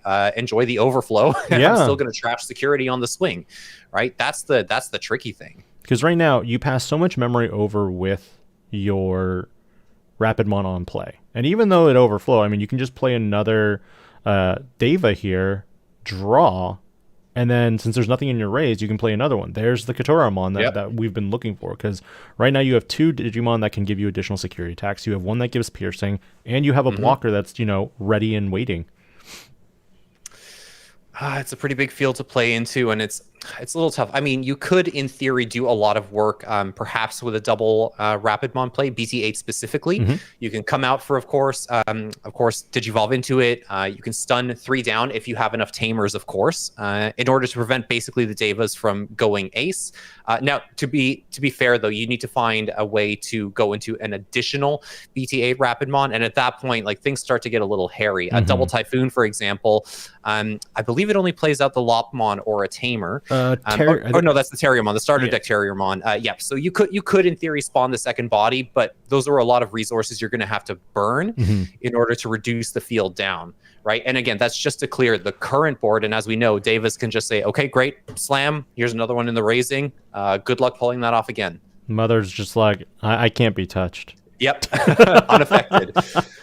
Unaffected. Okay, I mean, this you got to press the advantage while you can, but we are going to see an ace Digivolution here, and Juchaomon coming down now. Coming on, I guess the question becomes, which one is it that can Digivolve with still? Because they tap down. That's true. Yeah. So I think the ones that are tapped down are also the ones that cannot Digivolve. I think the effect is applied blanket. Got it. In this particular case. Okay, so yeah, let's let go. Looks like Loyalty Deeper from the Sea was trashed, which is unfortunate. Unfortunate, yeah. Okay. We have the lone Mega Gargomon. We are going to swing again. Okay, so recognizing maybe that it might still be outed on the next go. And in fact, yeah, there's the other problem you're going to run into. You don't have access to jamming since we're not playing any of the new starter deck Gargomons. 12K is big, but it's not that big compared to the 4 Sovereigns. And now, yeah, I mean, there goes all your defense. Sure, okay, 1 stun down, but you can certainly start swinging here with the Devas if you want. Not Mega Gargomon Ace is the biggest thing in this deck outside of maybe, your level 7 suite, but you don't run too many of those either. Like, the check is pretty free if you want to. I feel like you add Kambiramon here. I think you'd want to. Yeah, okay. Yeah, the Rat Deva. It's a weird little bugger, but yeah, I mean, that is the sensible play. And there we go. We're just going to slam it right away. Pass over 6. And draw and... No? Yeah. Oh, no, maybe not. Trash doesn't look that full. This is the thing you got to be careful with. It's the names, right? Oh, he doesn't have a different name. Do you know what though? Still okay. If you're sitting on 4 level 5s and a Mother D Reaper, there's not a lot of decks can put out that many big bodies. So you're sitting pretty, I think. I mean, back in my day, that's when we played Schwarzlessatz. I mean, that'd do it. Yeah, if only you're on purple hybrid right now. But oh boy. Okay, so we've got the Rapidmon here. We're gonna play down. Looks like that was the Henry. I mean, you can block something if you want. You can swing and try to swing over. Well, no, I mean, something can still ace here too. That's the problem. Like, do you really want to do this? Are you going to disrespect another Azulong potentially? A Bonwu would be really bad. Bonwu would work. Yeah. The blocker is live, so it's kind of like it's going to force the armor purge. Oh, just straight up blocking? Yeah. Oh, okay. Yeah, I guess. Hold up. This is the new starter deck Rapidmon. Oh, hold on. Oh, the Henry suspended it down. Okay. Yeah. Yep. And then and there's the Azulong. Yep. So bounced again. Armor purge not an issue. That's rough. That is very, very rough. I mean, not much you can do though. You do have to swing. You have to attempt to make some progress. Yeah. But I mean, what do you do? Okay, so Death X. Yep. That outs the Azulong. Sure, you overflow a little bit, but okay. Now this does present an interesting dilemma though, because Death X will delete all of the lowest level Digimon at the end of the turn. So this still is an issue, for the Sovereigns player, if you leave all your Devas up, they are going to go, and that certainly takes the bite out of your field. It's going to kind of force a Digivolution. And I mean, what? You stun Death Exmon down with the Numemon. Azulong can't touch it. Juchaomon can't touch it unless it gets deleted first. Baihumon will sit there. I don't know. I don't know what you do. It doesn't look like Fanglongmon is super accessible here either. So this it's a tall ask. The Death Exmon was timely, but I don't know if it's going to make that big of a difference. I mean, do you recognize that maybe you'd have to bend over backwards to try and, you know, play around the Death X? Do you just start swinging? I would just attack. Yeah, it looks I like, just yep, attack. that's it. I just attack. Nope, don't care. Yep, don't care, because they might be gone at the end of the turn anyway. Gets deleted, don't care, because then if it gets deleted and I still have at least one level 5, which you do now with the Indramon, you can just ace Digivolve, and then if that ace were to get deleted, then the Death Exmon goes too. Yep. And yeah, that's what we're doing. We're just pressing damage. Okay. Looks like we do have the double Typhoon. So we have some resources here on the Crackback, but I mean, how much can you really get done? And Sovereign Ultimate Formation is going to get trashed. That feels really bad. No, because you can get it. You can recycle it again, like later. You could recycle it a little later on because it has the trait, but it's not immediately available to you. Now, maybe there's one in hand, to be fair. We're not sure. Of course, you're going to run that at your 4, but... I think you would Digivolve into an ace. That's... Well, okay. You got the damage, and you get to keep your board. That was unexpected. That was unexpected. I mean, it makes sense with how many different colors the deck plays. Yeah. Wow. I didn't expect it, though, is the thing, because I was kind of like... I didn't expect it either. I mean, usually your big board wipe is just dropping Fanglong. Correct. But I mean, yeah, in certain board states, that'll do the trick. Okay, so we're gonna crack the double Typhoon. We got a Terriermon. Are we gonna use the effect to maybe play down another Tamer? Are we gonna spawn? The sneaky Lobmons are there, but the other issue too is that that was hard played, so it's not gonna have Rush. It does have the capability, because this is the BT8 Rapidmon, so you do get to suspend and also deal 5,000 DP damage for each Tamer that you have. Up to 3. Yeah. And you have 3, so good job.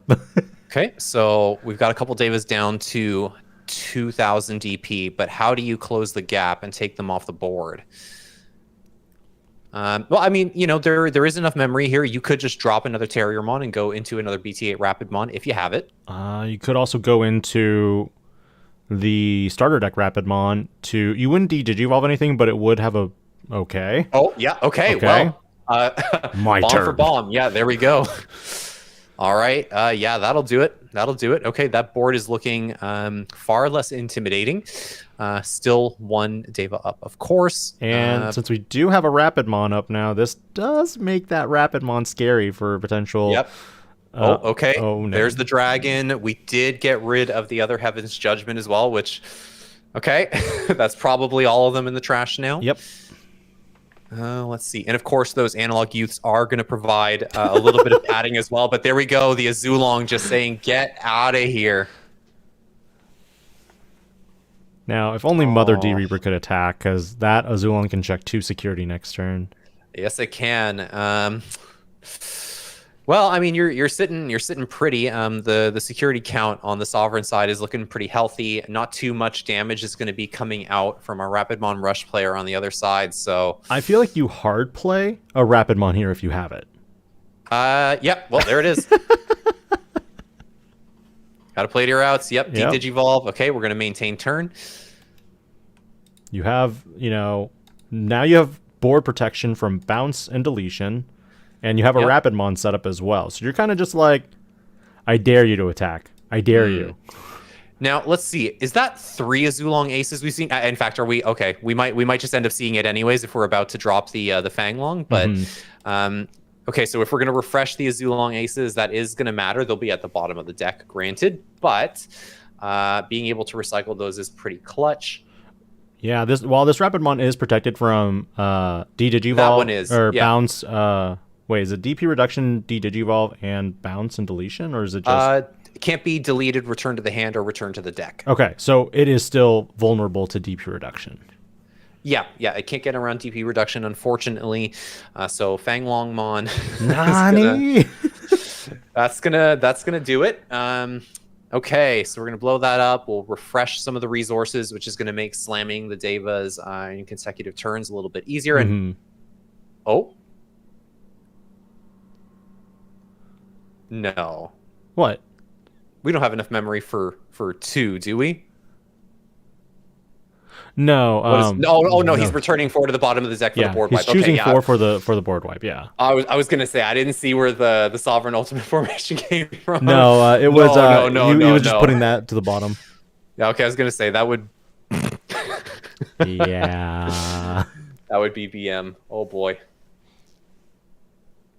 Okay, so we do have the fire rocket here. Okay.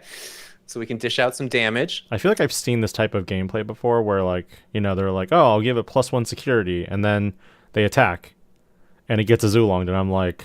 Yep. Okay, well, in this case, a Zulong can't bounce it because it can only bounce a level 5 or lower, if I recall correctly. So that's not going to be the option here. We don't have blocker. Yes.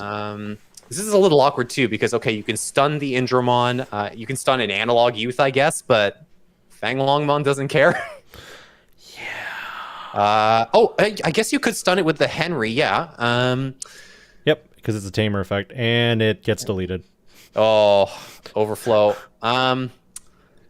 That. It was good though. That it was second check, not first. Like. Yeah, that's true. That's true. Like. This feels bad though. This feels really bad. Nothing on Steve's board. Like there's no and the fire rocket out of security. That hurts too. No blocker to blow up conveniently. If there was a blocker Deva under the Fanglongmon, that would have been hilarious, but no dice. Been hilarious. Okay. And it looks like we have the chicken coming down, and we have the goat in the back, so Sindura into Pajira? I think it's Pajiramon. Yeah, Pajira sounds right to me. Guys, we're hopeless. We're never going to get all the names straight. Yeah. Oh, some of them are very memorable, and some of them aren't memorable. Like, Indramon was memorable because he literally beat Impmon to a pulp. Yeah. Sadly. Yeah. Vicaralamon, he's the big boar. I mean, he's just my favorite, honestly. It's a little easier to remember those ones, but some of the others... Like, when the kids went up into the mountains to, like, you know, be in, like, the hot springs and stuff, that's where we saw, I think, Sinduramon, actually. Yes. Because he hit the water and just started, like, crowing. Anyway. All right. So we're searching off of, I believe, the EX4 Terriermon there. Going to grab a dual color green. Okay. Omnimon Merciful Mode to the bottom, so... Yeah, that's not an option anymore. No. Giant Missile maybe can help a little bit here. I mean, you can perma-stun something. You could bottom deck the Fanglong. True. But do you have it? And it's still a lot of memory. Yeah, that's the big one.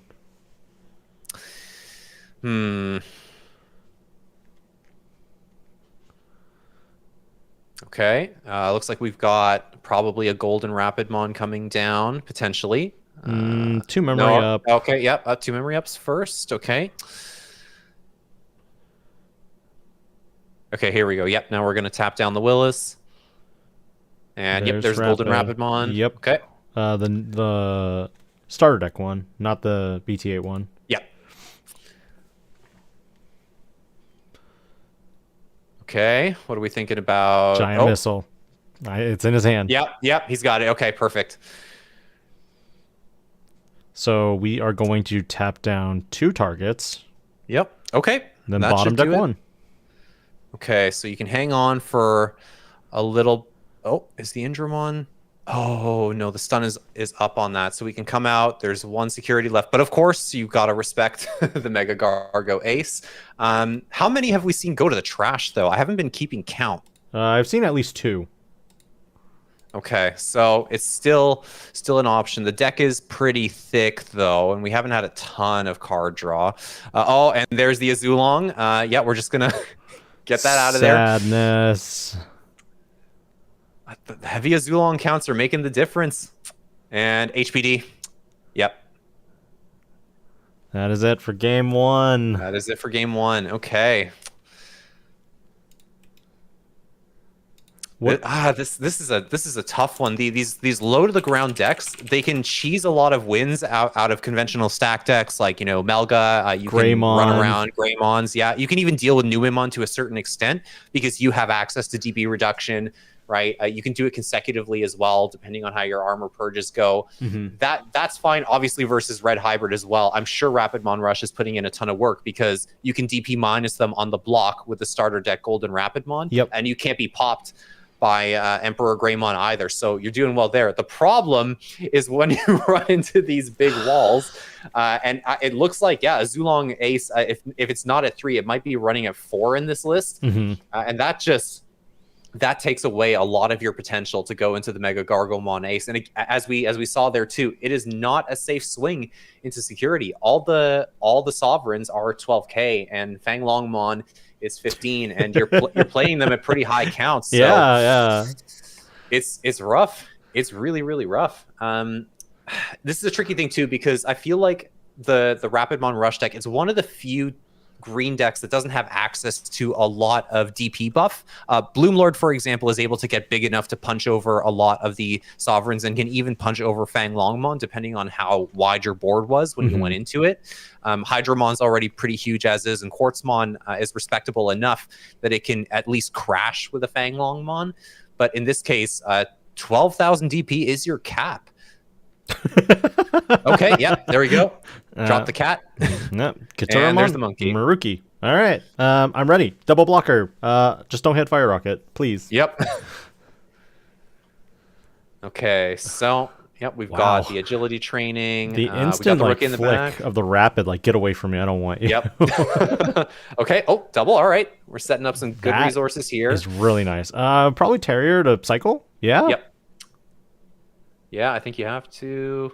Yes. There was consideration, but I think they want to dig a little deeper for either a dual color card and a potential Willis, or is it Henry? I think either would be fine. Henry is less important, obviously, because you're getting a ton of memory anyways. The memory tamer doesn't make too much of a difference, but Willis is what allows you to squeeze the most out of your turns by reducing your Digivolution costs. Right. And of course, resetting the egg is nice. Although, again, maybe not ideal in this matchup over here, because once you burn out of your eggs quickly, I mean, it's going to be a little rough too. Okay, we got the Analog Youth. Yep. We're just going to grab the Synduramon from the looks of it. And then Loyalty Deeper Than the Sea. Okay. Oh, I wonder what I'm grabbing. Yeah, it's not like there's this magical dragon that's been putting in a ton of work for me, but no, okay. Saying maybe I don't need it. There must be one in hand already. What? Okay. Oh, we might just draw back into it then. Okay. Oh, that's true. And then Antilamon in the back. So we're going to be threatening a ton of damage as well off of that. Blocker inheritables. Just standing by. Yep. Okay, so we do have our Willis on board now, so we can refresh the egg. We're going to drop the green memory boost as well. Do a little bit more digging. Oh, no, there's the giant missile go into the bottom. That's unfortunate.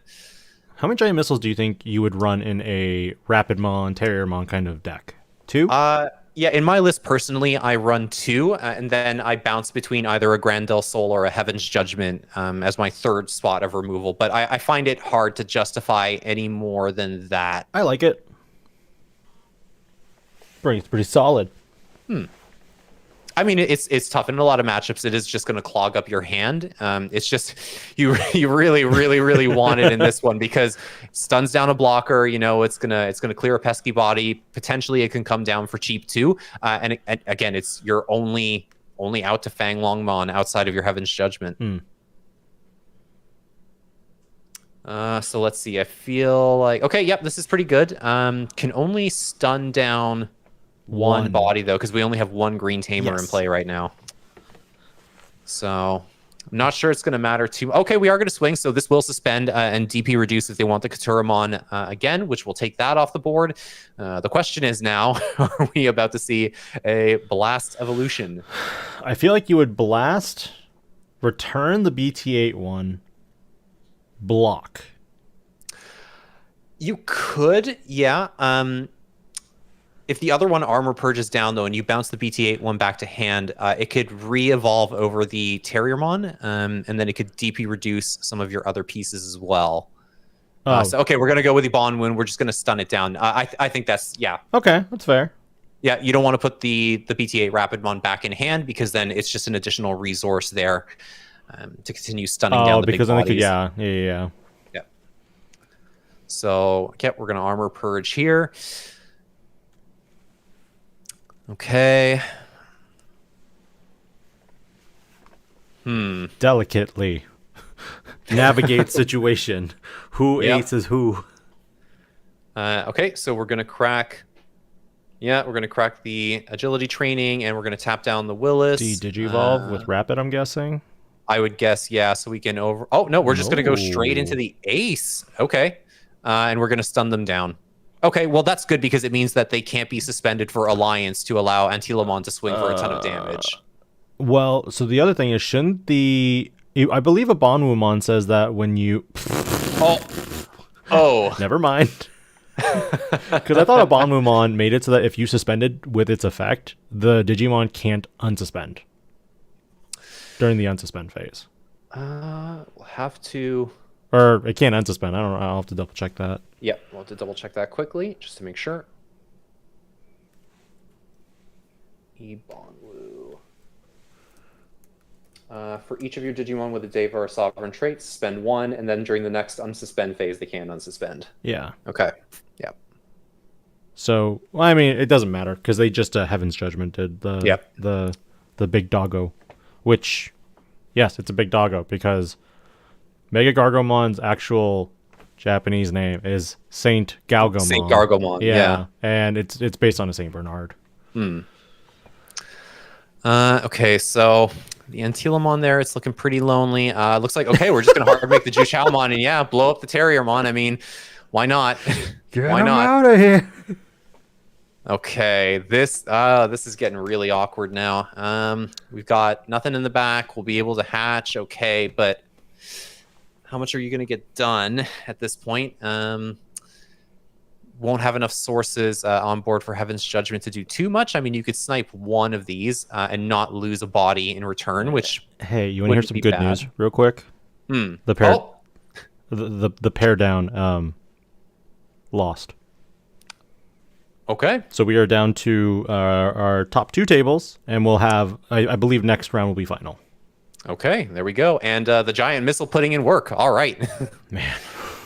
So, yeah, it looks like we stunned down the Antila, and then we bounced the Juchaomon. You know what I loved about Giant Missile in the actual anime?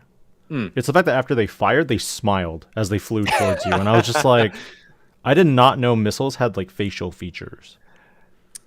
It's just one of those charming things you don't notice until later. It's like the animators really didn't have to do it, but like thank you so much that they did. It's the same thing with like seeing Beelstarmon Blast Mode in the card art here, and he has the green eyes. Yes, it's just like love it.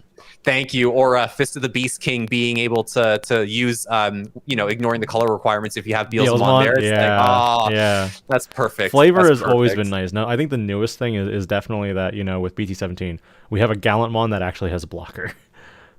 Yeah, the guy with the big shield didn't have it for the longest time. I mean, my heart goes out to the Gallantmon players too. They're just like, hey, we don't get protection. We don't really get to like cheat our stacks too much. They got warp, but it wasn't that great. It was pretty strict. Comes at a cost of 4. All this kind of stuff is, and then it's like, hey, we'll give you blocker. All right, we'll hold you off on a sec because apparently the static's back. So we'll be right back with you. Okay. Let's see. So it looks like, and I'll be solo commentating for a second while the audio kind of... It's weird that it comes in like droves of like 30 minutes or 40-minute increments, and then it disappears after about 3 minutes. But so we're promoting up. We have basically 4 Devas right now. And yeah, that's pretty much it. Willis being played, hatches a new egg. Willis goes into Terrier.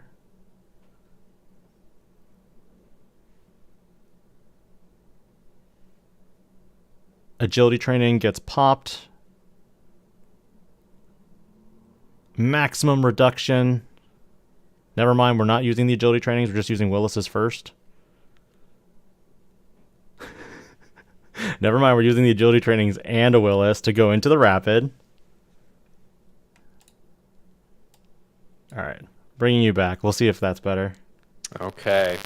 So let's see.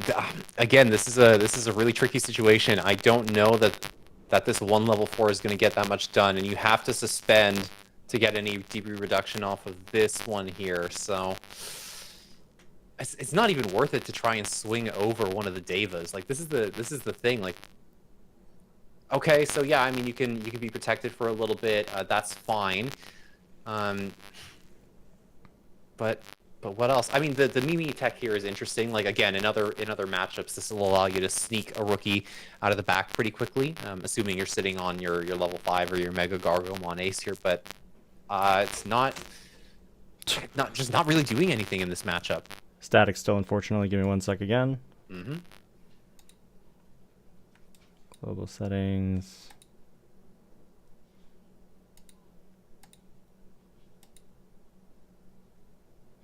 Zero loading screen. I've already disabled all the other stuff, so they're disabled.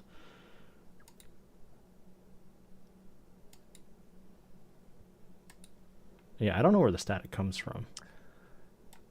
It just must be a connection thing. I don't know. Because if it was in the wire or it was in the mic, we'd be hearing it. I don't hear it. Yeah, but that's the thing. I don't hear it through you when you're speaking. I hear you crystal clear the entire time. Yeah. Okay. We sound good now. Cool. Okay. Thank you. Great. Thank you everyone again for keeping us, quality up, and we appreciate your patience on kind of, fixing all those technical issues on the side. Yeah, y'all are the goats. Y'all are the goats. Okay, so we've got the Mega Gargomon Ace here. It looks like was that a swing or a block? I lost track of whose turn it was because I was super salty about the mic. Yeah, I mean, for me, I'll probably be doing more studio OBS stuff after this because Streamlabs seems to have issues, and I think a lot of people in the chat are anti-Streamlabs, so we will make that switch. Yeah. So let's see here. Oh, is that a Mega Gargomon Ace on the other side? Now there's a spicy. That's BM. I'm calling it now. That's BM. I can do. You do it. I do it too. Okay, so the Jedi goes. Okay, so yeah, security was trash there. That's hilarious to me though. The funniest thing also about people who play the same exact Ace Digimon, it's always funny when if you have the capability to block with them against themselves, then it's like, okay, it just kind of cancels out, yeah, right? Yeah, we just cancel out our memories. Like it's a net 0. Like it's like you lose 3, no, you lose 3. Okay, so nothing happens. Yeah, I haven't had it come up just yet, but I'm gonna keep an eye out for it one of these days. I've had it happen once, and it was really funny. I think it was a War Greymon Ace interaction, and my opponent was like, "You gonna block?" And I'm like, thinking about it. Oh, this is terrible. So now the Mega Gargomon Ace has been stunned down, so you just lose so much off of that. No double block. I mean, there's 2 security left, and of course now you have something that can swing twice on the other side too. Mm-hmm.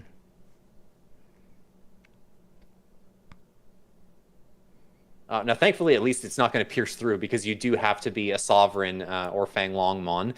So, that's not an issue, but minor detail at the end of the day here.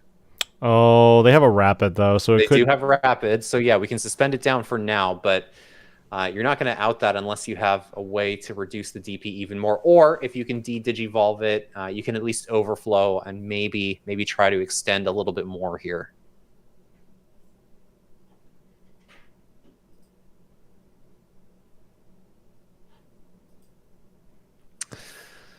Okay, thinking phase. HPD. Is it Quartzmon? Is it Quartzmon time? I suspect it's... No. Oh, yep. Oh, maybe. No. Oh, okay. Just into the Okay, so we're just gonna stun down a few other pieces. I guess that's the name of the game. I would have respected Quartzmon as well, just to keep everything there. And you know, the field is getting pretty wide, so that certainly would have worked. It's still not out of the question now. You could just go Quartzmon on top of one of these, but it looks like no. We're just gonna build up in the back. Okay, and we just have to hope a Fang Longmon doesn't come down at this point and double overflow the Mega Gargomon aces. Do it. Do it. I mean, if you got it, that trash is starting to look pretty decent. I don't think it's big enough though. Oh no, you're counting. Well, that's the thing though, with the overflow, I mean, like, you're not going to pass over too much. It might be enough. We hate it when people go to their trash and start counting. Yep.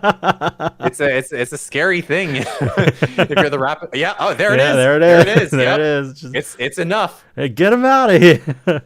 Oh no.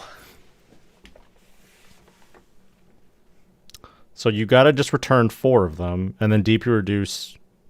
Actually, no. You just need to return 3. I think so. Yeah, because that would get you -12.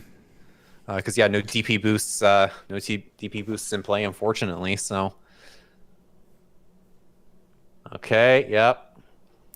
Well, we have our confirmed finals table. Almost. We just need to figure out the results here at table 1, and then hot diggity, we're at finals. Yeah, I mean, I really, really want to see a Rapidmon rush in the finals, but it's looking like that dream is slipping away a little bit, moment by moment, with every card returned to the bottom of the deck. Yeah. It's just so, and then the overflow. So yeah, happens. there's 3. Yep, then, double overflow. So +8 memory. Yeah, that would be +8. So did that Fang Longmon gain memory? That's weird. I'm yellow, but I and we're just gonna hard play the Azulong. Yeah, I mean, I guess why not? Makes sense, kind of, because you're setting up for the next turn when you attack, because you will trash 2 security potentially. Security, yeah. That's the goal right now, because I'm guessing if they promote and they attack, Hung is just going to Ace Digivolve into another one. Oh, never mind. So now you overflow. Yep. Can't be deleted or bounced. I mean, I guess it's worth noting we don't have any live blocker inheritable right now. No. So you know, the Mega Gargomon Ace, if that's the line, would not. Well, it wouldn't crash with anything on board, but not entirely true. The only out here would be if you have another Azulongmon Ace in hand, you can blast onto Maruki and then unsuspend. Oh, that's true. Yeah, that does get around the stun. I mean, the effect is gone at this point anyway. It just remained. Yeah, that would do it. That would do it.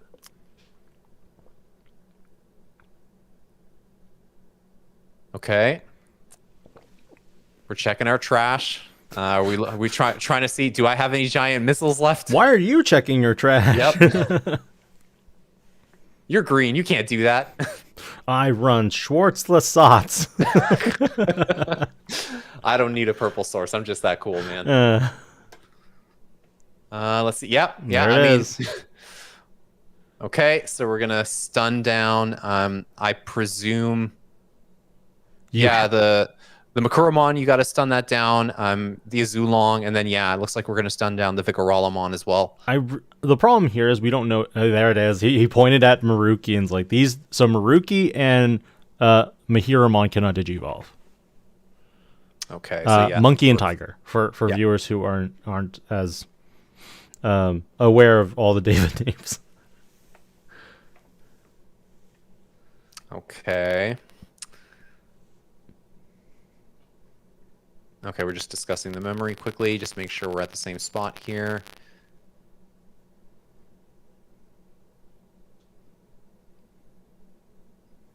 I also think that's why Hung hard played the Azulong, because he was like, I want to keep at least one 4 Sovereign on board.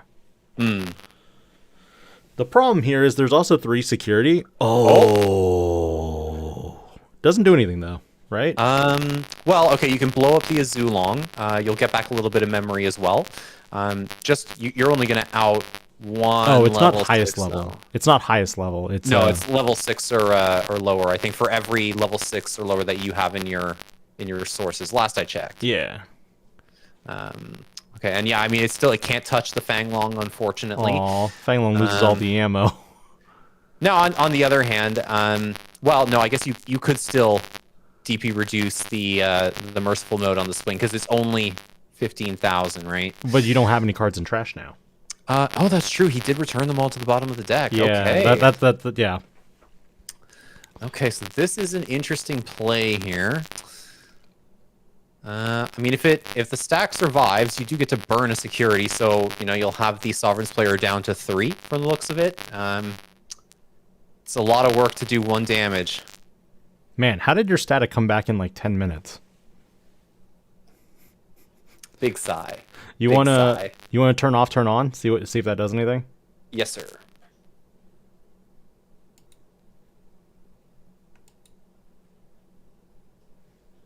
In the meantime, looks like Omnimon's going to be attacking over, I believe, the Marukimon. Okay.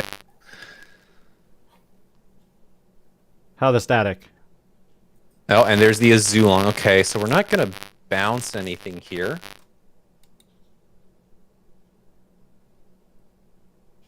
You do get to unsuspend, and yeah, we're just gonna let the check through. I mean, that's fine.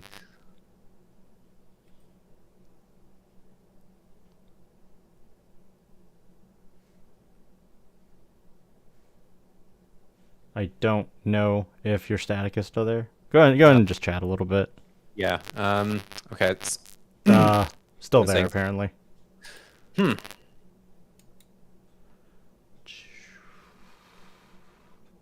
yeah. Big sad. Big sad.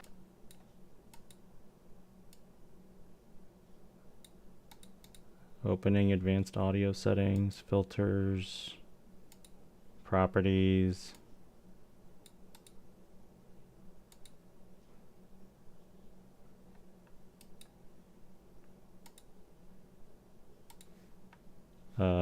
Going back to that now.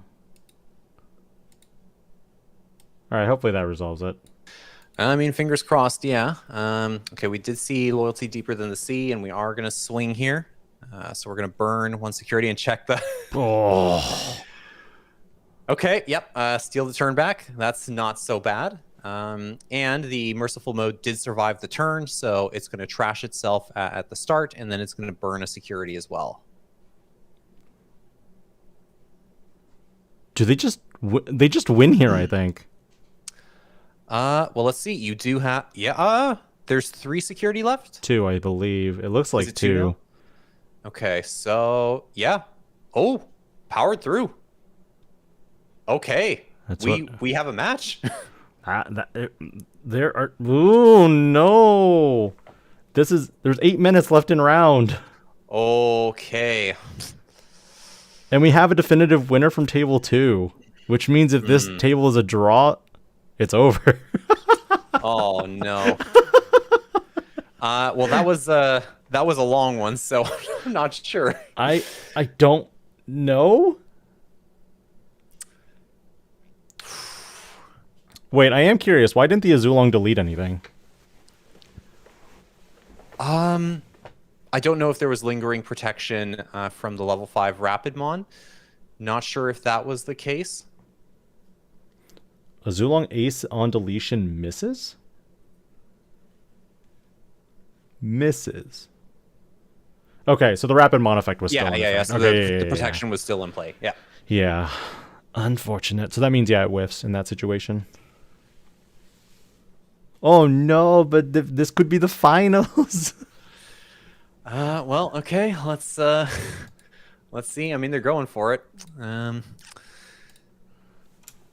But I don't know that enough progress is going to be made for the game here to end. There's no way. This is too much of a grind fest. For both players. Yeah. Yeah.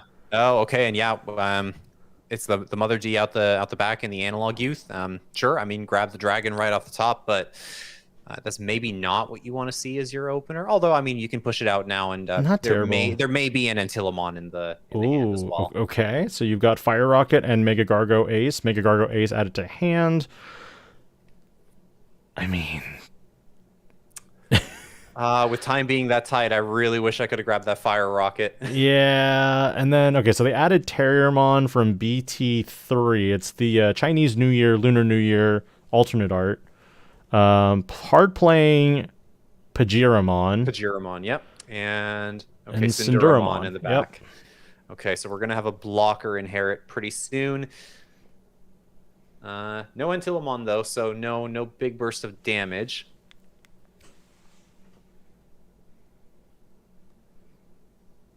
Okay, let's see. So, I mean, you could push Terriermon out. You got enough memory, but yeah, we're just going to build more resources from the looks of it. Probably digging for the Tamer. Yep.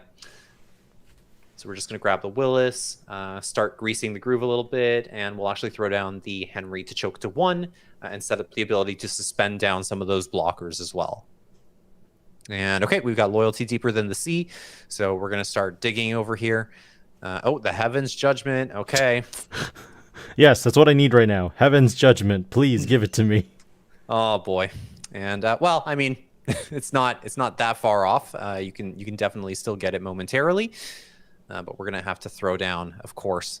And there is the Kumbiramon. Okay, so for the full, yep, 7 that we're passing over, and then what is the Cobra called? Is it Sanduramon? The Cobra is Cinderamon. Cinderamon. Oh, yeah. So close. So there's Cinderamon, Sanderamon, and yeah. Okay, so looks like we're coming out. We've got the Terriermon here. So yep, dropping down the Willis. We were able to refresh the egg, and it looks like we're going to Digivolve into a Golden Rapidmon on the cheap.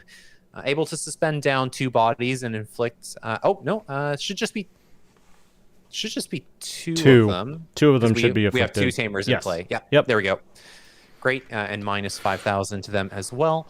Okay, we're going to go with another Terriermon in the back here. Just make the most of the Willis over there. Now, can we clear these off? Because again, it's early on. We have to respect that there could be a lot of Azulong Aces floating around here. If that gets bounced, it's going to be pretty devastating. Attack Azulongmon. Yeah.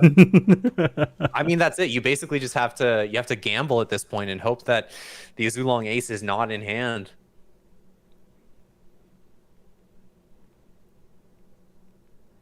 Okay. Looks like we're going to go probably into the level 5 Rapidmon. Oh, no, we're going straight into Mega Gargomon Ace. No protection. Okay. So we'll stun down the other. Do you maybe just... Well, no, I don't think you want to start swinging down over them, right? Because they can just trade with you at that point. Except... not all of them, though. Not all of them. Some of them are DP reduced, so Correct. You could attempt to swing over those ones. Theoretically, they can still trade if you blast into Azulong or into Zhuchaomon. Yes. Because we don't have the protection right now. Correct. So it is still risky. And of course, if you crash into something big in security, this is going to feel really bad. So we are swinging. Kumuramon's effect is trigger, drawing a card because a Digimon was suspended. Yep. All turns too. So. And okay. Yeah, we were going into security, and it was allowed. That is Katuramon to the trash. Merciful mode. No. Forcemon. Yeah. Can't agility training into merciful mode, but that'll do it. Okay, so we're going to perma-stun the board. Now, this is a pretty good position, I think, to be in, because you don't necessarily have to swing over the Devas at this point. They will start coming out unsuspended little by little, but of course, Quartzmon can always tap 1 down on the swing as well. And it looks like, okay, we are going to go Zhuchaomon as well, I guess just to get it on board and have a bridge to Fanglong. Oh no. That's it. But it's only minus 12 out of security, though. Yes. So, okay, so the Quartzmon will live here. Oh, yeah. Imagine if it did the full effect. Yeah, if it did the full effect, that would be pretty busted. So we're just going to pass over. Okay. So nothing's going to unsuspend here. The Sanderamon can come... Oh. Can't unsuspend. Yeah, can unsuspend. Suspend that. Suspend the boy. We have an illegal turkey. Yep. Okay, we're just rectifying that. The Sandiramon can stand, but the others are going to be tapped down, unfortunately. So can we make a play here? Okay. Well. Yeah. I mean, that was kind of expected. Yeah, that'll force the overflow as well. And then we have a lot of colors. Yep. Overkill, honestly. Back to 2. And back to you. Okay. Okay, well, that's 1 level 7 down. So just got to worry about the merciful mode now. Yep. I'm guessing we'll see another Rapidmon play here. So Rapid into Mega Gargo again, just to stop. Potentially, yeah, just to keep things stunned down.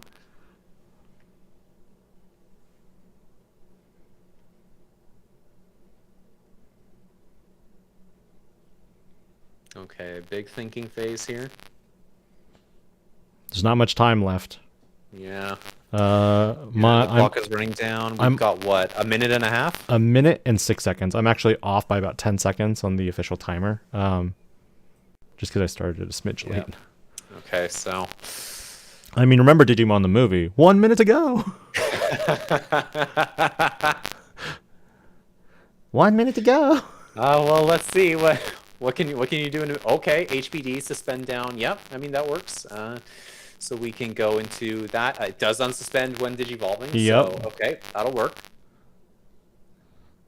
I may have to reconsider my position on HPD. That's pretty broken too. Yeah, I hadn't thought about that either, but man, that is pretty good. Because I feel like I've always defaulted to using HPD in green decks, but now, before it was kind of like, but then my Digimon is suspended, and Bloom Lord is the only one who really gets value out of it, and then you're like, okay. Okay. Oh, there's 2 checks? 2 checks. Huh.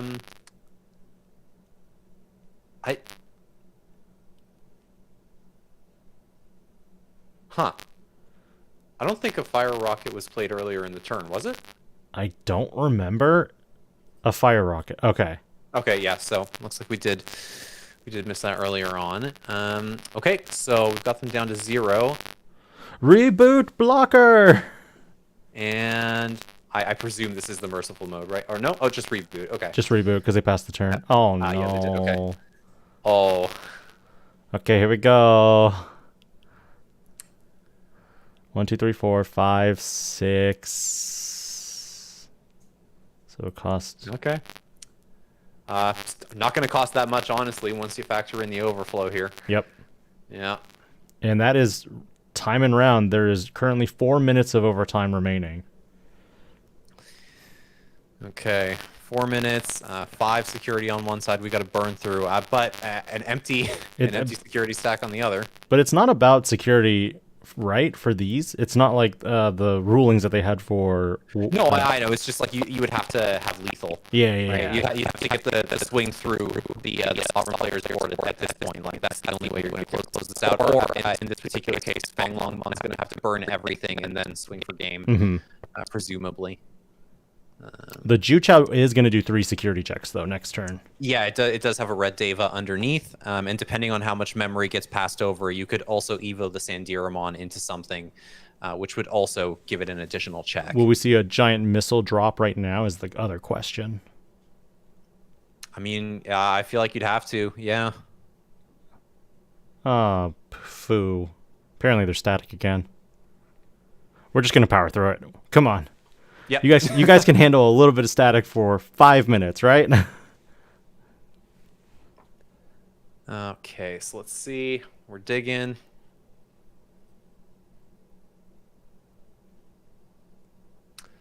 What's the play? So they had a double Typhoon out, so then they played the Terrier. I think they're trying to de-Digivolve and then go into their Mega Gargo. I think that's the plan. I think they want to go Rapid. Yep. Into Mega Gargo. Okay, so we won't be able to maintain turn and go into the Mega Gargo, but yeah, we can get the Digivolve on the Juchao. Yep. Well, now we'll get it back with the overflow. So now we are okay, and either hard Evo or risk the We're just trying to go for the counter timing here. I think maybe you just hard evo in this case and stun the board down. I think you do too. I mean, even though you needed to just make sure that the blocker can't block. That's the big thing.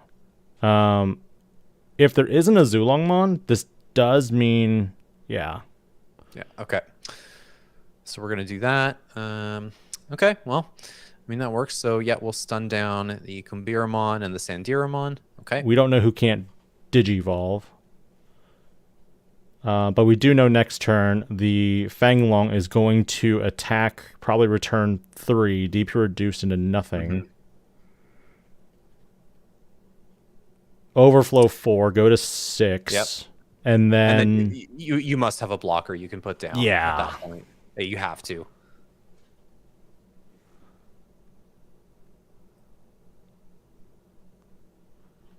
Okay, and apparently I came back. Yeah. Static for 1 sentence. There we go. Yep. Is my voice just getting I don't know, garbled as the day drags on? It's entirely possible too. I mean, my throat is definitely feeling it. But let's see. Okay, we've got the analog youth, so we're there's a blocker. Okay. And an Azul. What? Man. I feel like you take a Zulong and trash everything else. Yep. Now they can't attack because they have a Zulong. Yep. So you can just bounce. And come we have on. the blocker. We have the Synduramon too, and putting the Antila in the back. Okay. I think we are ending round 7 as the finals. I think this is it. There's only 30 seconds left. Yep. Or as TK would say in the movie, 30 seconds left. How many Digimon movie references can I make? How many can you squeeze in the last 30 seconds? I don't know, but you're going to go for it. I have no doubt. Yeah. Because Ty would at this point would be like, 10 seconds left. Okay, double Typhoon. No, that's it. Yep. Yeah, that'll be it. That is it. So close. I think they gave up. Yeah. I mean, respect. This one was a bit of a slog. Although a much more entertaining slog than watching yellow vaccine mirrors. I'll just put that out there. I'm also glad we didn't see like the Numemon mirrors, the Leviamon mirrors, and no, I think that's it. So let me check the official ruling because I do believe we have a winner for today's regionals. Okay.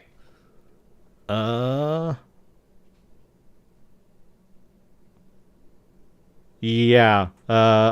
Someone just posted in the staff that said this is final round, so yeah. So yeah. So with that in mind, I don't even know if I should announce this yet, because I feel like it's unofficial. Yeah, I'd say let's hold off for the moment. Yeah. A tie was submitted. So yeah, according to RK9 records, the current undefeated player is Dan Vang. Hey, there you go. Dan Vang. Congratulations, sir. It's been a long time. I know how hard you've been working for the Omni, so congrats to all players. I'm going to bring it back to us one more time. Yep. All right, we're back. It's been 7 long rounds. We had one couple technical issues, but I'm glad, each and every one of you, stayed with the stream, and I hope you enjoyed it, because Kevin, this was your first time co-commentating. Yeah. How did it feel? Well, it was certainly a long day, but we had a blast. Again, my big thing was just not casting Numemon or red hybrid mirrors all day. I think we had really good representation across the board. I think it really has reinforced something that I felt, which is that BT15 is a format where a lot feels very viable. Yes. And apparently, if you know your matchups, you really persevere. You can top with Rapidmon Rush. You can do a lot. There's room there. I think there's a lot of room to experiment a little bit, continue to just try new things out. Think about popular decks in a new way, like for example a purple based Numemon doing as well as it did for sure this time around. It's great. You have so much room for creativity. I have loved that about this format, and I really hope as we head into BT16, we're just going to continue on that trend. We are not in a 3-deck format. We are definitely not in a 3-deck format. And before I forget also, thank you again, CoreTCG, so much for allowing both Kevin and I to co-commentate this event. We really enjoyed it. Technical issues aside, again, I'm still working on improving that, and I hope you'll have me again. Kevin, I'll definitely have you again as well if you'll have me.